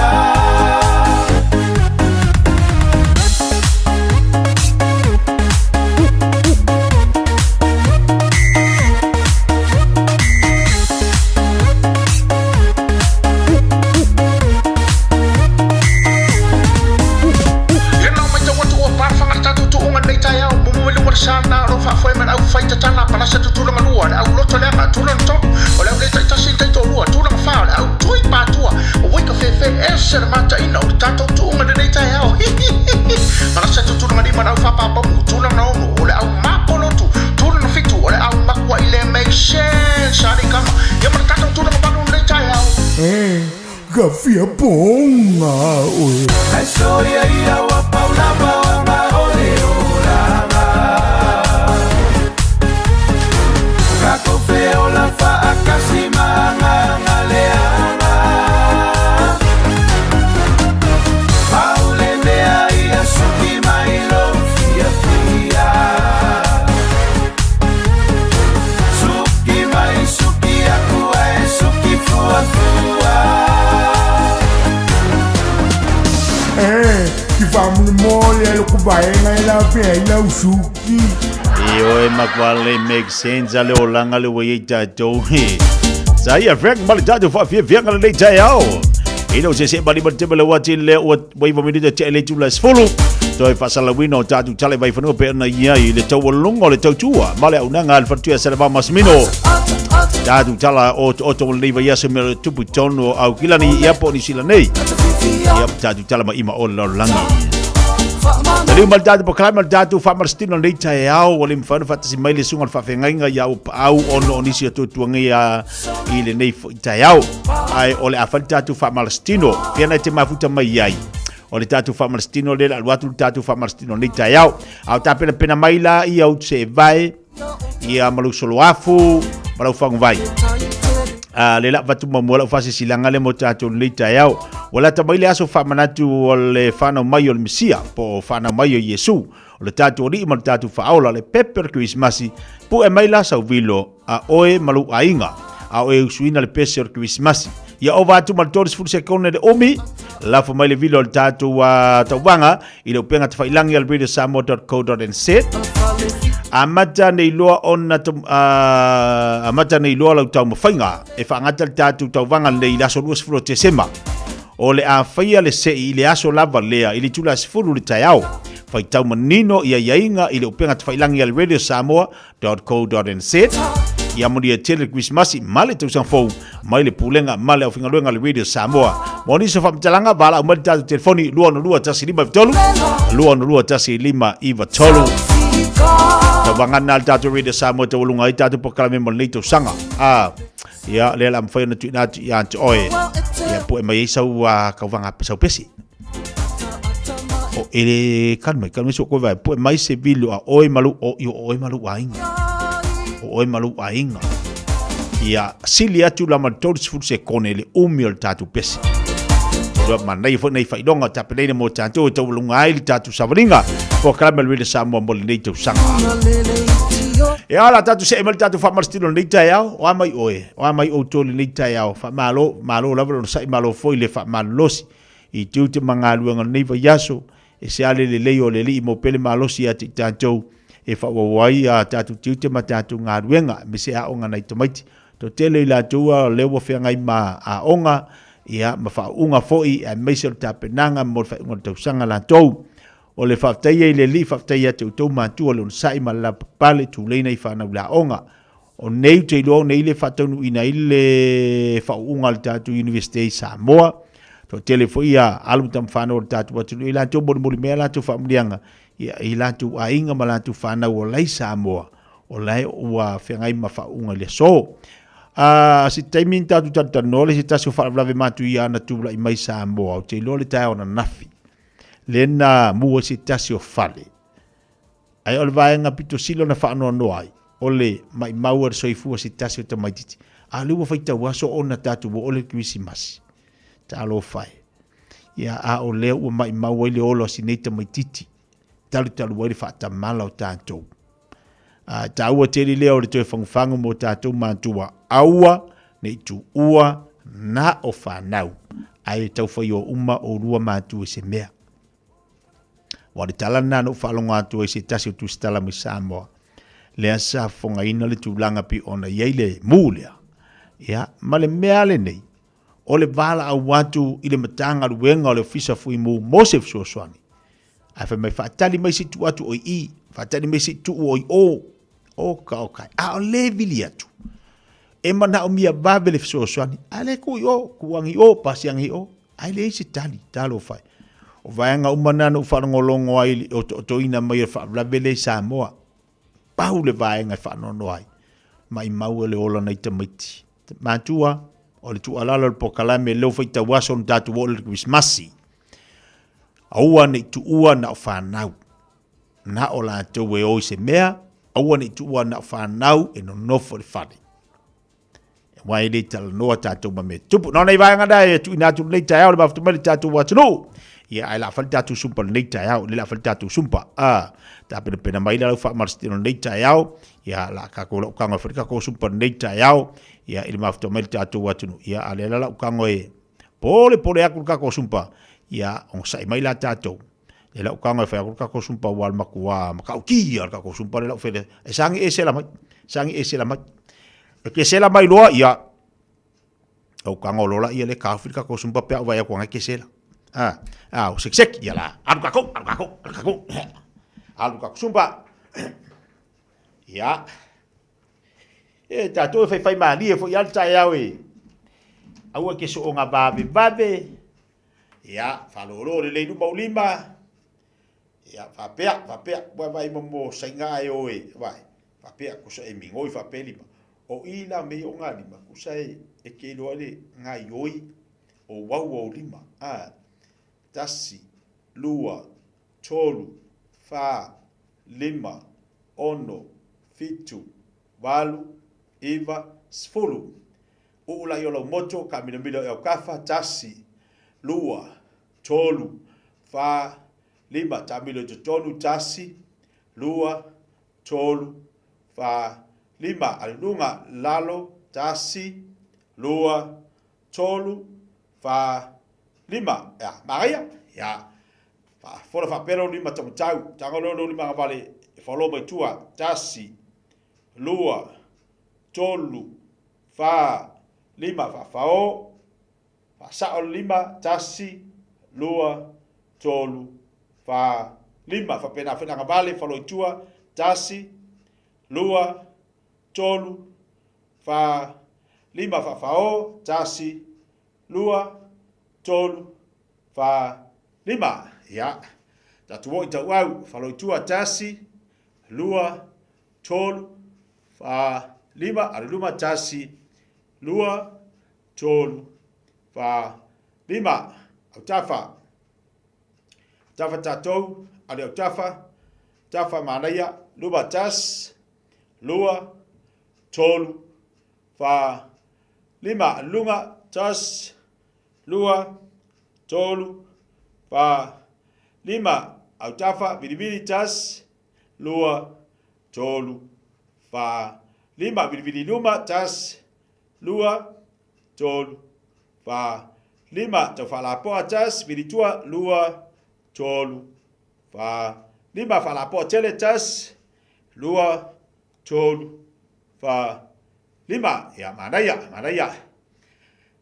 Tas, lua, tolu, fa, lima, tas, lua, tolu, fa lima ia milo taufi le tu tau tas lua tolu fa lima ngavale tas lua tolu fa lima ia maraya ia milo ia tafa si dungal vai tas lua tolu fa lima ono fa luma tas lua tolu fa lima ono tafa tas lua tolu fa lima ono tua tas lua tolu fa lima ono lei ya maraya ya fatuilalo tas lua tolu fa lima ono o le melo lo mangapa e nga li fidungo vai li fidungo vai ta o yo lungo lo mangapa li fidungo vai ya alu tas lua tolu fa lima ono fitu val iva sfolu alo tas lua tolu fa lima ono fitu valu iva sfolu ya maya palolo luma vai palolo luma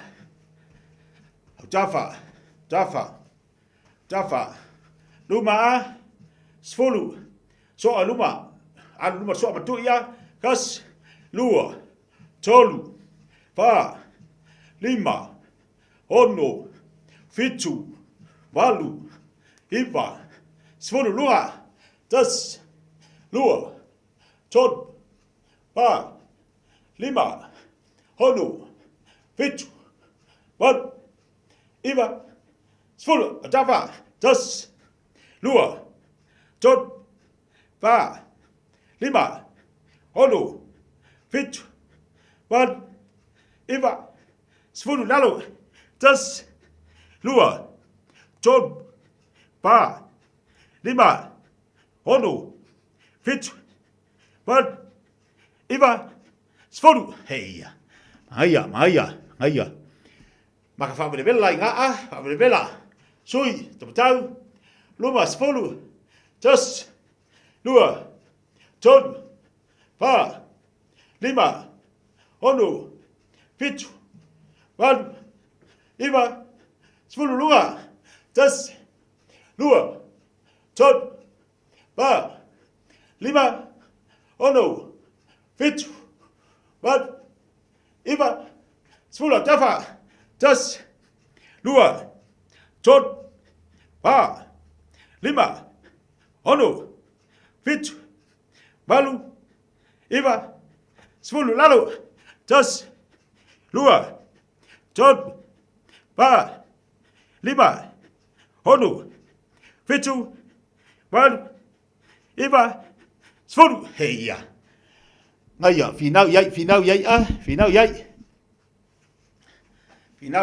finau yai aya nga mangai nga aya hook sfulu apakaki hook apakaki sfulu ya alu ke va fa sfulu ya tas lua tolu fa lima ono fitu valu iva sfulu apakaki tas lua tolu fa lima ono fitu valu iva sfulu tas lua tolu fa lima ono fitu valu iva sfulu ya seki laku sfulu apakaki sfulu rea kope sfulu matatu o vai man mangaba ya laku lor kakopes ya sawi tas lua tolu fa lima ono fitu valu Iva, Svolu, Kaki, Tas, Lua, Tolu, Va, Lima, Hono, Fitu, Balu, Iva, Svolu, Tas, Lua, Tolu, Va, Lima, Hono, Fitu, Balu, Iva, Svolu, hey ya, sek. Falo lima vai, falo lima vai. Mavai, au kafa, mangaba lalu kakau mangaba, sfuru, ya, uba lalo, ya, tuis fa pes sfuru. Aui, alu kakau, au ai, leia lu sela ngai mingoi, oke sela kuku, sela mingoi, tas, lua, tolu, pa, lima, honu, fitu, balu, iwa, sfulu, lalo, tas, lua, tolu, fa, lima, honu, fitu, balu, iwa, sfulu. Aya. Nau yai. Walaku, sfulu au kafa, faku lalo sfulu mangaba, twist le mangaba, meia le gofo mai, kau whaka yoi. E mi ngoi lo kingo, ia, tas, lua, tolu, fa, lima, honu, fitu, balu, iwa, sfulu, lalo, tas, lua, tolu, fa, lima, honu, fitu, balu, iwa, sfulu. Aya, aluka ko vai Sawi falolo vai luma. Au tafa. Kamododu. Sfolu alfapea lunga. Ya, tas. Lua. Tolu. Pa. Lima. Hono. Fitu. Balu. Iwa. Sfolu. Tas. Lua, tolu, pa, lima, hono, fitu, balu, iwa, sfolu. Aya, ko lengi ya afuro kingo, ya fa so le leido lo su alo famas kingo. Sawi. Ngalodu.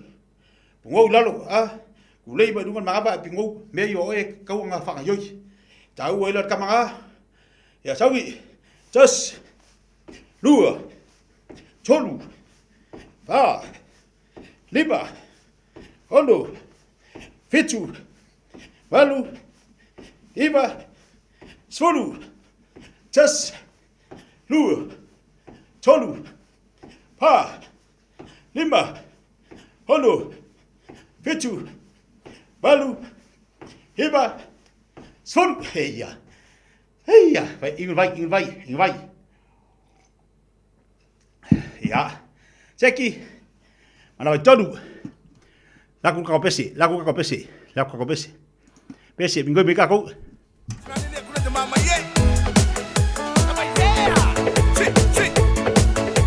Ayo, iba, pesi ya.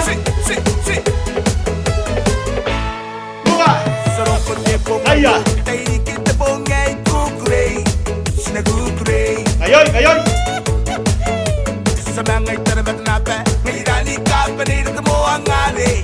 Di marinig, shala la, di kamaye. Sarong kote po ngayon, tayo kita po ngay kukuray, sinakukuray. Samangay tarabat na pa, ngirani ka pa rin at mo ang ali. Di marinig, shala la, ni kamaye.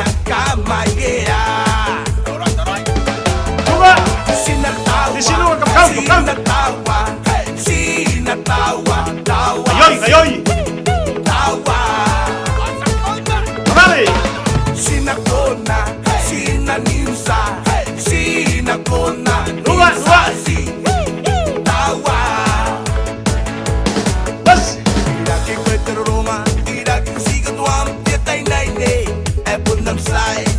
Maya.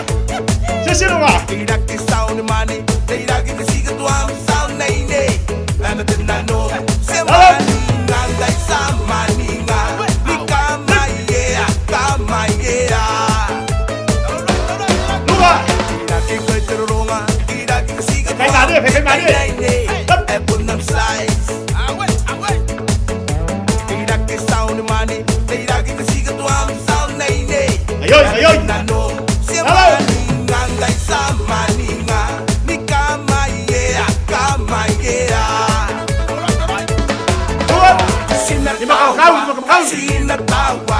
Sinatawa, Kamalay. Sinakona, sinanimsa, sinakona, nimsa, si tawa. Luha. Taraya, siroya, noa, soa, yoya, nakunano, nakuheta, ne. Lili.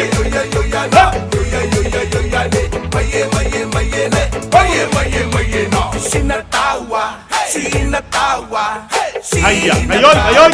Tawa, si, tawa.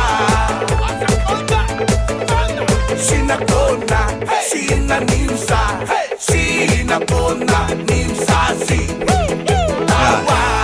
Pe fai mali ya, asu e ga kau nga mingo ka kau. Ayoy lo chino. Shake my love, she vai finally shake. Gang all copy se fast nee.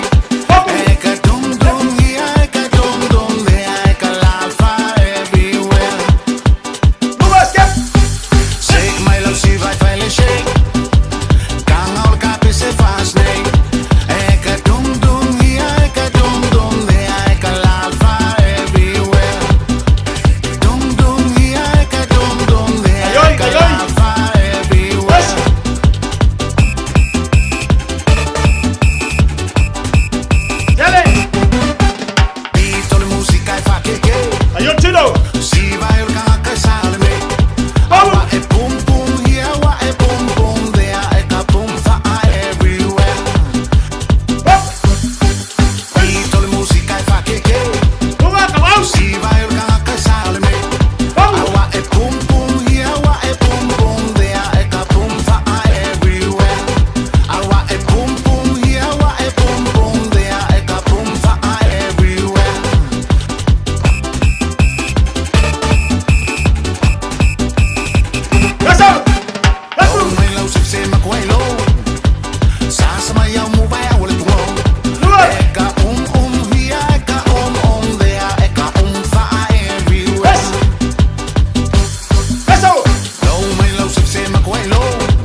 Ngaya faafu.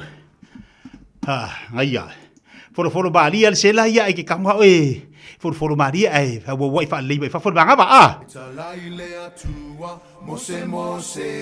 Go ya bose.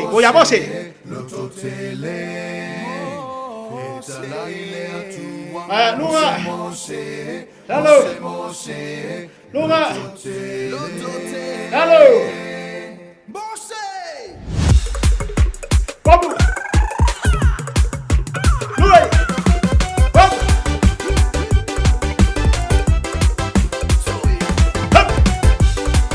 Milai.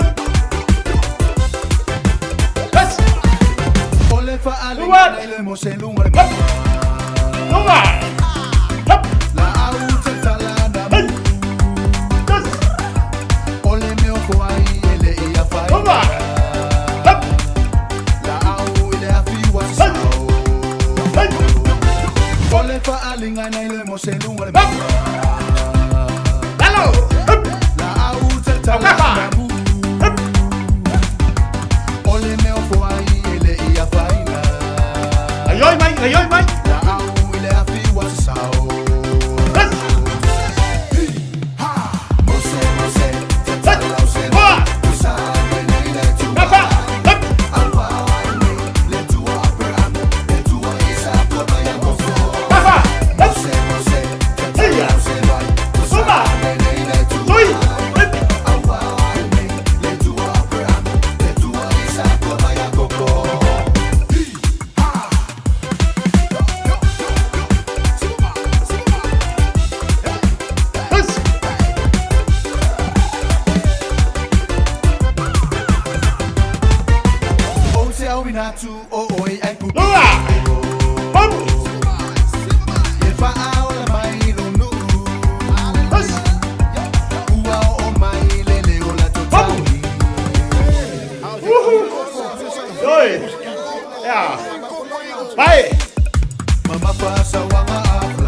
Malo.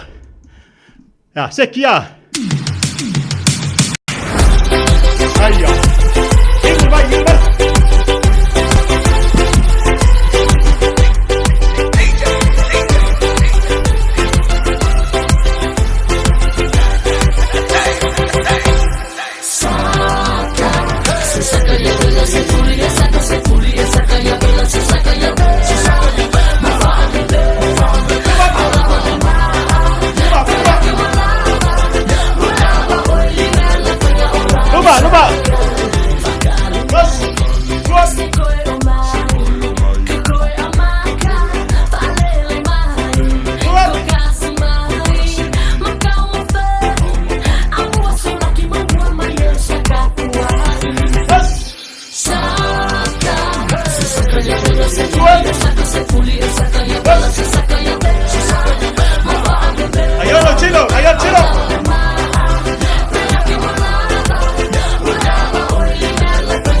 Maya.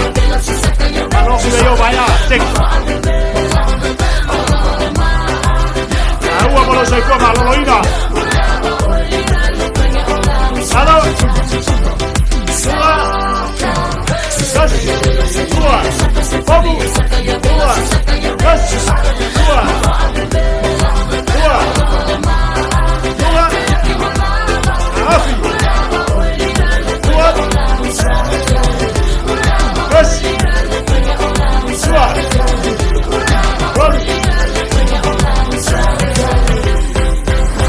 Bang ya. Ai kau ngai whakau e te lua fu lona ngā mole mā nei ia te oi.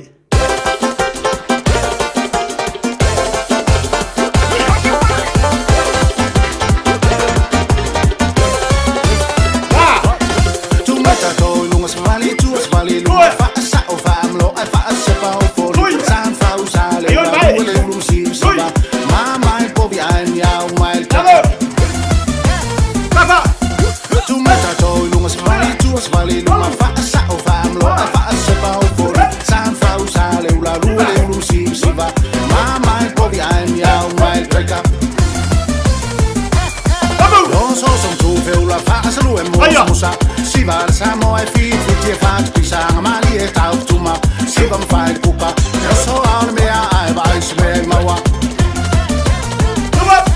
yo so som tu feula fa salu e mos musa sivar samo e fit fit je fat pisang mali e tau tuma sivam fai kupa so al me ai vai sme mawa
Malo, seki mai kako. Ya, lelei. Tatu taibi, tatu pese le ya.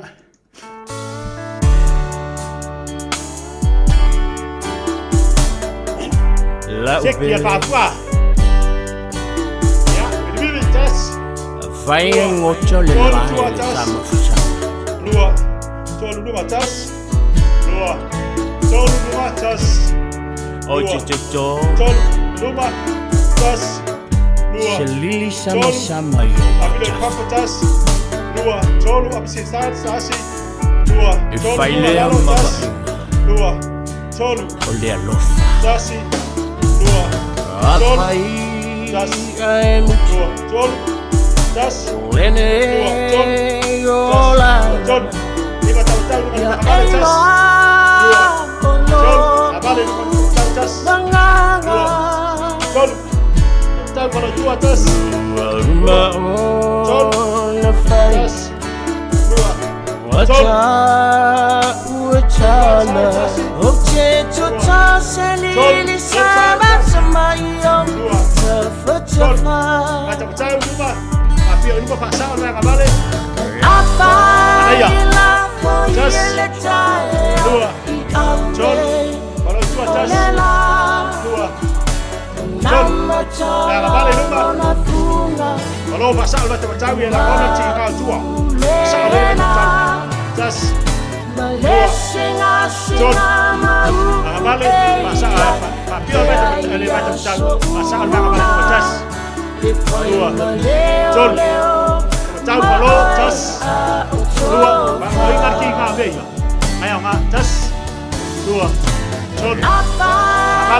Ia vai le mangai o le taulongolonga ia le tatou pokalame mo tatou ia sto faleile masunga fua e pulea o ia pe faila te me faila fa malstino ai le mo faina tu wai o lo soi fua maloloina e pe ana fai atu tau o tatou tangata tau o tatou tino a tatou tango fina ye fa tau se me mai se alu tino mo lo soi fua maloloina tango ne fa tau o le au ngalina e muli mai nisi mea o le nei olanga a ia tausi fa le leilo soifua tausi fa le leilo tino tausi fa le leio tatu tino ina ia a ia na ia uani i vave na afia tatu mo meni o mai uani i vave afia a ila ngona e lo tino o fa pea ua vave na po ia lo tino i mei o mai fai se fainga fai se fainga la lu ngala utala fai se swinga pe afa pe e vave tele na afia o i mei o mai o tino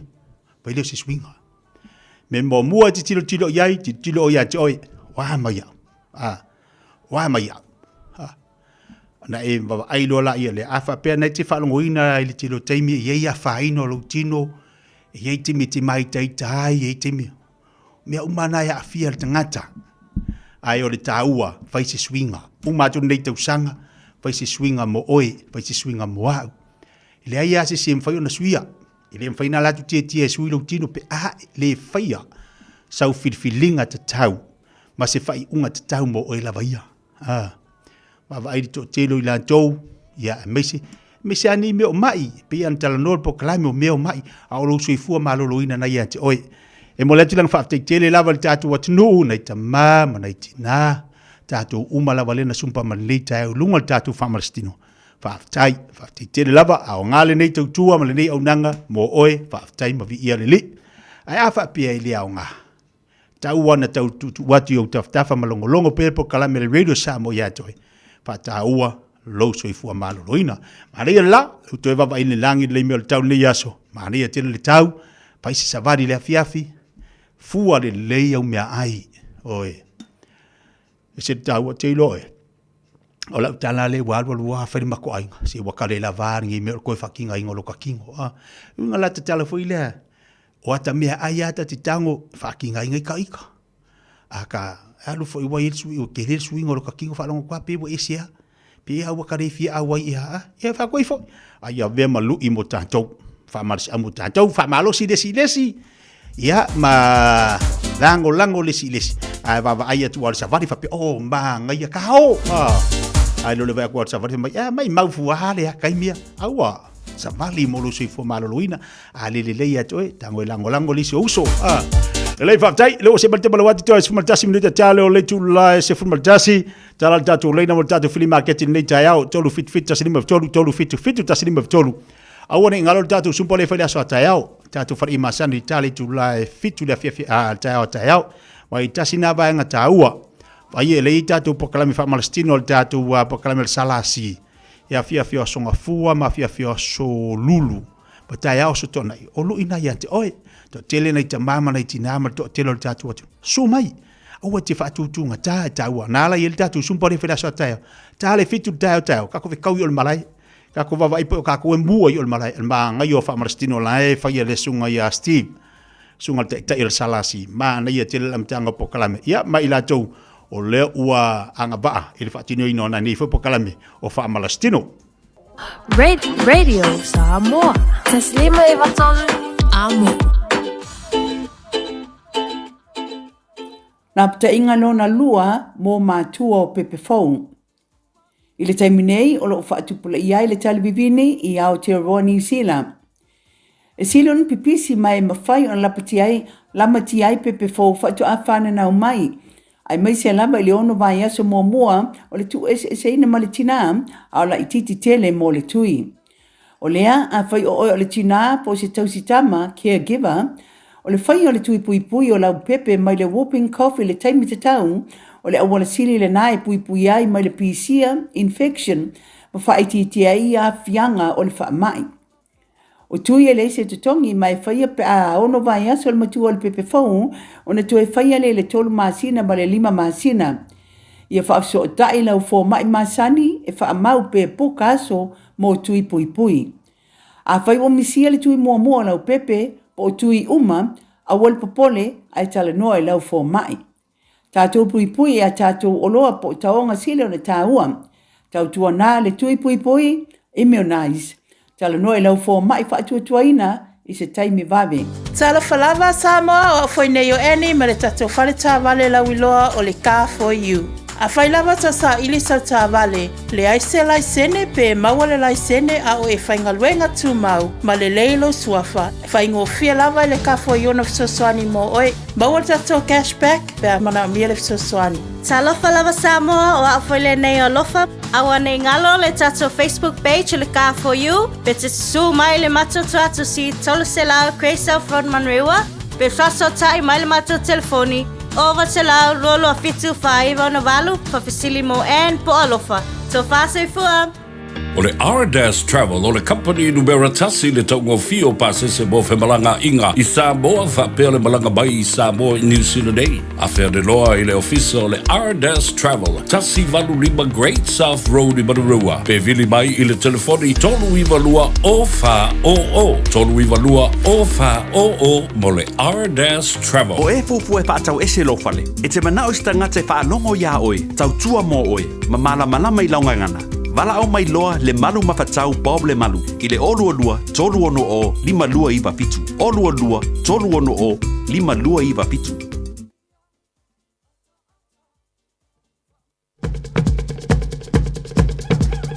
Leu talatu tatu leina tolu fit tasiliba tolu fit tasiliba tolu tatu flima keti le ovono atu mo le malu tatu atu nei tayao. Ya awasa olo etu na mai lungo tatu po klabe ia leu ovono atu mo tatu leina. Pole mamalo le tanto wa tino tatu bueno tatu leina. Ya, se fumuria te tia. Palo se fumuria. Ya, o ngumelo telefonio le olu tasi luono, fitu ono, luolima, o lua tasi luono, fitu ono, luolima. Ole prima ketole, ole me pu ole. Pu ole songa tu pulangai tabale. Ya, kama pole le oket. Ya, watu le se valu suta la ai mana o eto tu dalu eto mawore tau dalu se va tasi mal sap sulua ye fitu suta la ya mana o ye la kurono suta la mana fai kama vole tala step le ya ngai alu le se le iwa suta la re tau le fai nga mal kama email kiki ho le fai nga fai ngal ngai ko pale ya mal sing kolo ia toa me uma ia se lauta la ia lo tuai ia ma vas ke lua alami e lima se lau mo lunga ia lo to do suta lale la fu mai de lua na ia ia vi marketina va fe tele mo o no ia o kala mo lia su kai de tia o fa Alo fatu mo dia tai au free market talo fa. Kala fa te tia Malo sai mai. Makeki ole oi dava mga odeia ia fa soka mai o do kasi ko viva do siku korvat ma odeia sne pa fo fa soka mai la un bela nga o do kasi ko viva do siku korvat ia fa tai tia mala no Tai manuel tai au free market talo fa. se vo kia Sei fo manuel li tai au. o ia kia o se piki up le ngor ni piki up o le tapoke e ka o Great Wall turita le ke le rafi le ia ko se la mo fa kilomiko ka o fie fo ai fa pe ke manga o ke fiki kilo ni Great Wall piki up four wheel drive kasi o fa kilomiko fa ma o ke rongo o le lua fe mo se fulu fa ke rongo le ala na avisa mo ni piki up o ka fo ni piki up sa mo sa pe o fa se fulu lunga vini mai le o lua fiku fa lima fiku lima o ngoi vakot o lua fiku fa lima fiku lima o ngoi vakot o landline iva o ngolua o ngo fa lua iva o ngolua o ngo fa lua fa taila Tai manuel tai au free market talo fa. alo vo malo se fu mo ia do Ya sei fo la le. ia tai mo na no ia o la va supor fuku le umi yo fia kokoro lo ia yuma me uma o le trader ia GPS ia me uma lava ia maleasi ia fa soka e maila o mela o lo kasi o lo kolu i mavalu kasi iva o lo kasi o lo kolu lima valu kasi iva a soka mai pai ia manguia lava lo waso lo soga Alo fa tai talo fa. Talo fa maro so fu manguia lo suka la Ia se fo manuel lo sunga lo. E ora makeki ora u mo va o se loi au rua mo va fua rera pa u ku le asoni i se lau kala ma lau toa nga mo ora ma lava i le ko se lau kala ia ma le i di wila la ku le ongo su kala ora u me le o rua pa o lua fiku wat o lua pa o lua fiku wat pa ka ila wala sunga le o mo le bango mangu yo lo waso Hello.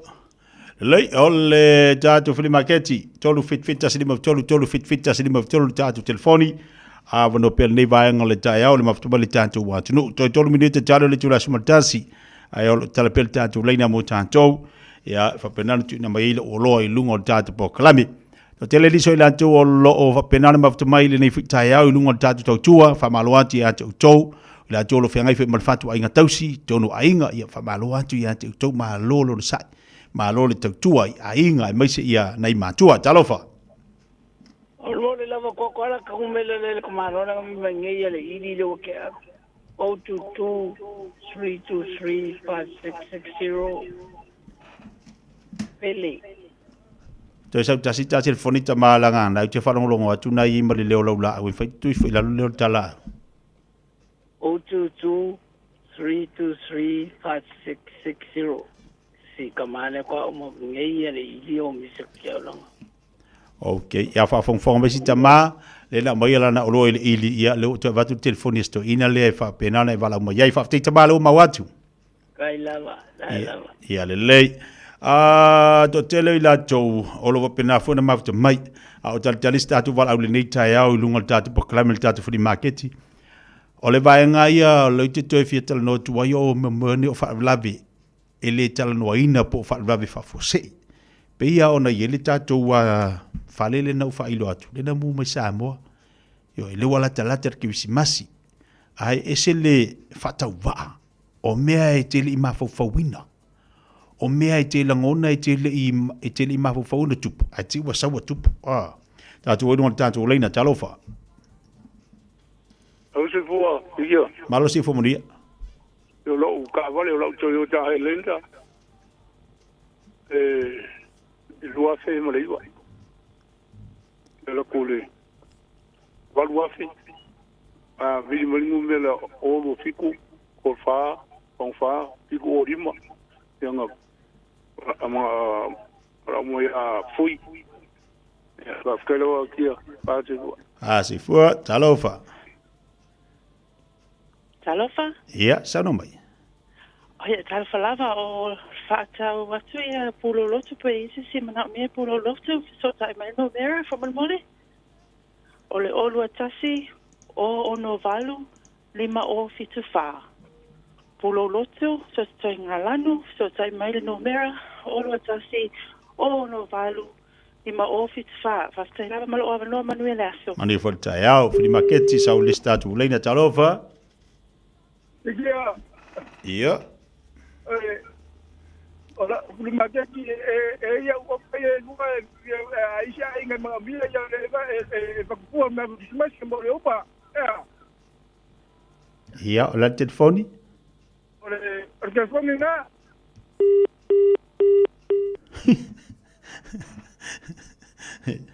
Kuse ke umur telefoni umur mereka.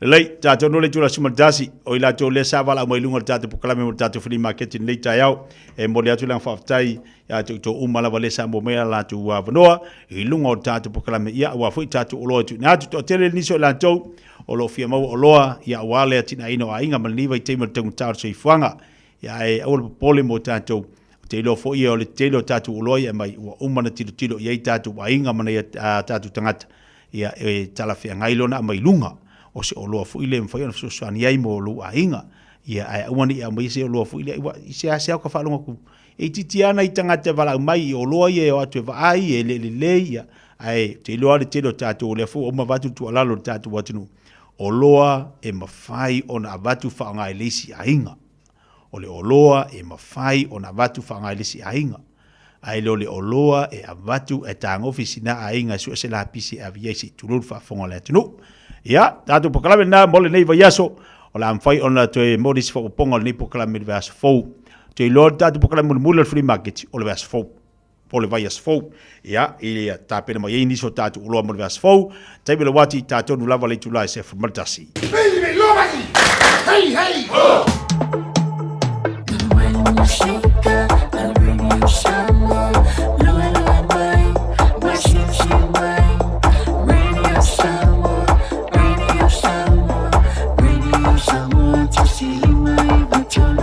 Radio Samoa.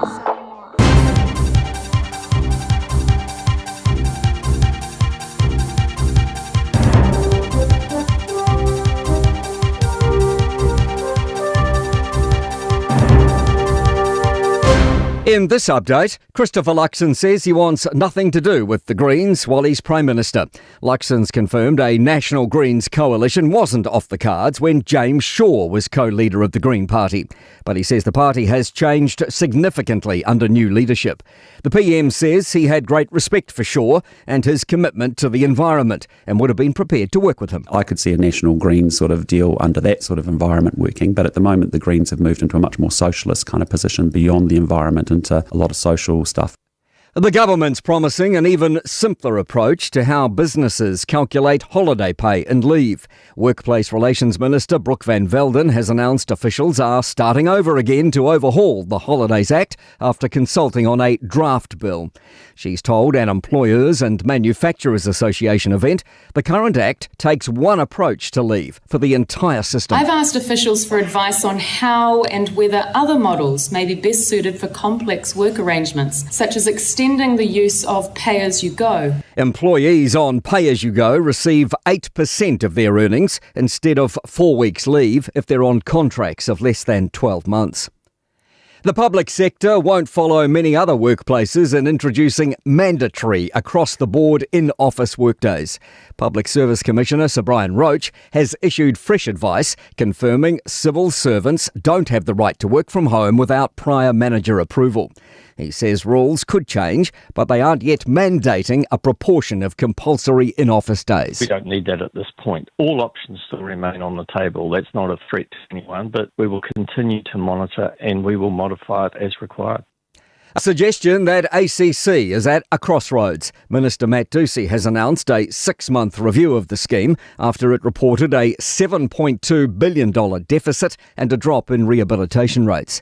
ACC researcher and lawyer Warren Forster says a long-term approach will be needed to get the agency back on track. He says this review should be an opportunity for reflection. That's news. In sport, new Manchester United manager Ruben Amorim knows their come-from-behind win in football's Europa League was an important one. Trailing Czech side Victoria Pilsen 1-0 midway through the second half, a brace to Rasmus Højlund earned the Red Devils a 2-1 victory. Taco Fall has again been unable to help prevent the Breakers' free fall in basketball's Australian NBL. They've lost a 5th straight game, going down 100-76 to Tasmania on Auckland's North Shore. Coach Petri Koponen is adamant they'll eventually gel with the latest addition to their roster. We are learning how to play with him because we were not able to practice too much. Taco also with the, I really give him credit. He wasn't able to practice, but he was able to play.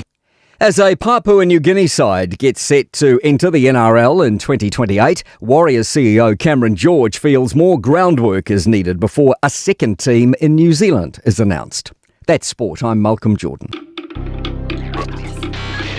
Tasilima Ivatolu Amo Radio Samoa.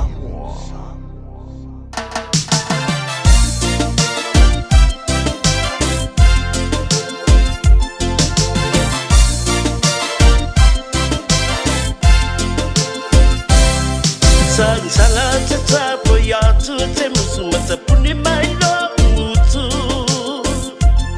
E te so ona ma a mai ma futi atu lo ulu. Wa fa a di no poto ya upu matala ando lo mi ai no anga sala. Wa e fa anana ya me anda pai o le ba o no mai. Tasangi mai lau telefoni ai e tu la ima e alu I papo. O pinga ia e te no fo mawai e te mana o te masalo salo. Wa e ata e mafa ale o tele mai le sanga tolu o tala noa. Au tau sa e umale a fula ukuka o le kopa e koko Samoa. Sole tangola sipuni tangola palusuka tau alewa uma le falawa matale pule o epe pia nifuka o tele isau ise umbukuka tele isau fo ise palutusuka na o sawi ate oe ona ole tapa ai unga ole pa ai foi ponga le wanga mosu o yasu uma.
Tele isau fo ise palutusuka na o sawi ate oe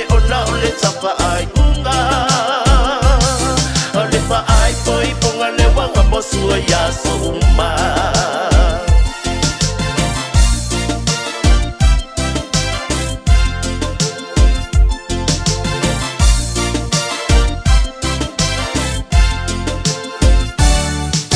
Whatever on the window, I ngala by ngai lungalau api poninga. So te pue pue ata mawhea sangi ai peyele ai so ai ngā. E te leilo mai o le munga la tau whalala tu tapaa. A o le neiwa e tani i le baila angua malie ai lo tina. Ua malie lo ulo toina uwhai unga lea ua o toli ma i ai. Ai wa e tanga i mai i lo ula poa wa le manongi laua ai. O lo upopo le tele tula pono au o e lavana e tolo tolo. Ma lo unu ma lea na o una na lo mea ai na lafa. So le tanga lau se puni tanga lau pangu sakata ua le wa uma. Le whalawa matale kule o e pepi a ni puka. O te le isau i se upupuka, te le isau fui i se pangu tusuka. Na o usawi a te oe o na o le tapa ai unga. A le pa ai poi ponga le wanga mosu o ya so uma. So le tanga lau se puni tanga lau pangu sakata ua le wa uma. Le whalawa matale kule o e pepi a ni puka. O te le isau i se upupuka, te le isau fui i se pangu tusuka. Na o usawi a te oe o na o le tapa ai unga. A le pa ai poi ponga le wanga mosu o ya so uma. A le pa ai poi ponga le wanga mosu o ya so uma. A le pa ai poi ponga le wanga mosu o ya so uma. Wen pokin fa fianga le nei tai au 10 minuto che nei le chula sima dasi. Ya le nau fa fonga tatu wa tinu i tatu wa telefo tuna tu nei fo ya so ngana Britania. Amalo tini so tatu wa ingam tatu pa anga le fat sibai lunga tatu YouTube le nei fo tai au malo lawa tawa tai malo le maftamai a melia fa mana fa telefatu ma futo e mala inga ina i Wellington sona dance fa telefatu malo oi malo le sai alo sina ati fa telefatu nei tai au Yese sina pa bena foi o lo mafuta mai hawet matambao fatalo fatu ya madiso tatu ainga le mafuta mai le nifu yaso pa malo tu ya paeuli alatasi mafuta mai me pone Australia loto niko se wow ya fa malo foi fa ten mafuta mai male sumpa mai tatu fa marstino nei tayao mon moria tolo angama fa mriango la Sofia Fia o le fanau ya Natania ya Matiana Nathaniel Ekeroma Matiana le asa tayao le ayele la Sofia Fia fa tailia tua ia mavi ia le li ia fa pena ona tapena atu ia le lua Sofia Fia le asa tayao ia ile anga le leo le tua ma fa mori atu pa tanu wina fo fuanga pokala me umalava o le ala fianga i o le asa tayao me sidon taua Nathaniel o le Fia ta pena Fia lua asa tayao ia me se foi sia umana me ia tiana ia lo fanga mo mai ile aluminai wa FC yo aluminai mo oe ia mole luaso tele le aso atayao ia Fia yo mengi o aso fa pingi el fanga o Fia a Fia matua Fia ai ngana lua Fia lu ngari fo o me pito sili dam taua o ne i fai me fa o se tu lo fa fonga la tunu ia wa ia fo ia me ia lo fa pe o anga le ai le mako ainga e alo fo ba manga ia le aso ngai ka mai ki ai ko fam anga le ai mako anga mako le waku ngi ia awa le oha ai mana ia tu fatasi alu fatasi ma o se aso Fia le aso ataya ia me se la to umalava o le ata pena tu la tu aso Fia fa pitoa mo fa nau ia ila to aso fa ipo ku sa ia wa ku se fa ipo ngala aso ataya aso Fia la to o le atu fatasia ai e se sauninga pa ia ta pena ai le ainga fou ma ta pena i le sila sanga fou ia te utou le whanau ta pena Fia la ia Amatata penanga leva yaso, ma le yaso, ma le pona nei, ma taiao, se ia ho oa ina whaabahe le ainga I lunga ia Yesu Keriso. Ia fia mea uma. Ia fia. E ala fo na tau whaale tonu ia ainga o tamaiti se o leo fo tātou mātu. Ia non fo ia o le mo se kupe maska malo fa mai. Oka, ngā le moe mo le laka malo, si koma ska malo, o waru fo le aso fo ngā le ska malo. Mea tuai fo, ia ai, o le pese ne olo fatuai, ia mo le tari ia Nathaniel, ia Matiana, ai mai se o to umalava, I le aso ataiao. Manuia tele, tō aso fia. Fua tele le neo, maua se ainga fia, ma se ainga manuia. Whaavai me uma ia Yesu e manuia ai.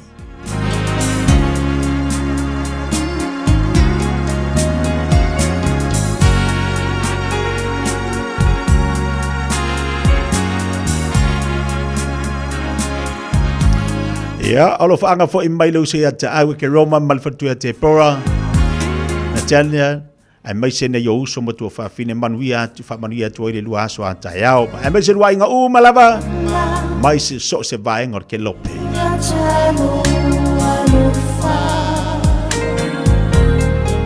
Awa e te tani I le aso o la ufaa, oi ponga. Fia e fa amano si aita a uma sangueo si ele fea naina fa afetai na tua inea uma sangueo tausia ina malea o mai fai mea ma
Ya, le na mau to tasi a sua mo le pese mo le moli atu ia lo faanga fa modianga ya so fia le aso tai o le fanau o po le pese mama o te tangi le aso le mafa i poiponga pa le mea ia fa manu ia mai ia o se matua i le tangi le vava ia tu o la avatu si antama ia mai sei mene o tama fanau tini mai sei mene o fanau tini e o lo le taimi la a ve la avid fo wai tangi lo le to ina ma moli atu si ona fa fin Pea mo mai se mo tamai tai fo ie na no fo ili moto ina ma lo matue tausi la ua ai te ia le ua ma ve ese atu ona ia ua tulanga o fai ainga le whanau ia ma lo aringi o sa ingi vai kemi ka ko ile futa tu o vai temi o fainga fai ponga fainga sa fai ia manuia le aso fia la so ata ia o le whanau ata lo vatu ia te o tau sala le tai ao ia ba lo le usu le tai ao fo Ia.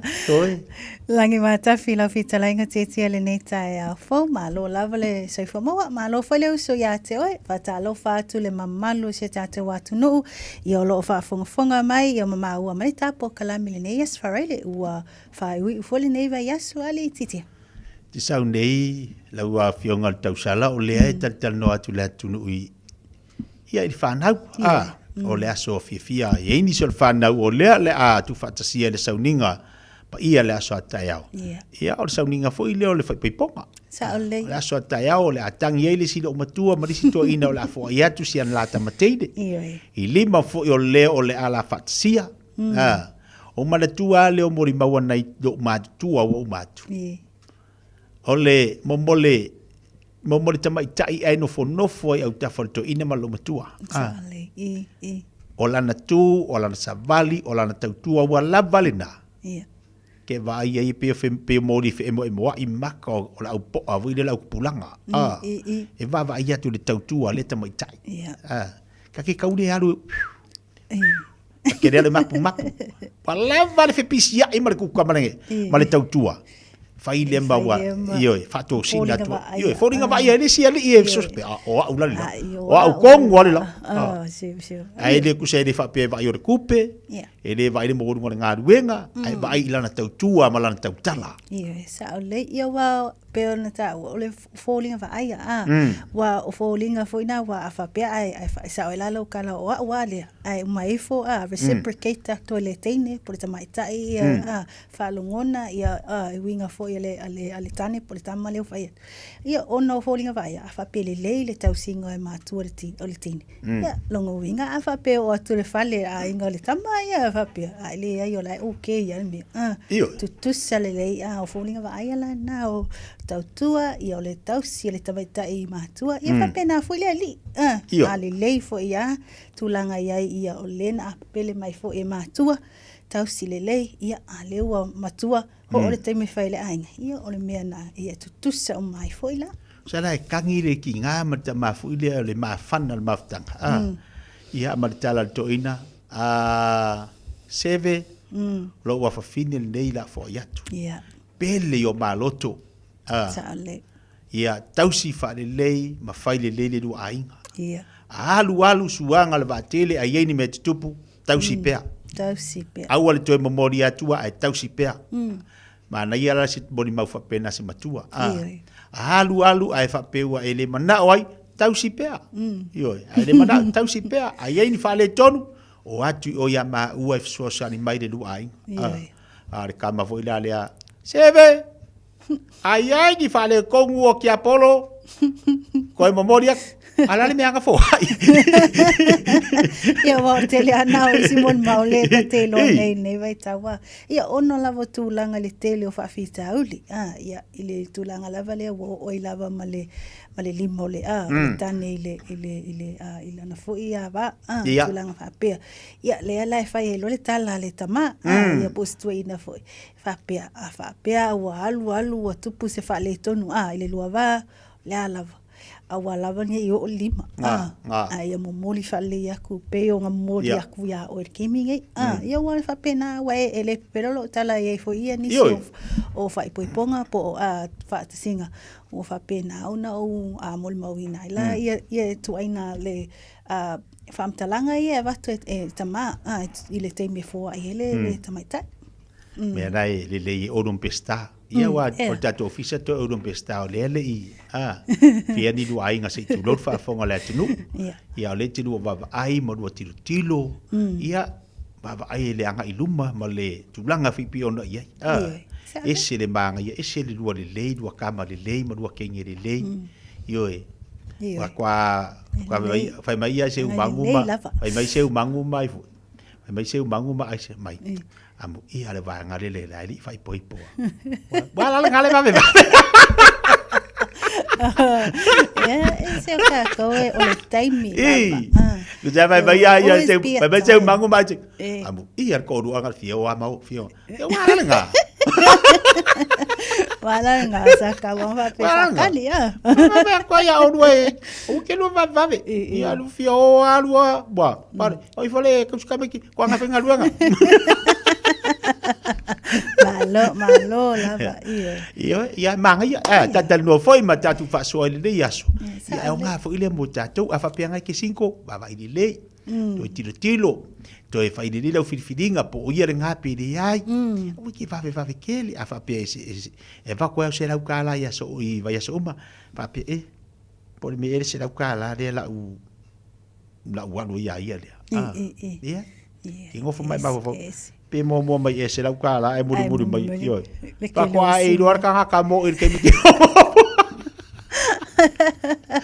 ia wa tulanga lava na ia e pe na ta o le fitalenga titi ai lato le asauni e le lato fai poiponga ia Sacramento fai poiponga la sata ia po nei fo ia wa to tele la o tele ana fai la story ia fa manuia to foi la tapo kalame lato uma ia manuia tele tapenanga ia me se fo la sanga le fa penauna ia la to fa to fai poipo ma la to o wan fa lu ia va piole wow o me anga le o ke le ngi kem o le 2 3 4 pe fa pe wo kilo ia pe anga pe pe va pe ko lo mo ingi fa pe lo mo ingi wa le lo me le fai ai va pe le pula mai ala ngai fai todi si le tatia malo la ta wa ia vai pula mai va ta lo va tu si amana tu le kasi le kanga kai alu sala mo kamana kule kamale ue alu le va po ai fa aria ko nga fai sua ai vai ara di umang kokongi ia fai sua la ikala alo va tu so manu yang ka le tau se ba di so ta tu tala le vai ngal tau mana yo lewa abele se ve tala le ministao o pulenga malai balele e au mai se fato e senga foi dale pule ni usida le samo sa leia titia tu sai foi la marta le tasio tala le nei aso ia tu reporti mai Samoa o le ufa pena na eta ua le tapa ia le minstau pulenga o malai valele ia le fionga por to fa foi ia o lo afo fitiva ai e tawala le ia wala fa sala le malo ia tu langa ia le mai le malai valele o le le company valele ale e New Zealand se fato e singa ia Samoa ia me se foi le tanga winga tu sai foi la ma ni se vainga pe ona tutupu fo ila foi vai aso o le tulanga la ia le mta apule titia ia pe ona tato mai tawina le tua ia ai o le le fionga le fonga fetalai ia me se foi o le minsta o famsinonga tu sai fo le fai o nisiaki o mo puipuinga o sangare mo i fale o le VIP lounge ia potulanga ia le terminal le regional terminal le na fa penanga ia tuai ia o inala le na fa penau na tupunga mai ele tele o isi fa fitau le la na ia inisio fa sala launga le New Zealand i le te ui aila i le tule le VIP ia o lea ua whapena ona tu ina mai ma wha malama le lei mai ele minsta tu langa o iai i lea fwoi vaenga ma lea fwoi mataupu lea ua whailoa aila ele minsta ia le pulenga o malai vaalele ia fiti vai ia i awala fasala launga le fai unga tustusia ale ka peneta na fa mawina la so lo tolo te se ma o tau sanga lo o tasifa le olo fai lo ai la ia ingo tangata tau loa e lesu e ina mo le tu tau puipuinga pe atu ua le malai vaalele fa va ma lo i faleolo ia o le whaiunga lea lena whapena o e awhia ai suli o ai ngā tupu o a malo ko vana sili Peristene Palemia Minsta o ka peneta fonga fetalai o Minsta I fafo o isi malo ma whaamisino sili ia ele tau whai ai niso e ngar puipuinga ia ma o le tūlanga leo le ua whapena ona whaamanino mai ma whaamalama le lei mai ia e ala le whaka ia polisi foi leo o waengo tustusia ale ka peneta ia ua le whapena ona tu ina mai ai ma whaamanino i tūlanga po le vala lea lena whapena ona tapisa i forto tele i tūlanga ia i le mta apu lea le whai o nisiaki ale fonga fetalai ma le Minsta o Whamsinonga. Ia ai mai se fo ila le au mai ai o se whaasalaunga ale company le New Zealand. Ia e tu sai fo ila ma le toe ai o se vaenga ianga ia tu. Ia ono i le terminal lea le VIP. Ia ono nisi fo i o vaenga na le ua tua ia nei. Li titia. Mana ia, o leisi tatu talamana, ilo titilo teo, ilo whamautu ina fo ilo le malianga le whatupa tina e Asia, ia ma le tatu IPC. Ina ia mawhai o na whatu waini no whanga. E mawaile ele tisi fo ile le la. Ia, sa o le ua whapena, ona manino ma whailoa nei le whaletupe o atina e o Asia, po le Asian Development Bank. Le whaamautu wai ai la, o se marienga pe ona e ta uam folesi ai le tatou talana inisio tala mai Samoa. Ia, ma le whaala potopotonga o le whaamalusi le tau e tise. Po le EPC, i le whaamoemoe langolango le lea whaletupe, le whaatuina o ni no whanga e mawai le tise me le la, po vaenga e le solar energy, ia maitu umai le moto o polu, whaapea masawai, ia o le vaenga le ta ua o se fuafanga o le awhausia me se no whanga e tuu iai maa e maua mai le wila, ma losi whaafowina tau e le tise o le asanga siti ai la, ia tūlanga le ele tise, ia mai le malosi whaafowina, ia i vaenga la i tunga i le whaonga aina mō le atunu. Ia o lea ua ta ua e fuafua e ta i whaasfulu meka wati po o le ele tise maua mai ai tau mawhainga e lua. Le olo o tau la i le fuafanga au sia mō le 50% o le malosi le tau ele tise e maua mai le malosi ang whafawina nei po le renewable energy. Ia maua o lea ua whapena ia maua lava i le tausanga ia o atu le taimile le tausanga lua o tau tasi ua whapena ona maua ai le 50% lea le malosi anga lea. Ia o vaenga la na o le masina nei o se le amatanga whare nei masina le na whapena ona e whituna i ai masaini ai lan malienga ia le vao le nei whare tupe ia me se foi le pūlenga o le malosi anga whare tise ia po le IPC titia. Na ia, lelei. E se le wawa ia tu le wha ma ile pēn ta wha soa fo lesi vai asoa lulu e tofi. O le ua wha popo e lunga le whainu mera i la tau wa fia le tale vini.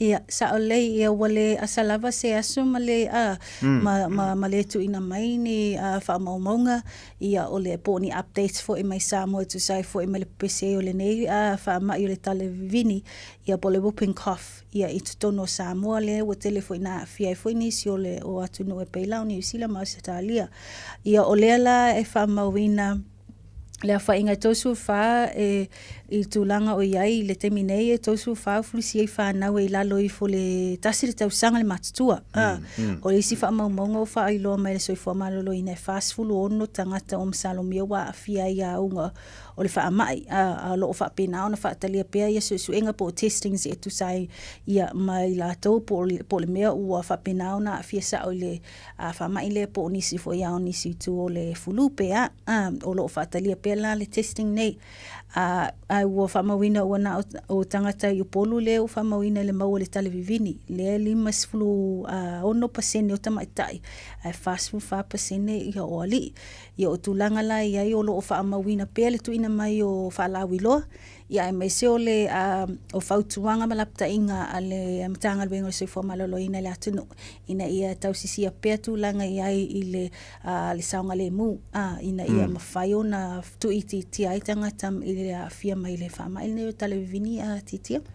Lua se lau lima so lima afe le ngaluenga le sua vai a papasata ua le ua musa. Ola se manga yo. Iwe, sa o lea titia ia o le sina vaenga e mata ina e fo ita mawhainga se tata watu nu ai mese le malo ia ai mese lava o tunganga ia i le fisosoni atu i o tatou nu ai mese lava i le motu i salafai ia motu i tua i motu umai lua upolum sa vai ia o le tulanga la leo wha mawina ai le lua se lau lima sifuli maafe ia le ngaluenga pe ona ta ua soa vai i le afionga papasata ua leo fa pena onum sa o leo ua fa mawina ale fa awa wina o ngaluenga tawatina e mole manui o le tunu i e peila ona i le vaenga lea i le o lea lana fa pena ona umsa ia le nei a poloketi tele ia pole nei fo ia tina e lea la e fa mawina o le tau le na e lua se lau lima sifuli maafe valu se lau fitu su fata la le tau o tane vai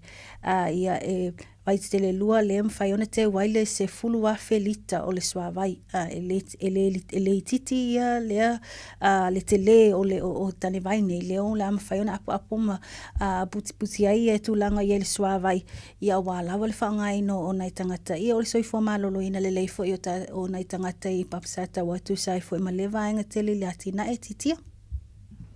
Nisi o tātou tala i pēna wawa ia ti ai, ia le mai momaili ma le whawhangwhonga le tātou watinu o le tele la wawaenga pe ona i ele mo tele salawhai, o le suawai. A le o mana i o le umwhai ona susani ai, umwhai ona whaatele ina waenga i ona mo le suawai mo mātou i ele mo tele salawhai, e mese langa ia tu le tu o tāne o le anga ia tu le tu asau, o le hawha o wawa ua mana i a paipa. A iei teimi e whaale i tonu le paipa. Ia ntau tari le suatimu. Ia ai whaafitai o lewa mawhai ona maua ia ngā ruenga masosani. Ia le ngata ia papa sa taua le tua sau nei whale a lupo, whale lima, ia te iloa ia nei nu umana. Ia alo a fia le tulanga lea, ia ai whaafitai lea tua. Ma le tula i mai o le whainga malo le nei teimi o whai ona watu whaasafua ma masosani atu. Ia masa iri avanoa mo nei tu malo ia pi ona iai. Ia, risi dao tātu tala, le nei fuitai au le mafuta mali tātu atinu, leo wa whai ona tu ina watu. Wa le whaafonga ma le whai tau le atinu, ua luna le tofinga.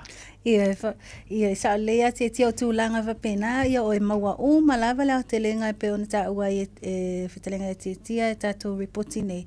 Ia e maua mai lunga o pengi te whailangi po le website a le tātou Radio Samoa, e mese fo le Facebook page, ia po o le tusio fōlinga, ia i vaengo ia i lunga o tātou page, ia po le tūlau o tātou Radio Samoa, ia o le atu ina umātua i lava ia tātou reporti nei, ia whaitau manino, whaitau tuto ai ai, ai whaaftai lava tia molo avanoa, ai le i whapena. O ia alu, keri alu. Ia. Au angaru ia ke ua le ngai alu. E ale aka ki whanga fui le ngai maranga koi. Ia, tōnu ana le ntau tu atuai. A keri iloa ka ikai pula le ngaka ki whanga le ngai. Wale o anafi le sa whaturina, ia. O le aso ana nafi na whaatino ai le tasi o private screening. E le i whapena ona o le taimi e tu umai ai whafole ata. Ia mo le whaalau iloa lau ei tele. Whalau ei tele. Ia o tulanga ia le private screening le nga whaatino ana nafi le na whaatino i Newmarket. Ia o le ata le umpe ona iai le ata ua ta ua le tina. O le tina le whaultala ino o le ata moli mau atu tia e le i ai se taimi o le nā nei ai e le i whapena ona le malingi ai loi mata o le tala moni lava o ia te auia o umimita lava i tūlanga o iai le tomai ma le anga wa au mwhaina whaatino e tātou tangata ono o le ata le nei tu whatesi o tātou tangata tama whanau se tātou watunu o loo whapena foi ona actai ia mai lātou ua whapena foi ona lewa ona tautua i le industry le nei o le i le atati whanga ia manisi whapena i pena iai le tamaitai ana pela pola tai vau le o loo whapena on whaautu iai le ata o le tina i o tūlanga iai matango fia i le tu whaatesino le ata ia e maise ia le toatelo i lātou sa awai tona le ata. Le mea mo i lawa ia tau e matango fia mata inai o tātou pese Samoa. Whaonga ino tātou pese Samoa. Ia, ma le toe whaingo le arrangement o pese. Le toe lo pulo ia lātou malava mai lava ia la tona na tusia ma tu fatasia la i le taimi lava le pueina ia ma le whainga la o pese le toe rearranging o pese e se le matangofia ia i me se foi o whanau lena ia i tutono lea foi ata tia ai o le tausanga fau whaatoa tausanga fau ia February lea mai tau atu le na maua ia i tautanoanga la so nafi o la whapena una au taileata ia ma whaatino ai foi la se premier tele ia whaalinga tele ile a foi whaalau ilo ai o le at ai ia te aula vai ia maua se teimi ile na ile ia pa o atuai ile pulelofa le li atu iso tato so ifua ma so mato wala ia tulanga ia o te recommending nga lava le anga i o tatu tangata mata mwhalongolongo le mata ngofia ta mwhainga foi ia le tu fatasia foi nei ata o te iloa le i whainga ngofia ai matua i mata ina lava ta mwhainga na ialong a si tata watu nu ili tau whainga le nei ata tia Malo whaktai Maria Tele ua whaifoi oi masu i o le tatu ofisa la sa nafi po tatu wa whinga luenga ia malipulenga mal tatu wa whinga luenga ia anga ia tu fui lea i mori mawina fai foi se sao le foi fa moi pe ona ia le fa fonga bala tu vas o le tu sang fo le te mau o mau te sema ka kangi mai ia yang wali Februari lo tatu mata lo tatu watalia pe na fa ilo atu tau sala mo tatu manu ia fai valo fili mo to ni aso lo to finga me se foi fa ngol vaso Pena foi manu te leina 5 votes to le nei aso ia me se foi le anga ia tu foi le fa ngol nei vai aso po le weekend mo nei so i fu ma emanuia E silia ma le se lau fala oloa i Samoa e mawhai ona whaanga i le talofa voucher mo whaatanga alu a inga. E le atua lava se 5 minute lafu antuai mai New Zealand, Australia, Amerika, mai si antunuu. Ai tau nuu i telefoni maolo e whaanga le talofa voucher e whai e le whaatau. E mawhai fui ona tungi e tuai le cash power whaapea le pili o le vai iso o se taimi. Angai loa i le www.pacific40.com e lafu ai se talofa voucher mo lo a inga i Samoa. Mo nisi whaamtalanga walau mai le olua tasi o valu tolu lua tolu po le info@pacific40.com. Tala falava Samoa o foi nei o eni ma le tatou whale tā vale lawiloa o le Car for You. A whai lava ta sa ili sa tā vale, le aise laisene pe maua le laisene a o e whaingaluenga tū mau, ma le leilo suafa. Whaingo fia lava le Car for You na fsoswani mo oe, maua le tatou cashback pe a mana mia le fsoswani. Talofa lava Samoa o afoile nei o lofa. Awa nei ngalo le tato Facebook page le Car for You. Pe te su mai le mato tuatu si tolu se lao Kreisau Frodman Rewa. Pe faso tai mai le mato telefoni. Ova se lao lolo a fitu whaiva na walu pa Fasilimo and po alofa. So faso i fua. Beta Drive Doctors i le tau longa whaatau i mangele. Whaapea manrua. O le vainga o so ngase pe amana o mia. E whaatino e fo i matupui pui o le whana witi. O tupui pui la COVID sfuriva mo i lato e sfuluan tausanga malunga atu. Whaapea matupui pui o le flu. Pala au telefoni 255-25 mo so wanoe whaatino ai nei au nanga. O fisa whama i mangele i taftafane o le McDonald. Amanrewa i taftafane o le Whaletusi po le Public Library. Beta Drive Doctors Clinics. 24 hours a day, 7 days a week. Radio Samoa streaming live on www.radiosamoa.co.nz. Ua mawhai ona au rā tula polo kalame le leimo o ia so taitasi ona o le langolango malo si le whale maliu a se alo le atunuu o ese tātupu Funeral Directors i Manukau City. Po kalame le leimo oe, tālo whalawa. Whainga tāne i aso o le uluti ngā, ua ti ngā oi le tino, ua wha le tonu, le mawhau, ua le wha tonu ina le lei mea tau mawha. Ua afi ai ma le soifua malolo ina. Ua ita ngō fie. Ua le lava i tūlā e te tōwha ai. Ma isi langona le mautonu. Ua afi ai o tātou mawhau. O leo mone. O aunga ia o loo le malolo ina lo tangata lilo. Ona tā. O loo tātou tāuwhi mau ma tamawhai e tauti wha tangata mai o tātou langona mawhatia. Ua wha peane. Wana o oe lea e mawhatia ma ti ngā eina i le lalolangi i wha alo e tono lo iai. Ale upu moni, e se sele manatu, e iai tangata e sisili atu o na wha ale e tono ma leanga i a sio manga lo iai, e nai i lo oe. O le tala le leile nei mo tātou. U vala au mai Yesu mo oe mau le nei aso. I o tō mai a te au. O tō uma o e ti ngā ina ma waftia I a venga o a ue māloloa I o tō. I o tō a moina la uamo ma I o tō wha o ia te au leanga malu, ma le loto maulalo, o na maua le o tō le mālolonga mo o tō hanganga. A wae avengo fie la uamo, o la ua venga foi, e māma ia.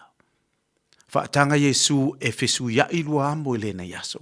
E te sa loto ai, ia ta lia o oe o lau sa tonga moli, ma manatua, e le lei mo oe. O le ese tatupu Funeral Directors o se fale maliu Samoa o le tali foilea o taimi whengata o na o le malanga al maliu ma le oti. E mawhai foi o na latu awina atu ma awina mai tino maliu o e pene mai so o se atu nuo lalolangi. Mala auno le ese tatupu Funeral Directors I le lua o no lua toru fitu o. Lua o no lua toru fitu o. Pea fiuane ele se fulu ma le balu Norman Spencer Drive in Manuka City.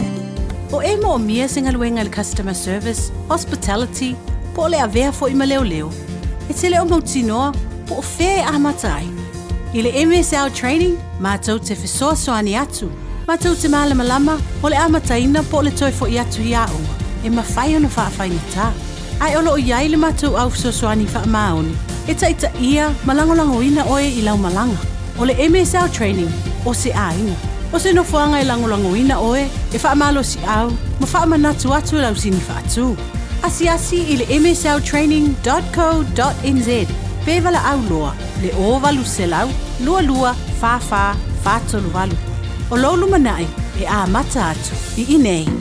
Talofa, o salmasinga, fale lua, Tim Toilolo, o le loia Samoa. Whapitoa la o unanga, I mta uputau immigration, pepa malanga, tangata overstayers. So sto ngā visa, apena foi le taxation, por tu la fono tau la fonga. Fai foi on o tau aveina mta upu faal tu la fono I Samoa. Whaamal mole, vidi mai numera, o iwa lua ono, o tasi lua. O iwa lua ono, o tasi lua. Whaftai. O le Furniture City I le Tolofitu Sales Yard Road I Otahuhu. E te mawai se ti mea a fale, mai le iwa se lau iwa tāla. Afe wha se lau iwa tāla, ma le afe iwa se lau iwa tāla. Maua se tino fōa o le potu malolo, no fōa ma le lau ai. Whaapea moenga ese. Asili atu ma le afe valu se lau tāla lau whaatau. Ona maua leo lau pepa tala o loa, e se lau tāla. Ma le isi se lau tāla, mo lau e ka le sia. Wala au loa le Furniture City, I le ono tolu wha, lua fitu lima. Ono tolu wha, lua fitu lima.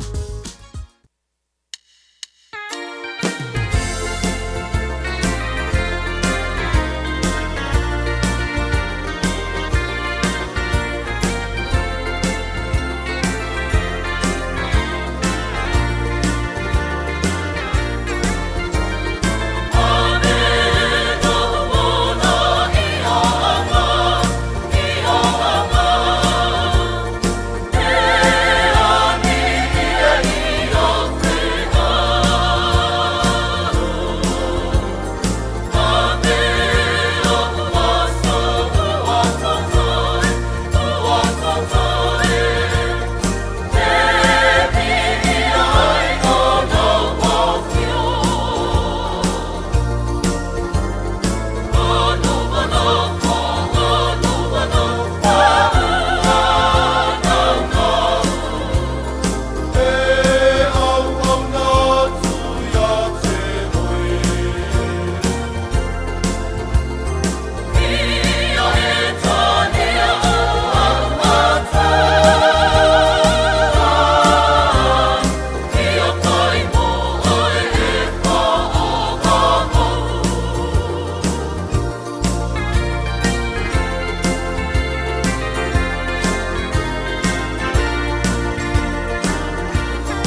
Fa malulu atu le tatu wa tino le whafonga mai le tatu whawhiwhianga po le tatu pese whaleanganga a velu ola i au ngā. Ua te walunga tual po kalame le mo oe maniva yaso mani as whaleile. Ia ono leu wa whatisi mai le sunga tungsia mo le tatu whatatanuanga on le tatu temi. Tale tu la sumalua o la mwhifon na tue whasala winatu tatu tala i mai Samoa. Pe ona ile tautua mala unanga al le whianga ngal manmana tipi au tanga vaya. Whatisi mai le sunga le o ia teito e whawau di tautua le wedia Samoa mal po kalame al le to whaia whangamua. A whale tu la se fulmare lua. Leu nei. O la te mo le whatatanuanga fo imal le whianga ia tuna vai lua. Le sunga tuna vai lua ma lana whawhiwhianga le aso atai au. Awala ni emisia le tatu whatatananga na i leo li nei. O la mwhai whalau te le atu mwhalau lua tuai nisi o vaenga o la mawhai. O na o iai ia le tatu po kalamere le aso atai au. To tele na ialam tama whanau o le ainga musika o le amwhai o na whatasi ei ma le po kalamere sunga tuna vai lua le aso atai au. Ina al partaiso. La mwhai whalau te le atu i le whamoimoe le alo le tatu atunu po le tamali. Ia pe amua le whatatanoanga i le awharis fuma lua i leu le so. Whatisima le sunga tungsia le sunga le pule nei vaenga le tai au whatala whatungsia malolo se fumonia? Ia, whatala whatufai le sunga te tia, ia le tautai o tatu po kalame le tipia mai, au wafuta pong anga sa moi po kalame whatatia, a le radio sa mo po le sifunga sa mo, ta slima i batolu a mo, ia le nganga la fitima, le nganga whalwale whatala whatuai te tia le sunga. Malo whaftai, mau atu le ne ia wanoa ia alo o whapenau na mo pele se fua lau lei, mau alo malo se watau tuai na tatu atunu maneiva yaso. Tōne na yaso na tatu o lef tangisi mai longo kivisimasi ana fo e tangi tuai malongo. Ia o lau tautua mala unanga. Ia mo le tōtele o le atunu o lo anga ia tu sa ini latu tawali. Whalau tele le tautua mo le whaingon neitu sanga lau sunga tungsia. Ia, e sa le lava le saunuanga te tia. Ia o le tulanga fo tautua le tatu whale tabale la tau ia mai tau ina lava le amania ina le tatu hachinu tatu pasalonga pa business o le petu pitu sila le na tau e tau. Mai lava la matanga tau sanga se o mal nei tulao le aso. Ia, e paftai ele tatu hachinu whangainga tautua le tatu whale tabale. E tonu fo lo nei tunga tau whatoba. Family na umatina ngalo le atu na fio mai musu mai matala mai au mafata fa ngalo tu tatu pata vale a te kia sa ole lo sunga tongsia le vainga silinam tau ole amana ino lo to tua me selanga ia to tatu wa tu ani se vainga tona fa ile mo fa funga sa mo le yes ya o te lola se lole la fo ile ba alo me ka se ni tu la le tai au te tia ya ona o po kalame fo fata tia o me fo te me telo te vai yo e as ni tu la to via ya amai au fai ba fi mane yes ya na le fa le fi sa te au yo e pai sa te au ma fo i mausta ya mami ya ni tu la fa tai lo sunga te tia lo mato ba noa yo e ya fa talo fa tu la fa con anga Samoa o pe la ma o mane pa salonga fa business ya lo me ka ya e fatalo patu la tele la male palo so atu tele la Samoa tu ni tu fa tu fa ke lo pe tu tonu wa te ro tu tonu ta to la poni o Samoa ya e fatalo patu la tele la male palo pa malo se ku mandia pa malo so la mandia Samoa ona le wala to mai foi de to ya ba ta si ba so na ba so ya tato pa mantunga fo ila fo ele e fio mai lo tato fa ola ye por pepe o ke masi ani si tu ganga la to pasa longa fa business la tovia ia le nau la si le pia le tato atu mana tua e fa ma fa la beto si le tu ganga le vai tato bi ferti au tu ga fa mai na tu fa na le tato ferti o tu ganga la to tu se tabale e feli mo se la tala longo vinga e feli mo se la tala mo o pe afa pe family ni tu ganga ta finance matalia la tala sanga pa popo le mo le lima se la tala ilunga le a fa tato bi ferti le lima se la tala le packet save o le lima sala e tu ai lo sa ya a pete mana fo le cash ya e ba tu pe le cash mo fa lu a fe le cash ba tu lo au o tato piki apu tu langa pa pe e se po ya e lu a fe le tato pe fio a tato piki apu pa popo me le lima sala tala e o tele ni telengi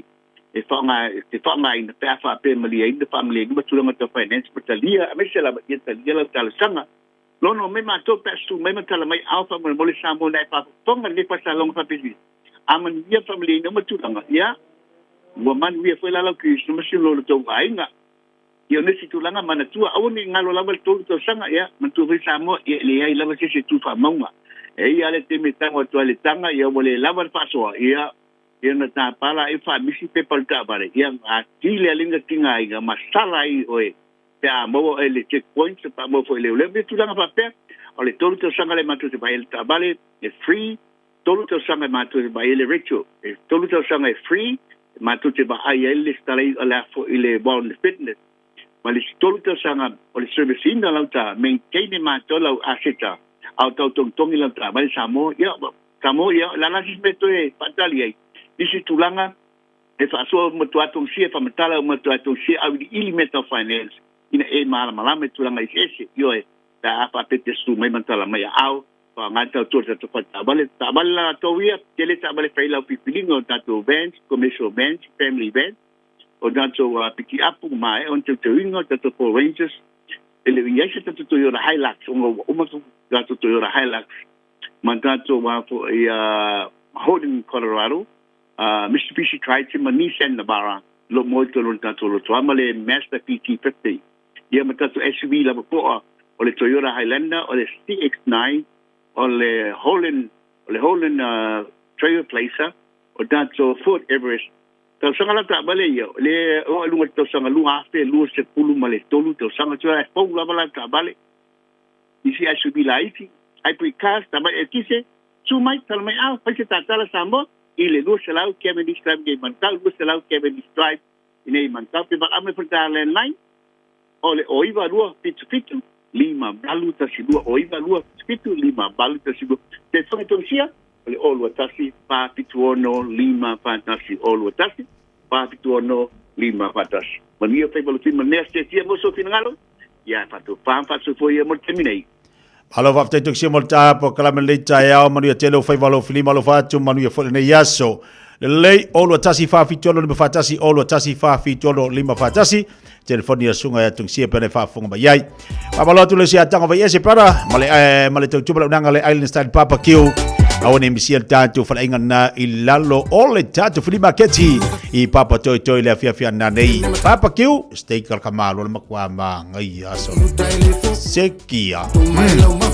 pas se fela so se lengi ke lo ngangi ke ko for le stay do fa ko island style papa kiu pito iluma Teki ale steika kako.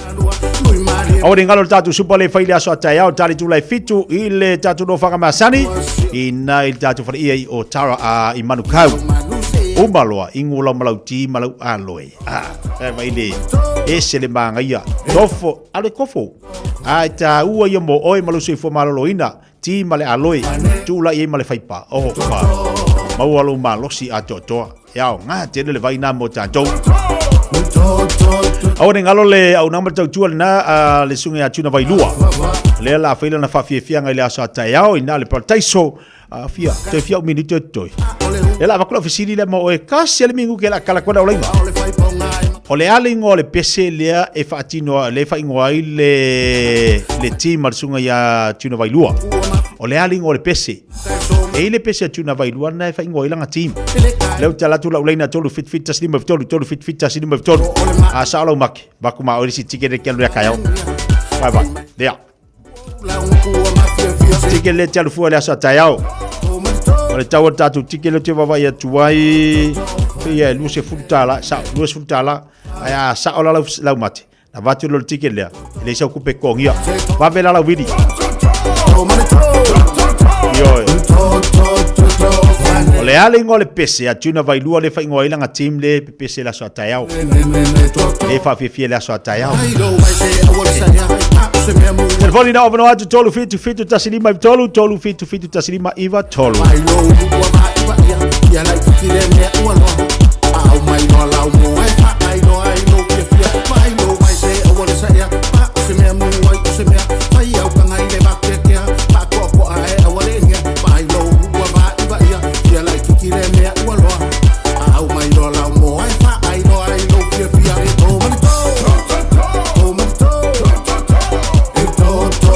Ngale wa umala la temina vat la basi le sunga le ya te talot le ana te fa o wina tatu poklame na le yaso tatu filo la songa fo le lo fa malanga le tu fa te tele sa mole atu pele o le tatu ma tanga le ni yaso fa tele ma mai lunga tatu te tia ni yaso atoa ya mal poklame le fifia mai le asengana te tia o le tatu mari la fa fonga opo masani ya le tautai le ngata I fale poto al tautai e sela na atu yama leise ato to se ngana leise ato to se tautua tautua ina i o sa mo lo atu pele au le nganga whaftai tele lau tapo inga ni o tamamtina matua whaftai atu lau whinga luenga le atua ai mai se uompa anga umalawa le video sa mo whaatasi mai i le nei au nanga ma le nei tautua ia wha mo le atatu filo i ia le asonga fua i le lofo le li mau e tatu se wha inga le vaiaso le fia ma le manuia ia fo i pele vi inga le tatu mataisi le langi Tapi nama le sunga leo ya te toloto fa wori tau tua mal pakalame al video Samoa si pa istemi la fia na nei ia mal manatu o la fa penana fa fifia ina tatu atunu ni si na tatu pakalame leo fa tatu mo le nei fo ia oli u simbel fa fonga to fa salawina tatu talame Samoa 24 hours a day, 7 days a week. Radio Samoa streaming live on www.radiosamoa.co.nz. Usi mai alau whaafafonga. Telefon mai Samoa yaso taitasi. Wa au mai amo oe ona o le langolango mai a le talofa voucher. O te whatalo fwelo tātou o tunu ubo tātou mafuta le tau alunga fwoi o ngā ruenga o le nei vai aso. Usi mai alau whaafonga. Wa whailo nei le minsta wa alele sivili, ai o le minsta fwoi leo pūlenga o malai wa alele. Le tō whai a olo a fōwhiti wa ai au walo whaasara launga le malo. Le whaai unga tustusia le kāpeneta na whaamawina, le aso luas fultolo o te semo le tausanga lua afes fulmal wha. Le olo whaai lo aia inga o tangata taualoa e le sueina, mo le itu tau i puipuinga pe atua le malai wa alele whaavao malo i whaleono. O lo whaai lo i lea whaai unga, o surio ai ngā tupu, ao malo, Kovana City, Pelestene, o le Pālemia, Minstar Kāpeneta, fo fonga whetalaima Minstar i whafo isi malo, whapea whaamasina sini, e le tau whaia ni sue suenga le puipuinga. O taito lua umafoio i lātou umanei e peo na whaelo atu, e le whaia ni siaki o le puipuinga. O le whaiunga le ale Kāpeneta na sainia malo ia se tasi o tamali o le atunu, le fionga manu o le sanga lala eno kati po sala sa avea ma Minstar, o ngā luenga te tere le malo le tausanga e luafes fulfa, le ena ia wa ia i fo i male pūlenga o malai wa alele, le Samoa Airport Authority. O le ripotia ai o le tau fia wha malosi le malai wa alele e au kilani i taluai nei, o le fionga i le fonga fitalaifa pe le fionga le Minstar wha amasinonga, ona ua le whaia la siaki o le puipuinga, i le vaenga le malai wa alele i whaleolo ua wha apitoa i pasese taubaloa, o lo te ena il fonga fitalai na iai se tūlanga wha peana tupu, ina ua taunu i au kilani. Wa wha ilo ai le Minstar le upenga ta wha ilangi le malo, o lana wha manatu le company wa alele le New Zealand, o le vaenga e wha tali mwha e pasese taubaloa, o le mea tō tino le e pule ai le malo Samoa. O le whainga wha vai le company wa alele e nā o suyo ai ngā tupu, a o le malo ma le Pālemia wha pēr Minstar o isi malo, ma o lātou taito lua e le tau whaia ni siaki o le puipuinga, mai manatu le Minstar o se whainga whaavae e mō New Zealand, e wha o ngā iai o lona winga, e talia i fo i lama tai o le malo Samoa. Wa tāpai nei e le Minstar i a olo o fōwhiti wa ai, se wha ato e senga mai le pula le company wa alele, i lona ofisa i a pia. Ke fia whailo i Minister of Transport of New Zealand, se i ma whale ta upulea ma o mea fo ia e masanga. Po fea me ke follow lava le law of the land. New Zealand au mai inge e follow ka kula fonga ka koua fo New Zealand ka ke follow i kula fonga a New Zealand. E la le sangwanga fo ila le kamai kai polenge ngake le koe kalia i VIP si olo. Se peia waka uova. Peia waka uova la le ia le whamikalanga ngā lenga o maua kurunga le media. Ele se VIP de New Zealand VIP e Samoa. E pule ai Samoa, pule ai Pālemia, maka miska le laka pengeka le meanga. Ka pea kau whaipong sa mea le mai kainga. E vanga ngā pe ingi lounge le New Zealand o lakwanga. Ia o mea ngai whai lako. Le sosopo aku i le mea kau ngā whai teke le ka mai kai pule i langa sangua ngā whape. Ea whawhetaila o whio ngā tonu ua manino e le amtau pune te ia o iei se si i wae ngā le whamanino ngā e le ua pa ua tia te au. Ina ia whaasao ma whamanino ai mō le alualu inuma. E kasi ale le kalari au whai akua o ke mga umia se apology le New Zealand i le malo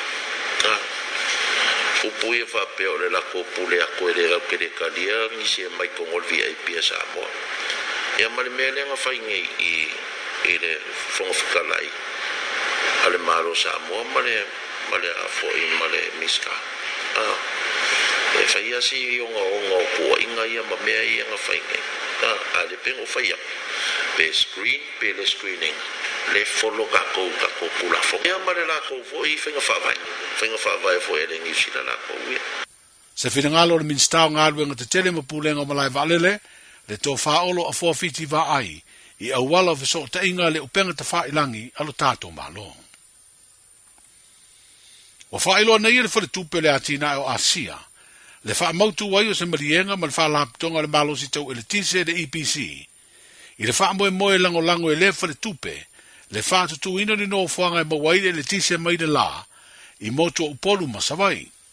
O se fuafuanga fo i le afausi ai ma se no whanga e tu i ai ma ai mawaile wila, mai malo si wha wina tau e le tise, o le asanga si ti ai le tise e maua, mo le whaonga ine ro tātu ko te no. Wa fuafua ai e te i whase furu me ka wanti o le tise, e maua mai ia tau mawhainga lua, leo lo taula i ai le fuafuanga e au sia e Samoa, le fitu se furu pasene o malo si tau e le tise e maua mai malo si anga wha wina, po renewable energy, i le tau sanga e lua afe tau tasi. O le aso ono te sema na saini ai le marienga le vao sui o le whare tupe, ma ofisa si nia e alfi eise lo ia, o le wha laptonga le malo si anga tau e le tise. O le whare tupe o atina o Asia, o le awhea ngai ma le whaasoa ina mai o se leni wha pere tu sia o ata, o ia ngā luenga ma le whausia, o le au iwi e lima teita ina ai le wha ngā solongo ngā luenga, o ia atina e tau malo si anga whaafowina.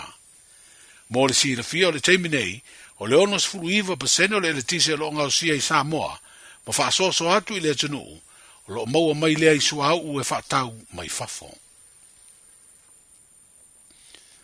O whana witi ro tātu o tunu o lo pita to tele i ai la tō ua maua ia unga, o le whaamai o le televivini, e peo na whaelo ai le mtanga aluenga le soifua malolo ina i se li poti la tamai. Wa whaelo ua valu ngā senga se fau o whaamaunia, ma ua whaamauina ai lao whainga e tōru se fulfaa, e fulisia i whanau e lalo le tasi le te usanga le mātua. O le isi whaamau maunga o whaelo le soifua malolo ina, e whaas furu ono tangata ua masalomia ua afia ia unga o le whaamai, ai o lo whaatali suenga protest e whaamautu wai. Wana o tangata i upolu o whaamawina le maua le televivini, lea o le nimas furu ono pasene o tamaitai, ai o le whaas furu wha pasene o li. Wa whautua ina i pēlo tātu o tunu e meise lava mātua ina ia whaia tui pui pui o whanau. Le aso luas furu valu o Novema, na whaalawi lo ai le mtanga aluenga o le soifua maloloina, le whaamao ni o le pipisi o le televivini i Samoa. O le whaaua wino ngā ruenga o le atina e manuia o le tātu mutunu o lo whaatino le malo, e ala mai dele au nanga le pulenga o le suavai. Wa whailo ai le mai o satasi o ngā ruenga o le suavai mo le fioanga o papa i sa taua. E lua se lau lima su lima afe valu se lau fitu se furu whata la le tau o tāne vai te tele lua. E mawhai ona te waile se furu afe lito o le suavai. O le whata o toina o leina o fe paipa e lua se lau mite le umi. Ma le whapipi ina o le pāmu vai, e ole le tise maua mai le la, o ngā ruenga ia ua mahea maua mawhai ai nei, o na maua le suavai le vaenga o le tātou motu i savai. Sa ngā lue le pulenga o le suavai le whaatino ina o lea ngā ruenga whaata se aima le langolango nisi o ana paanga, e pe o le company ko ne sale o le Vision Engineering, i le fausi ina o tāne vai te tele lua, lea ua teu iai le suavai. Manuia le whaai unga o le vaiaso, E silia mala se lau fala oloa i Samoa e mawhai ona whaanga i le talofa voucher mo whaatanga alu a inga. E le atua lava se 5 milu te lafu antuai mai New Zealand, Australia, Amerika, mai si antunu. Ai tau nui telefoni maolo e whaanga le talofa voucher e whai e le whaatau. E mawhai fui ona tungi atua i le cash power whaapea le pili o le vai isa o se taimi. Angai loa i le www.pacific40.com e lafu ai se talofa voucher mo lo a inga i Samoa. Mo nisi whaamtalanga wala umai le olua tasi o Valu tolu tolu, lua lua lua tolu, pole info@pacific40.com.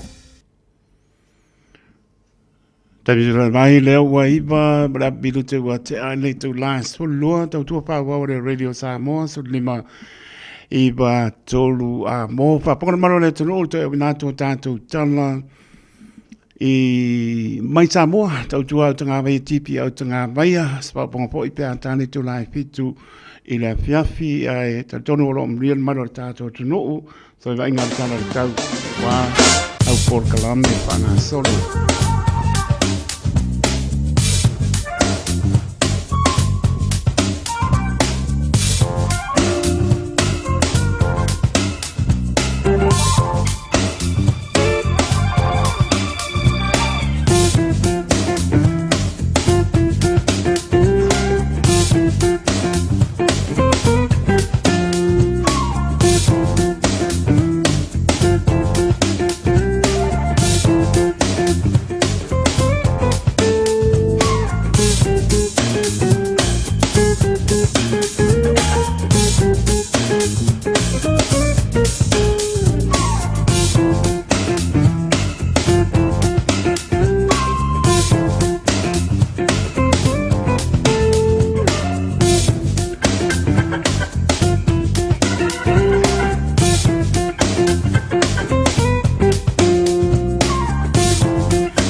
Pera pa mawina o ke lani lua spulmartolo le maulunga ro iai ia malona malu le piapi e se fulu mariono o le vainga mawanta e au o le aso tonai manai tau ma vea tu le sulu matanga o pia po e me au po ni simaenga lua su lima de pera pa mawina mo le aso tonai ia malona malu le piapi e spulmarfitu o se inga la sa tatu o mo tapo inga pa uti munga awa fo do so le mar pa mawina ile aso sa awa fo I va va fo o vinga fo na tau da so